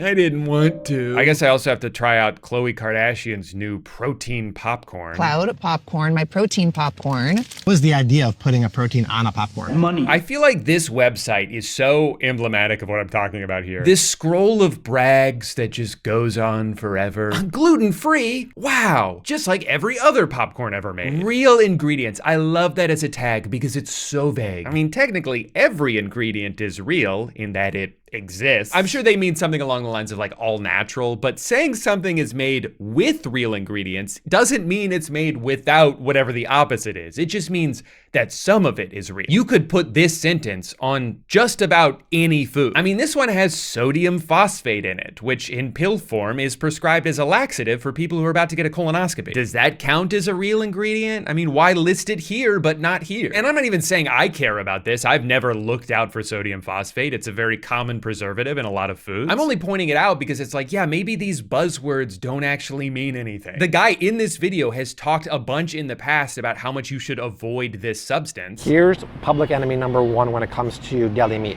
sodium phosphate. But then suddenly he turns the other way when he gets a chance to work with Big Kardashian. I guess my point is I don't know what to care about when I'm looking at a list of ingredients, and it's exhausting to try and figure it out. And sometimes this bombardment of arbitrary certifications listed on every food item that's supposed to help you quickly identify things at a glance just makes me feel more skeptical. I feel like the more stuff you're bragging about, the more you must be trying to distract me from something. I think the effect it's had on me is that ultimately I've adopted this like blissful ignorance when it comes to chemicals and preservatives and standing too close to the microwave because I like to watch my food spin around. I think step 1 is to just find things you like eating that are mostly healthy, that fit into your diet, and then later down the line, you can start to get a little bit pickier about ingredients once you've established a good foundation. Loser Bites new protein brownies come in 2 flavors and 2 sizes: chocolate and cookies and cream. Okay, I get what they mean by the loser thing, that they're talking about losing weight, but I still feel like we're getting off on the wrong foot here. Hey, dumbass. You wanna buy a little cupcake thing? Yeah, I bet you do, you stupid bitch. Also, this image is 100% AI generated. You can tell because it doesn't have the right number of fingers. I'm gonna try out these protein donuts because they look really good. Unfortunately, they don't come like that. You have to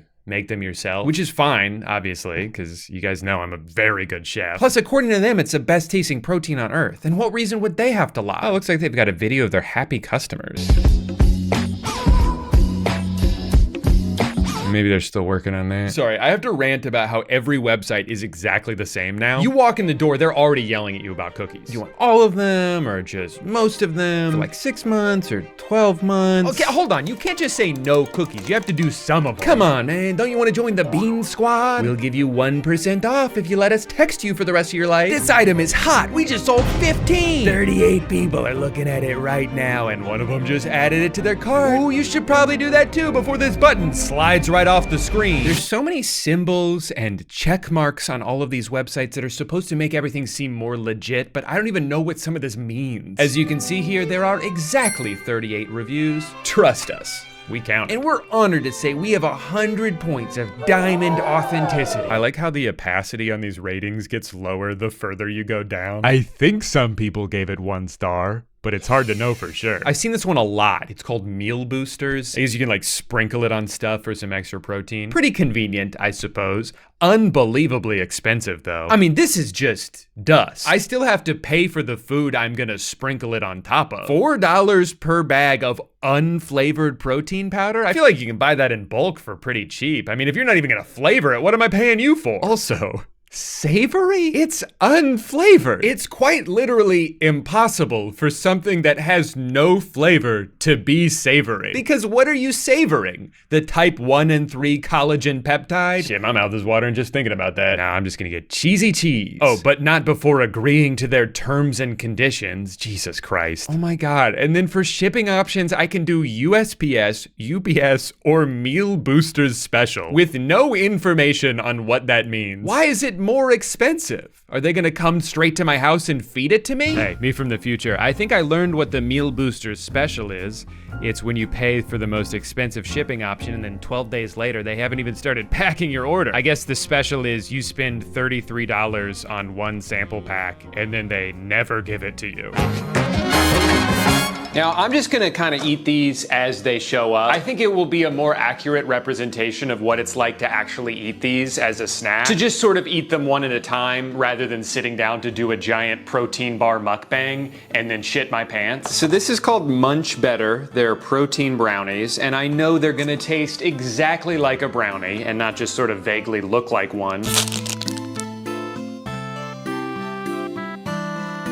Wow, what a roller coaster that was. Half the time it's in my mouth, I taste nothing. And then the other half, it tastes like what I imagine brownie mix straight out of the box would taste like if I just had a spoonful of it. It is also very dense, which I think like can be a bad thing, but in that way, it feels like it would be very filling. Like if I ate one of these, maybe it wouldn't satisfy my sweet tooth as much as an actual brownie would, but it would take so long to eat this and then digest it that my body's gonna be so busy working on that I won't even have time to think about other food.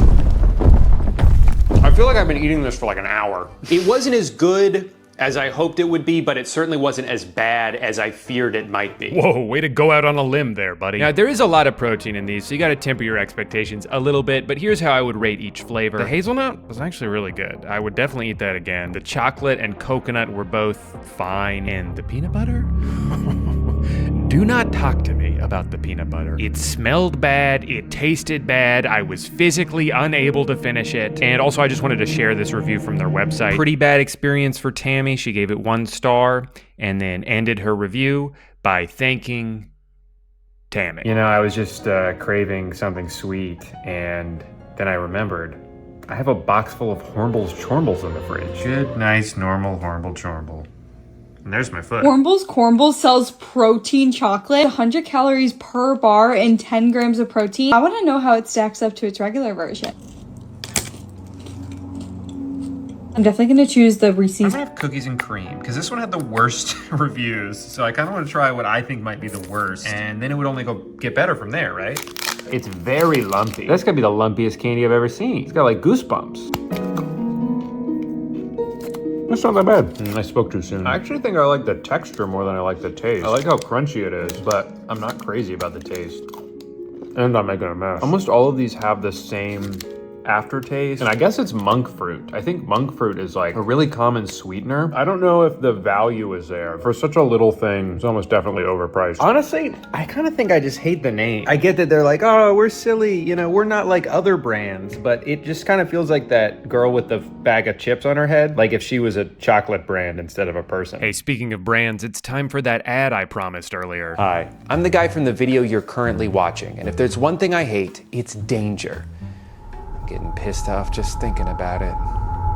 That's why I'm so excited to partner with today's sponsor, SimpliSafe. SimpliSafe offers a completely customizable range of tools to help you secure your home, tailored to whatever your own personal needs are. Glass break sensors, water sensors, carbon monoxide monitors, or even if you just want a video doorbell, SimpliSafe has you covered. And the best part is you have access to all these tools whenever you want straight from the app. Arm or disarm your system, get a live feed of your cameras. For my own peace of mind, I really like having security cameras outside my house. Sometimes I'll hear a noise outside at night and it's like, I'm not gonna go out there and look.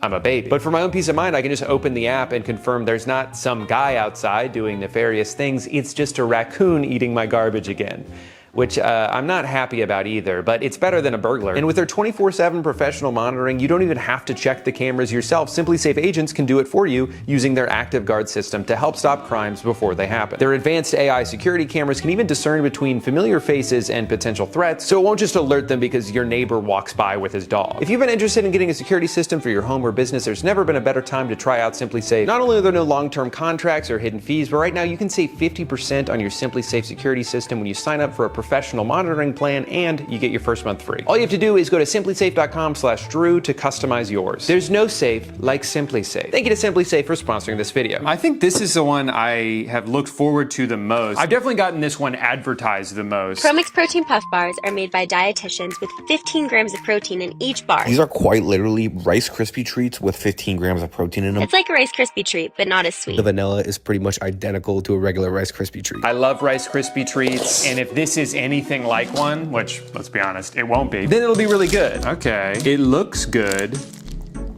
Best part is they don't have that chalky, chewy consistency all those other protein bars have. It does not taste as good as it looks. Man. And these other flavors are fire too. I mean, the blueberry tastes just like my grandma. It just looks so good. It's so shiny. It's glistening. Then you bite into it and you can only be disappointed. I'll give them credit. It's different. If you're tired of eating Quest bars all the time and you want something that just feels completely different to eat, this is like a fun change of pace. I just wish it tasted better. They smell so strong. The moment you open them up, you're like smacked in the face with this odor. Doesn't this look like it'd be delicious? Doesn't this look like you're 13, you just came home from school, you put Nickelodeon on, and you're about to have a delicious treat? That's what it looks like, but it doesn't taste like that.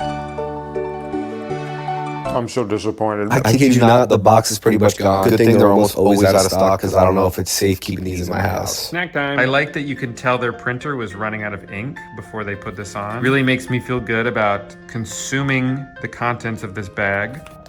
Wow, can you believe that this cup of dirt only has 150 calories?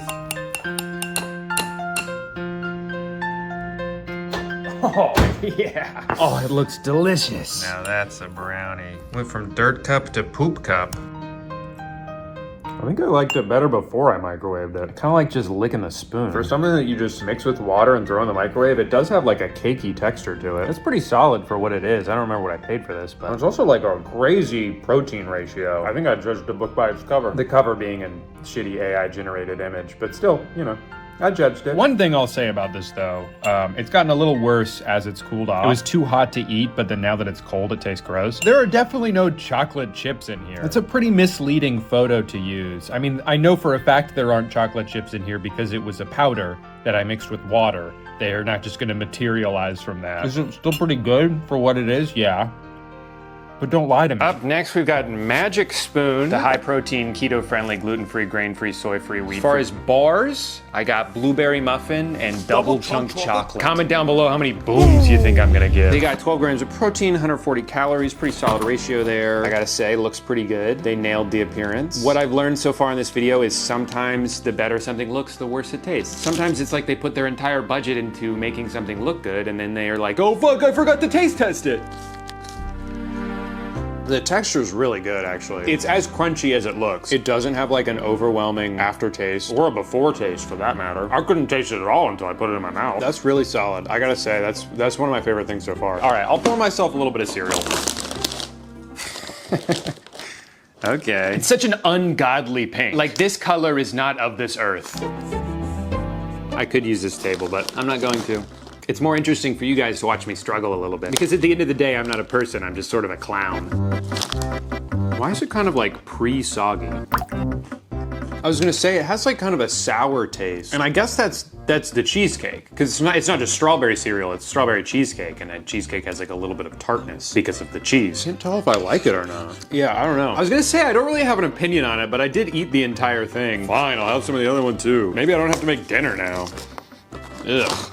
I don't like that smell at all. When I review stuff like this, there's the devil on my shoulder is like, you can't like it. Even if you like it, people are gonna think you're shilling for it. You gotta come on here and you gotta shit on the brands, because brands are bad. But then also, I feel like if I shit on every single product, then it's gonna come off like I'm just doing it to be a hater. And I don't wanna be a hater. I wanna like these things. I spent a lot of money on them.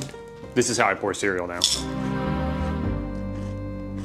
Yeah, I'm not really digging this one as much. I would never buy this again. I'll probably eat it because I have it, but I can't recommend this. The cheesecake's not that bad. I've actually been thinking about that old video recently because I've been trying so many protein things, and I think at the time, I was just comparing it to regular cereal, and that's not really a fair comparison to make. Like, yes, they're marketing it to be a Fruit Loops replacement, but it's like saying an ice cream sundae tastes better than a banana. Like, yeah, of course it does. It's not the same thing. It doesn't serve the same purpose. I definitely don't love the way this one looks in comparison. I assume those are supposed to be little blueberry specks, but they kind of look like bugs. Kind of looks like I dropped this on the ground, but got a bunch of bugs and dirt in it.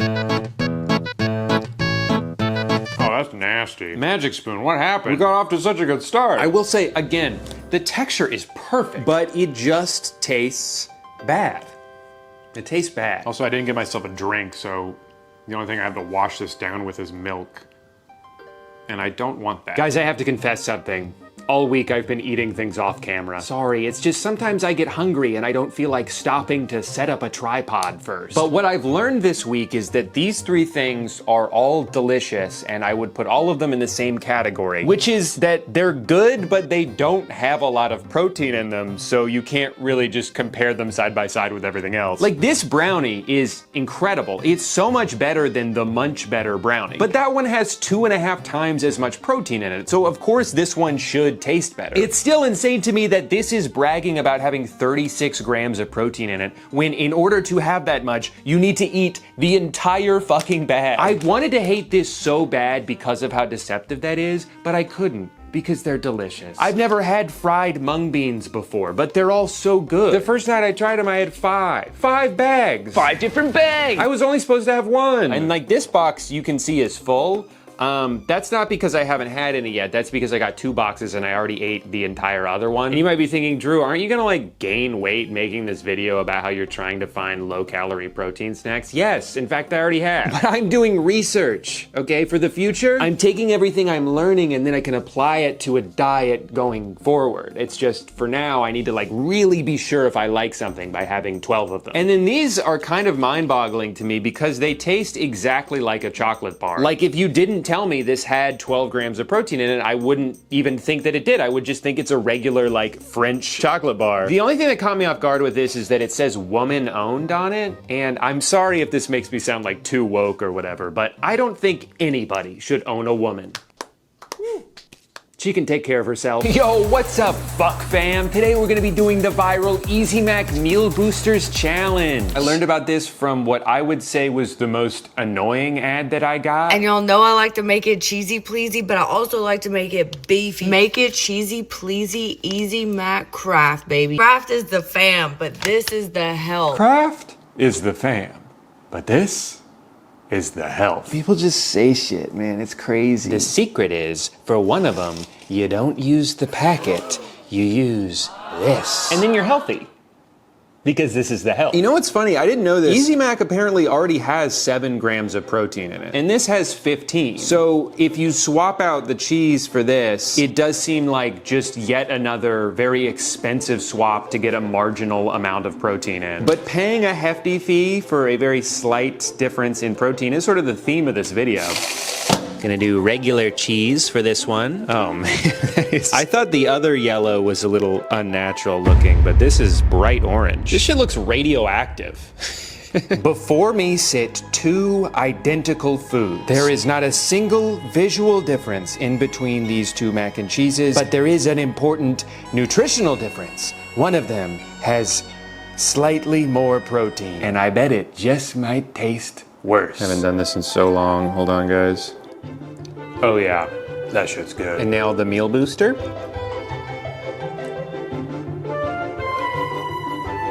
It's different.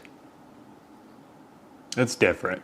I wouldn't say that it's less cheesy than this one is. Like, there's definitely a very cheesy flavor to it, but it's not the right cheese flavor. See, I guess the problem with this being super liquidy was also that a lot of the protein is now at the bottom. And if I don't drink it, then there was no point in doing all that. I think if you want to have mac and cheese and you want to add more protein to it, just like throw some chicken in there, throw a couple hot dogs in there, you know? Now this takes me back to being a kid. Just as salty as I remember. All done.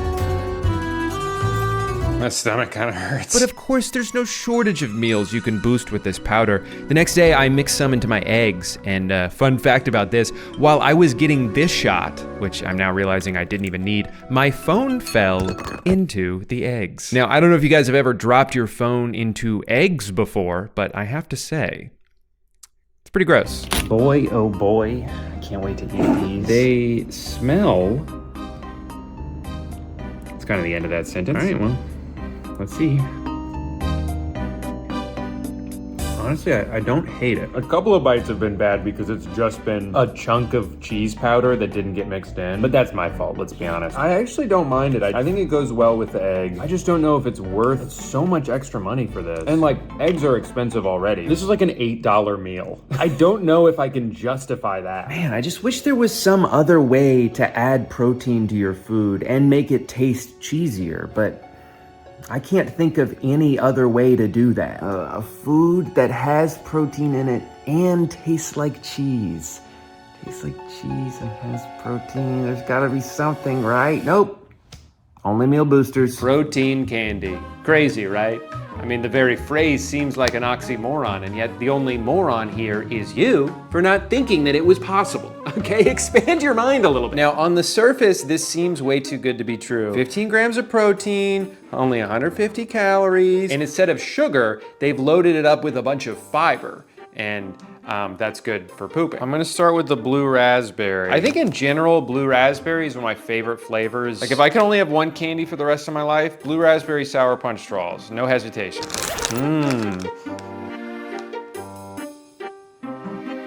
Well, they smell really good. I will say they also look a little vaguely of turds. If you told me this just came out of someone's butt, I would believe you.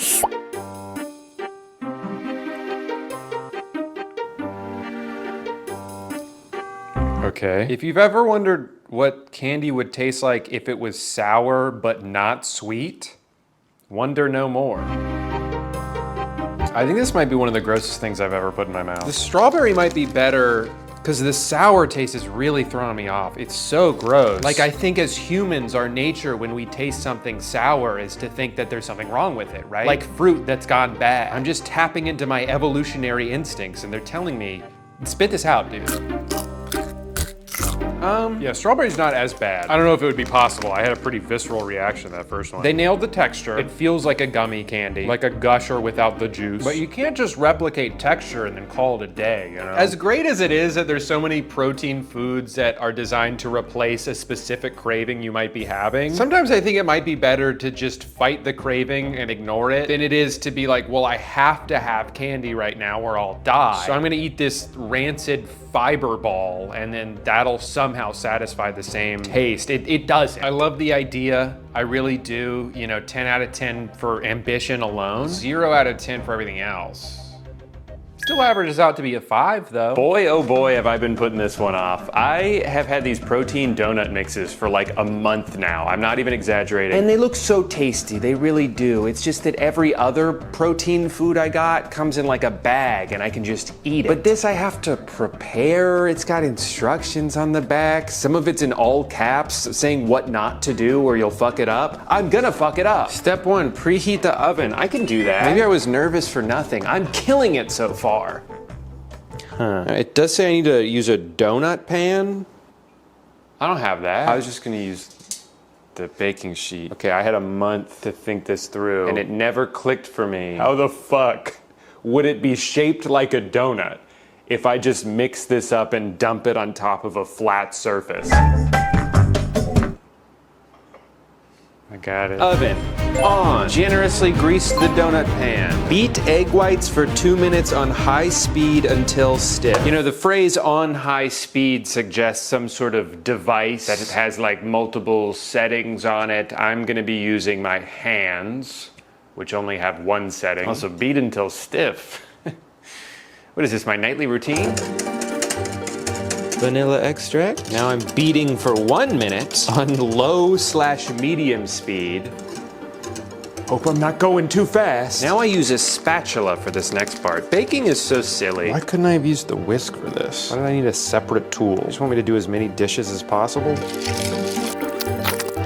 Looks about even to me. Nice and smooth-ish. I think that's correct. While I wait for this to finish cooking, it's time for the most exciting part of the video, something I've never done before, a giveaway. Guys, I can't eat all these donuts. 6 donuts? I'm just one guy. It's mathematically impossible. And I love my fans. I wouldn't be here without them. So, whatever I don't eat today, I'm gonna be giving back to my community. If you wanna be entered to win this, the leftover donut sweepstakes, comment down below your address, your name, your age, your mom's name, your mom's age, a photo of your mom. I guess what's interesting about this is it's 90 calories, 15 grams of protein for a donut. That's really solid. But that's based on if you use coconut oil spray instead of butter, even though it explicitly tells you to use butter, which is about 100 extra calories on each donut. I just think it's a little deceptive to be like, okay, here's how you make these donuts, and here's all the nutritional information for if you made it a completely different way. Oh wait, you made it the way we told you to? What are you, fucking stupid?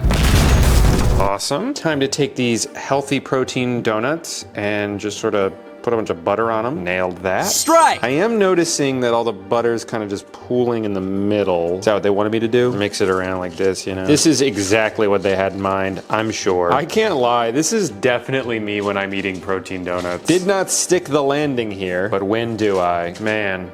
Is there anything I can do? I mean, they look good. And I know what you're thinking, Drew, no they don't. It's just that they look like they would taste good, even though they objectively look like shit. All right, moment of truth.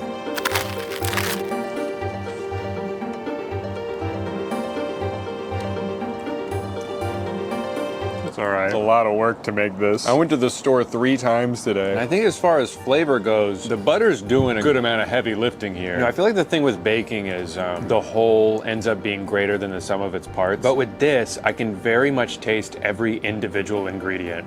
It kind of tastes like eggs. It kind of tastes like applesauce. It definitely tastes like butter. I mean, it tastes all right. It's not like gross. If I was really craving a donut, you know, this almost would fill that. But I can think of so many easier and better ways to get 15 grams of protein in. Exciting news, everyone. We've made it to our final product. And it is, of course, cloud protein. protein popcorn. I had to go to 3 different Targets until I could find this. I'm not sure if that means that it's in such high demand it's flying off the shelves, or that it's not actually at most Targets and nobody really gives a shit. Either way, I'm just blessed to have gotten my hands on some. Now, there's a lot of like objective information you can put on the bag for a product to brag about it, the ingredients it has or doesn't have, but I love how many of these products advertise that they taste good. Where other popcorns have a bunch of crap in them, ours is delicious. Really? You think so? Yep. That's popcorn, all right. Not sure what I was expecting.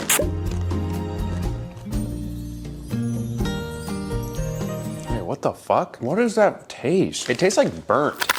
I think they burnt this. Some of them aren't that bad, but a few of them, yeah. Believe me, I know what burnt popcorn tastes like. I do it all the time. Sometimes I'll get a little high and I'll crave popcorn, and so I'll put some in the microwave, but then I'll forget about it because of the aforementioned being high. And then the microwave beeps and I'm like, fuck, it wasn't supposed to be in there the whole time. I messed up. So I've got a lot of experience with this exact flavor, and I can't believe that it cost as much money as it did. Also, I hate when food brands brag about having ingredients that you can pronounce. How dare you presume to know my reading level, okay? For all you know, every word is hard for me to pronounce. Or is it pronunc? Pronunky? Now, if I was watching a movie and I had this in my hand and I was very mindlessly consuming it, could I easily eat the whole bag and not think twice? Yes. But I could do that with a lot of food. That doesn't make your food special, okay? You put anything in my hands while I'm focusing on something else and I will probably eat it. I don't know though, I just feel like there's something missing. Like maybe I could boost it in some way.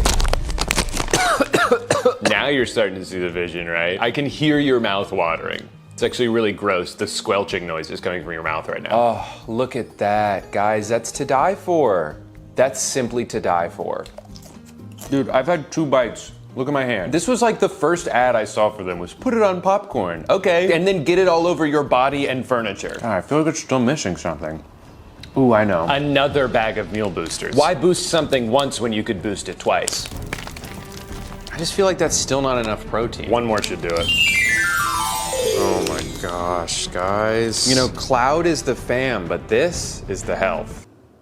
What do you think? Do you think that's enough? It's gonna have to be. That was my last one.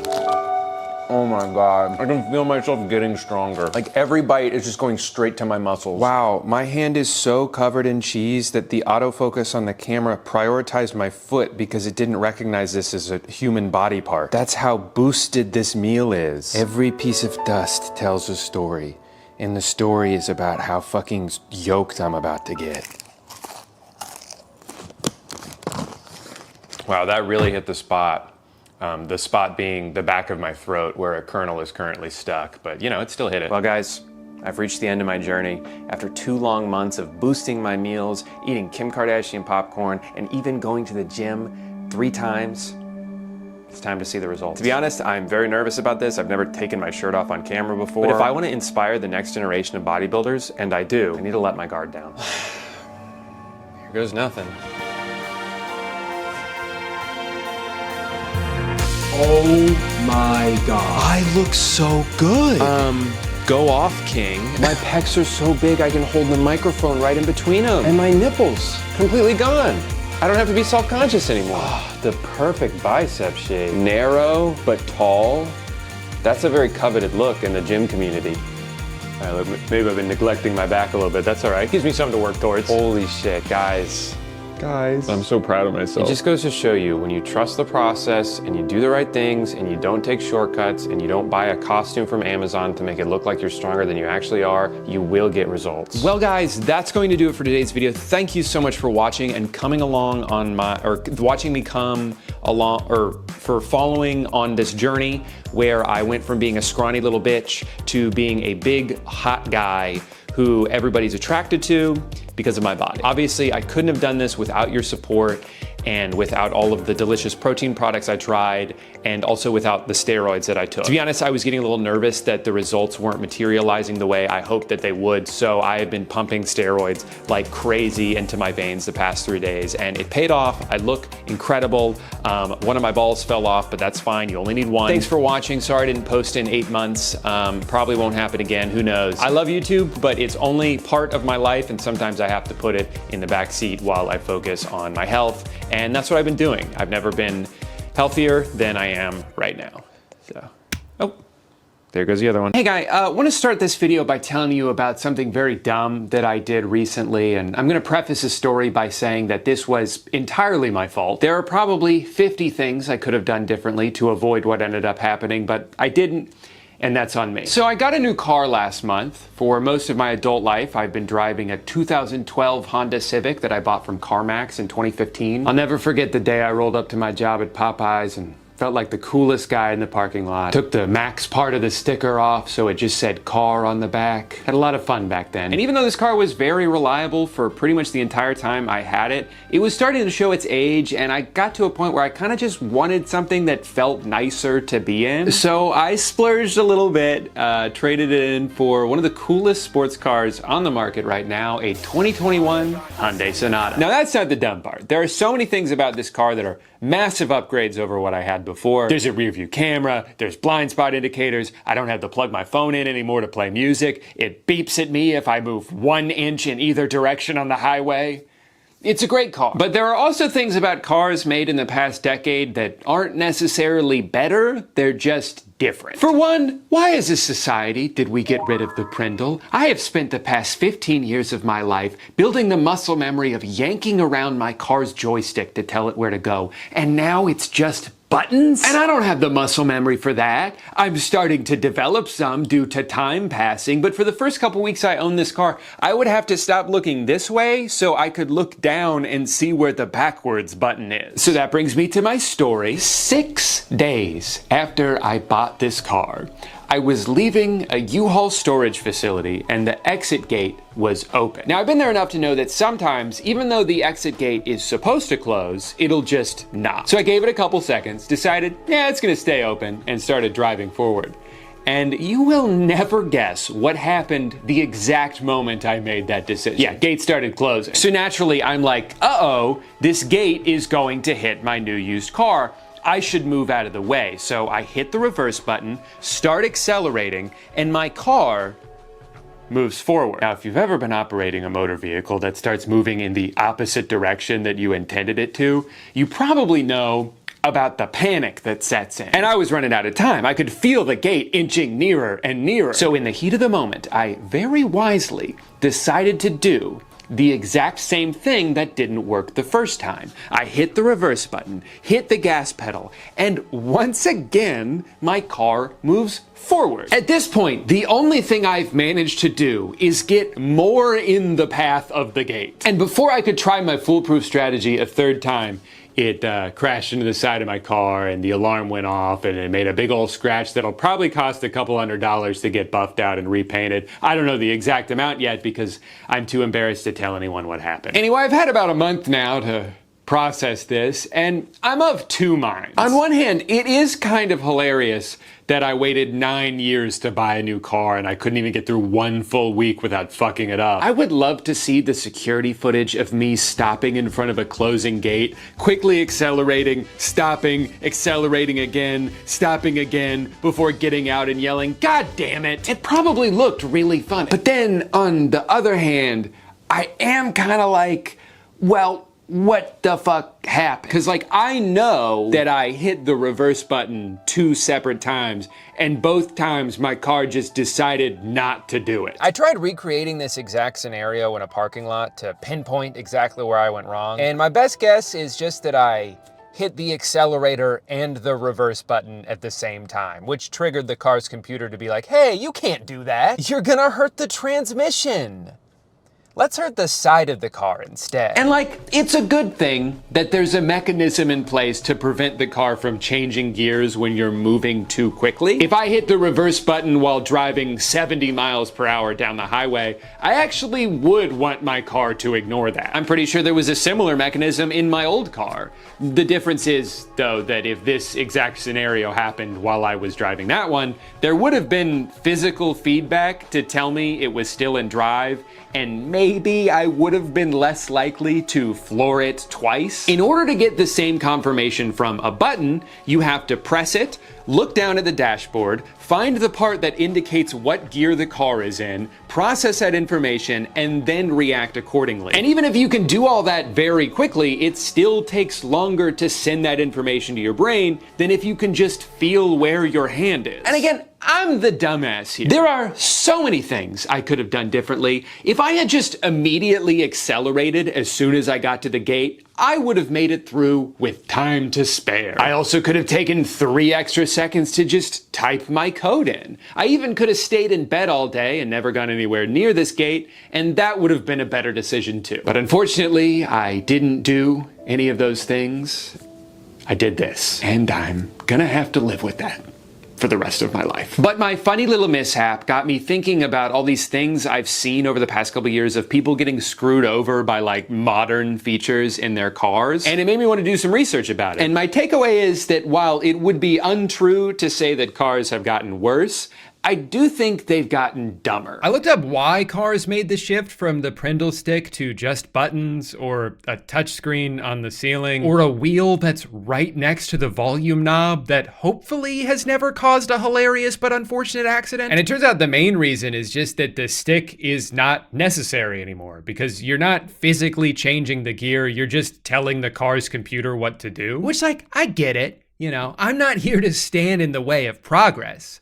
I just think that if you have to create a new problem in order to fix something that wasn't really a problem to begin with, you're not being as innovative as you might think you are. Without a doubt, my biggest personal gripe with how cars are made now is touchscreen dashboards. Almost 80% of new cars in 2022 had some kind of touchscreen display built into it. It's just the norm now. And on the surface, it seems like an improvement. I mean, obviously this is more advanced technology than this. Gross. I bet this one doesn't even have 12 different menus I can flip through to try to figure out how to get my turn signals on. It just doesn't make much sense to me when there's already such a massive increase in distracted driving and accidents and deaths that happen because of it, that they're adding this thing into cars that you literally have to look at to be able to use. There's a Swedish magazine that ran this test a couple years ago where they had people drive 12 different cars down the highway and timed how long it took for them to complete the same series of tasks in each of them. And the winner by far was a 2005 Volvo. Now, this doesn't mean that 2005 Volvo is the best car. It just means that for basic tasks like changing a radio station or turning the AC on, physical buttons that you can memorize the location of are the quickest and safest way to do those things. You don't have to look away from the road to be able to find where the button is. I think ideally modern cars are built with the right combination of actual buttons for basic tasks and the touchscreen for more advanced features, most of which you don't really need to use while driving anyway. And it does seem like some of the companies that maybe over-embraced this technology a few years ago have started to peel back and find a happy medium. But what absolutely drives me crazy is cars that have consolidated the entire dashboard into one giant iPad. Windshield wipers? We put it on the touchscreen. Want to turn the air down a little bit? We put it on the touchscreen. I think the irony of these kinds of interfaces is that they give the illusion of luxury. This certainly seems like the more innovative option until you realize that the main reason they're so prevalent in cars now is because it is the cheapest way to build one. It actually costs a lot of money to engineer all of these buttons and switches and to have the wiring. Doing all of that in software is a lot cheaper. It is more expensive to produce actual knobs and buttons than it is to just throw every function onto one screen, make it compatible with Apple CarPlay, and call it a day. And then when something goes wrong, it's just a software problem. We'll figure it out. Or maybe we have to replace the entire thing and it's going to be $4,000. Who's to say? And I didn't even mention the fact that if the screen does end up malfunctioning in a car that's entirely reliant on it, it's not just a minor inconvenience, it means you can't drive the car until it gets fixed. Some of the extra hoops I've seen people have to jump through in order to accomplish basic tasks now are mind-boggling. You know how sometimes you have the AC on, but it ends up blasting right into your hand, so you have to reach over and change the direction of the vent? Well, that's fucking dumb, okay? That's how a caveman would do it. It makes way more sense to go on over to the car tablet, find the AC control button, select the air vent you want to change, and then drag it where you want it to go, all while barreling through a school zone. While watching a bunch of videos of car dashboards, I happened upon this 1989 Toyota, and there's something so beautiful about it. Look at that subtle burgundy interior, the tasteful thickness of those buttons. Oh my God, it even has a seatbelt. But I'm aware that I'm over-romanticizing the past a little bit, because if I truly wanted a car that looked like this, I could have just bought one. Like, I do want modern features. I do want a car that's able to do the things that my phone can do. But if these things are implemented in a way that forces you to look away from the road in order to be able to use them, I think we should reconsider how we got here. At this rate, it's only a matter of time until cars start shoving ads in our faces. This car ride is brought to you by Opera, the smarter way to browse the web. Oh, I was being kind of facetious about that. I've never been more organized online since I started using Opera. The fact that it'll automatically sort my different tab rabbit holes into their own islands so I'm not constantly overwhelmed by the uninhibited whims of my own brain has legitimately changed my life. Wait, can I really not skip this? Not only does Opera have a free ad blocker built directly into the browser, but they also have a free VPN included with no additional fees or extensions you need to download. When I told my grandpa, he couldn't believe it. You know, back in my day, you had to pay good money for a VPN. Now they're just giving them away for free. I'm just trying to use the GPS, man. And on top of being more functional and more secure, I think Opera just looks better. I love that you can have an animated wallpaper as the background of your homepage. I love that you can pin the sidebar if you want to keep an Instagram or TikTok page open, or have it close automatically if you're trying to get work done and need to keep the endless scroll at arm's length. There's even a battery saver feature you can toggle on and off that'll help you get the most out of your laptop before having to get up and finally charge it. That does sound pretty useful, actually. Upgrade the way you use the internet, download Opera for free using my link in the description. If you scroll too far, don't worry, it's also in the pinned comment. Thank you to Opera for sponsoring today's video. Wow, I'm convinced. I'm going to download Opera on my computer and smartphone today. Now, where am I? Oh, great. Hi, honey. Yep, I drove into the ocean again. Cars have been around for about 100 years now, and it kind of seems like maybe we figured out the best way to make them and ran out of ways to meaningfully innovate. But that doesn't really work when you're trying to get people to buy a new one every single year, so you have to find something you can add to make it seem like there's been a big improvement. Things like door handles that retract into the car, which I guess is cool. I don't know if I've ever thought of the handle sticking out 3/4 of an inch as being an issue, but I'll admit it adds some sleekness to the car, and it's not like it's making things worse, right? What's that? If it gets too cold outside, the handles don't work anymore? Yeah, no, I could see how that might not be great. Tesla fixed this problem with a software update last October. You can just press this to pop the door open when the door handles are frozen. Great news, everyone. We've updated the app so you can now get into your car during the winter. So consider that problem solved. But didn't you create the problem in the first place? We're actually not taking any questions at this time. My favorite thing about these door handles is no matter how many times I get an Uber driver that's in a Tesla, I don't know how to get inside. I'm sure it's very simple, but clearly I'm struggling enough as it is. One thing I haven't seen as many people talk about, but has driven me crazy for the past few years is headlights are getting brighter, right? Like, that's not just me. I cannot tell you how many times I've been driving down a 2-lane road at night and a car passes me with headlights so unbelievably bright, I cannot see anything for like 10 seconds. Hopefully I'm still in my lane. I guess I'll find out soon. Now, this is one of those things that's a double-edged sword, right? Because in theory,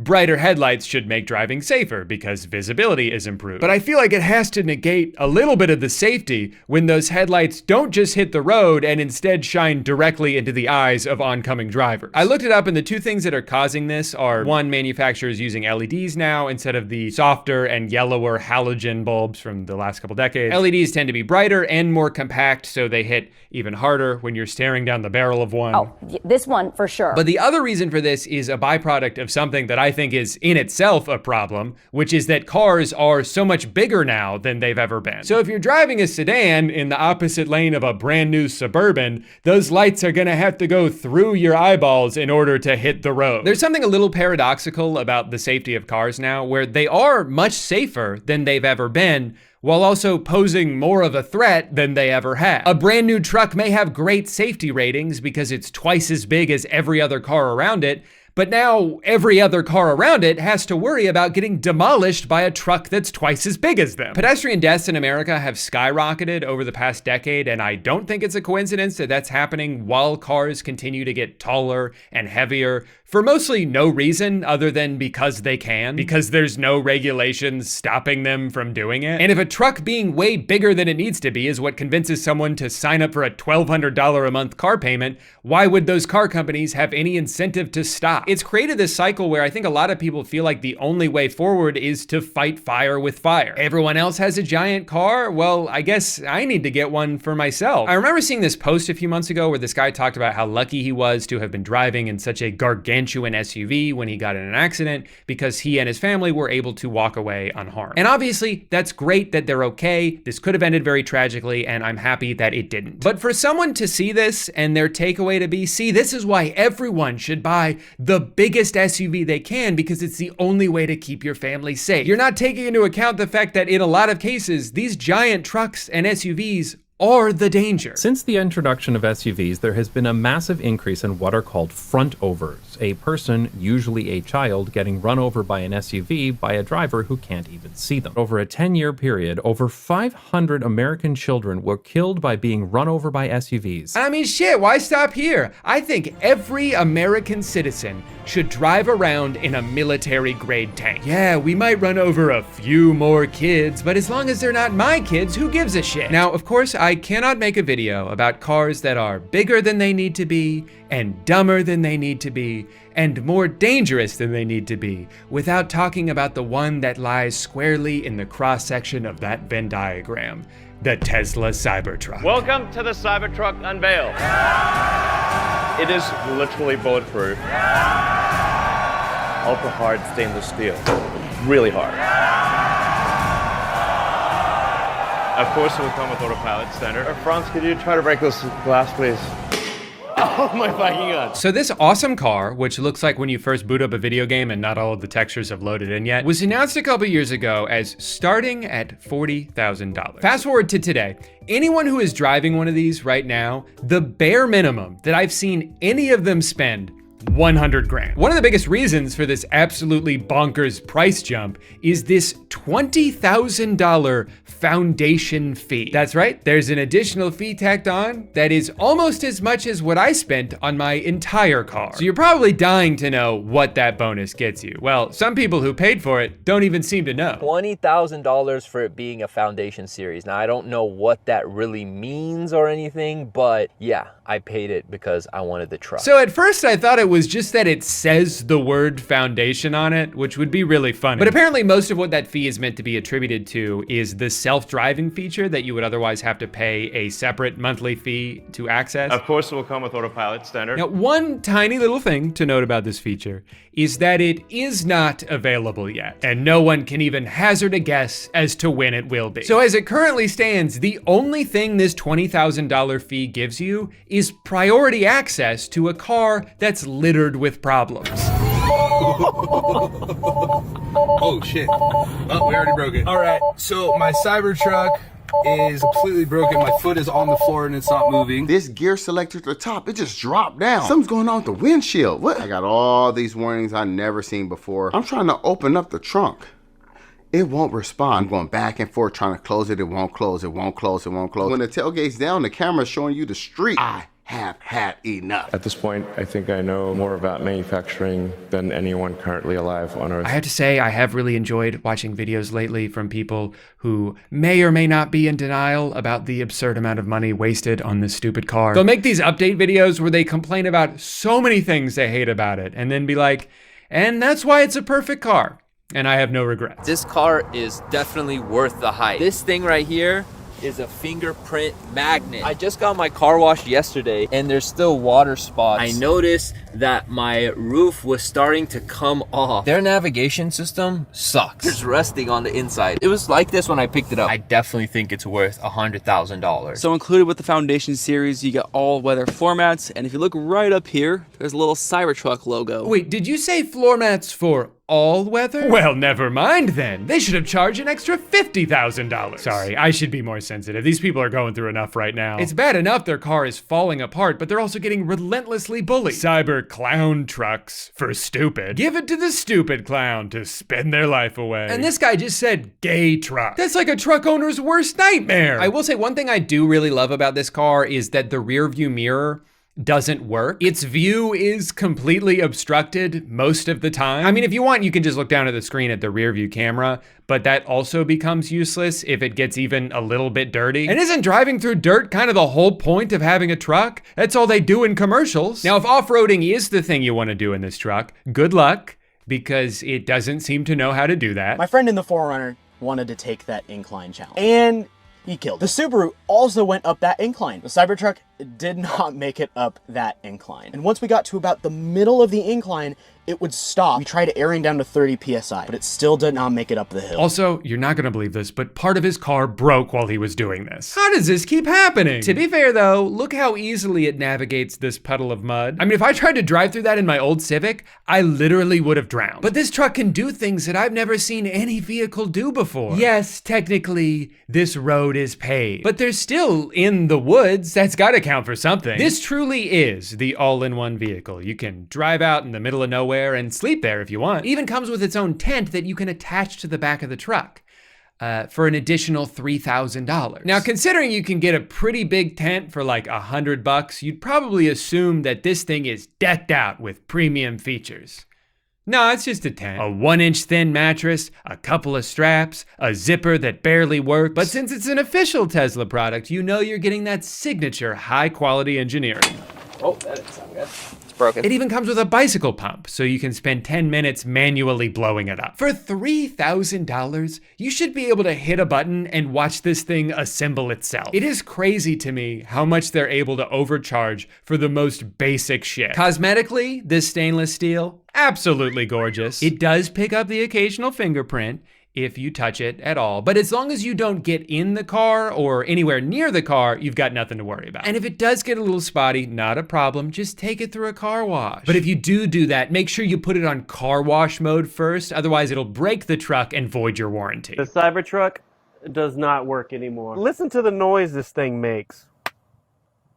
That was a weird popping sound. So what did I do different? Today I went to the beach, took it through the car wash, make sure all the sand's off. Then I pulled it in the garage and nothing. This thing is practically invincible. You can hit it with a hammer. You can hit it with a shopping cart. But if it gets any bugs on it, you need to clean that off immediately or you will ruin it forever. The Cybertruck is also famously bulletproof for some reason, although I'm not really sure why they've made that one of the primary selling points. When you shoot a normal truck, the bullets go in one side, straight through and out the other side. You cannot hide behind the vehicle to be safe, so it's something to keep in mind. Keep in mind for what? Who are you marketing this car to? John Wick? The things they chose to prioritize while making this truck are baffling to me. Who gives a shit that it's bulletproof if the material they had to use to make it that way makes it so razor sharp you cut your hand every time you open the door? Who cares how strong the interior is if it can't even get wet? They're calling it a car made for any planet. Guys, why don't we start with making it work on this one? As far as safety goes, I've seen conflicting reports about this. There's a crash that happened between a Cybertruck and a Toyota Corolla, and if you look at the photos from the accident, you might think, wow, this truck is invincible. It barely got a scratch on it. Meanwhile, the guy in the Corolla is probably seriously hurt, right? No, he's fine. The problem with this rigid outer body is that cars are designed to crumple in an accident. That's their way of absorbing as much force as possible. If your car doesn't crumple, that force will be passed on to the passengers inside of it. So while the Cybertruck may look like the world's most indestructible car, a lot of people who know more about physics than I do aren't so sure this is a good thing. I think what Tesla has done the most successfully with this truck is make it so their target audience doesn't care about any of these problems. I've seen people online who are actively enduring nightmare situations still go out of their way to defend this company. Cybertruck broke down on my first road trip with my family, lost the back motor and was unable to drive, had to get it towed 2 hours back home. First year problems. Always good to wait a year or two on a brand new model. I know this as an early 3/Y owner, but man, come on. I had to grab the Cybertruck. No, you didn't. And it definitely seems like you shouldn't have. I found this guy on Twitter whose experience perfectly encapsulates the Cybertruck launch. His truck broke Pretty much immediately, he got that patented flashing red critical service error. Couldn't even drive it, had to pull over. Since then, it's been in the shop for weeks with no word on how long it's gonna take to fix. There's apparently at least 10 different things wrong with it. Wire harness needs replacement, ripple in windshield, driver's seat rubbing on center console, headliner sagging, chip and foundation series dashboard trim, mobile connector provided with Cybertruck not charging the truck past 6 amps, front misalignment, one side is higher, rear side arch misalignment sticking up. It could be another month before this guy gets his $100,000 car back. In the meantime, they're making up for all the trouble they've caused him by letting him borrow a regular Model 3 Tesla, which he himself described as being filthy with a strong, unpleasant odor that has persisted even after he went to the trouble of cleaning it inside and out. And it is fascinating to watch this guy, who has been absolutely fucked by Tesla, continue to go to war on Elon's behalf. People often criticize what they don't fully grasp, but the moment you take the wheel of a Cybertruck, everything changes. You'll quickly discover that all other trucks pale in comparison, becoming obsolete in the Cybertruck's shadow. Hey guys, it's been like 2 weeks since you took my car. Are you almost done fixing it, or? They've got it all twisted. Instead of comparing the Cybertruck to other trucks, they should compare the other EV truck's features and capabilities to those of the Cybertruck. Then it becomes clear just how superior the Cybertruck is and how the other trucks are stuck in the dinosaur era. Hey, my car has been in the shop for its entire life so far. Do you think I'm ever gonna be able to drive it again? While other trucks are busy playing catch up, the Cybertruck is already in the future, being the undisputed champion. Hating on the Cybertruck might get you more engagement and clicks, but I'll never fake it to make it. I love my Cybertruck. Really wish I could get my truck back this weekend. Still no update. Dude, if I was this guy, I would be furious. He has every right to be pissed off here, but he seems to be more mad at the people telling him he's been scammed than at the company that actually scammed him. I've spent so much time this month watching videos of people driving this car and talking about this car and hating on this car, but at the end of the day, it's not fair for me to fully judge something that I've never even seen in person, let alone actually driven. Sure, I can pick and choose clips that fit the argument I'm trying to make, but can I really condemn something I've never even stepped foot inside? No. But then I found out there's an app you can use to rent other people's cars for a day, so I spent $700 to pretend I own a Cybertruck. Love that sound. This is my nightmare. Everything on this screen, nothing's here. I don't like how many buttons I have to press to like turn the AC off. For a truck as big as this is, I don't love how sensitive everything is. The steering wheel, you barely have to turn it. You don't need to brake. I instinctively, when I'm slowing down, I want to take my foot off the accelerator and brake, but it brakes when you let go of the accelerator, so it's like really jerky. I guess I would get used to that if I drove it more often, but so far it's just like, I feel like I'm really drawing a lot of attention to myself. Going to a Costco parking lot, probably a bad idea.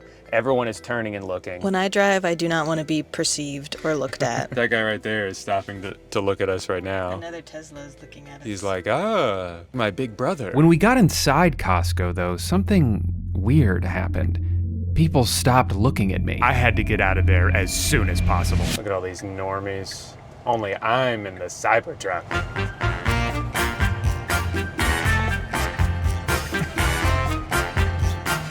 Okay. So many steps to open the mirror. They have something called karaoke. Look at me, took to me, shook me, feeling me, singing from heart. Like a lot of reviewers said, you cannot use this rearview mirror. It is just complete darkness in there. It is very smooth to drive. It doesn't feel like you're driving a giant truck, but I kind of wish it did. If you forget that your car weighs 7,000 pounds and you're driving it like it doesn't, like I just feel like it's way too easy to accelerate as fast as you can and slice someone in half, which I'd rather not do. It was a beautiful spring day outside, so the next thing on my agenda was a romantic picnic in the park with my lovely wife. What's wrong? You hardly touched your cereal. We don't want Cinnamon Toast Crunch, I got a banana instead. I've driven a little bit now. I'm pretty sure every time I've parked and gotten out so far, I've left the car on because I don't know how to turn it off. There's not like a button or anything. But I finally figured out, it's very intuitive. You hit this, and then was it safety, right? And then you scroll all the way down, and you want to scroll past Joe mode. Don't put it on Joe mode. Then you just hit power off, and then that's it. And that's how you turn off the Cybertruck. Getting the truck to fit into my garage was a lot closer of a call than I expected it to be. If I did own this car, this would be quite the fun little adventure to get to go on every single day. And that's how you park a Tesla Cybertruck in your garage. Despite all my issues with the truck, the more I drove it around the city and felt the enamored stares from mesmerized bystanders, I was reminded of what the guy I rented it from told me. You'll feel like a celebrity. And god damn it, he was right. I've never felt more popular. What, is that freaking Brad Pitt over there? Nope. Just little old me driving the best truck in the world. Please, no pictures. I'm a regular person just like you. I like the way this car makes me feel. I don't care how much it costs. If it's not solid gold, I don't want it. Hey, can I talk to you for a sec? Sure, but make it quick. Ever since you've been driving that car, you've been acting kind of weird. How exactly do you mean? You're like a completely different person now. Oh, I see. You're jealous. What? You're jealous because I own the world's most awesome car. You don't own the car. You're renting it for 1 day. Oh, tell me how I knew you'd bring that up. Because it's true, Drew. I'm sorry, I can't deal with this right now. I need to go clear my head. I'm gonna take a nice scenic drive dangerously close to the edge of a cliff. We interrupt this slow motion car montage with some breaking news. Somehow the Cybertruck just got even dumber. Tesla has officially recalled all 3,800 of the vehicles due to a problem with the accelerator pedal. Turns out the pedal has a cheap plastic cover over it that's been fastened on so poorly, it's sliding off, getting lodged under the piece in front of it, and causing drivers to go as fast as this stupid car can go. It held the accelerator down 100%. Full throttle? This is a real thing that's actually happening. We here at Channel 300 News urge you, if your husband is about to drive one of these death traps near or around a cliff, you must go stop him. His life could be in danger. Honey, I just saw on the news. Who's a big, strong truck? That's right, you are. I had to give the truck back last night. It was one of the hardest moments of my life. Technically, I still had a few hours left on the rental, but Amanda said she felt weird or something. I don't know, it's all a blur. Final thoughts on the truck. I think it should cost $1 million, and I wish it had 2 accelerator pedals and no brakes so I could drive twice as fast and never have to stop. Please subscribe.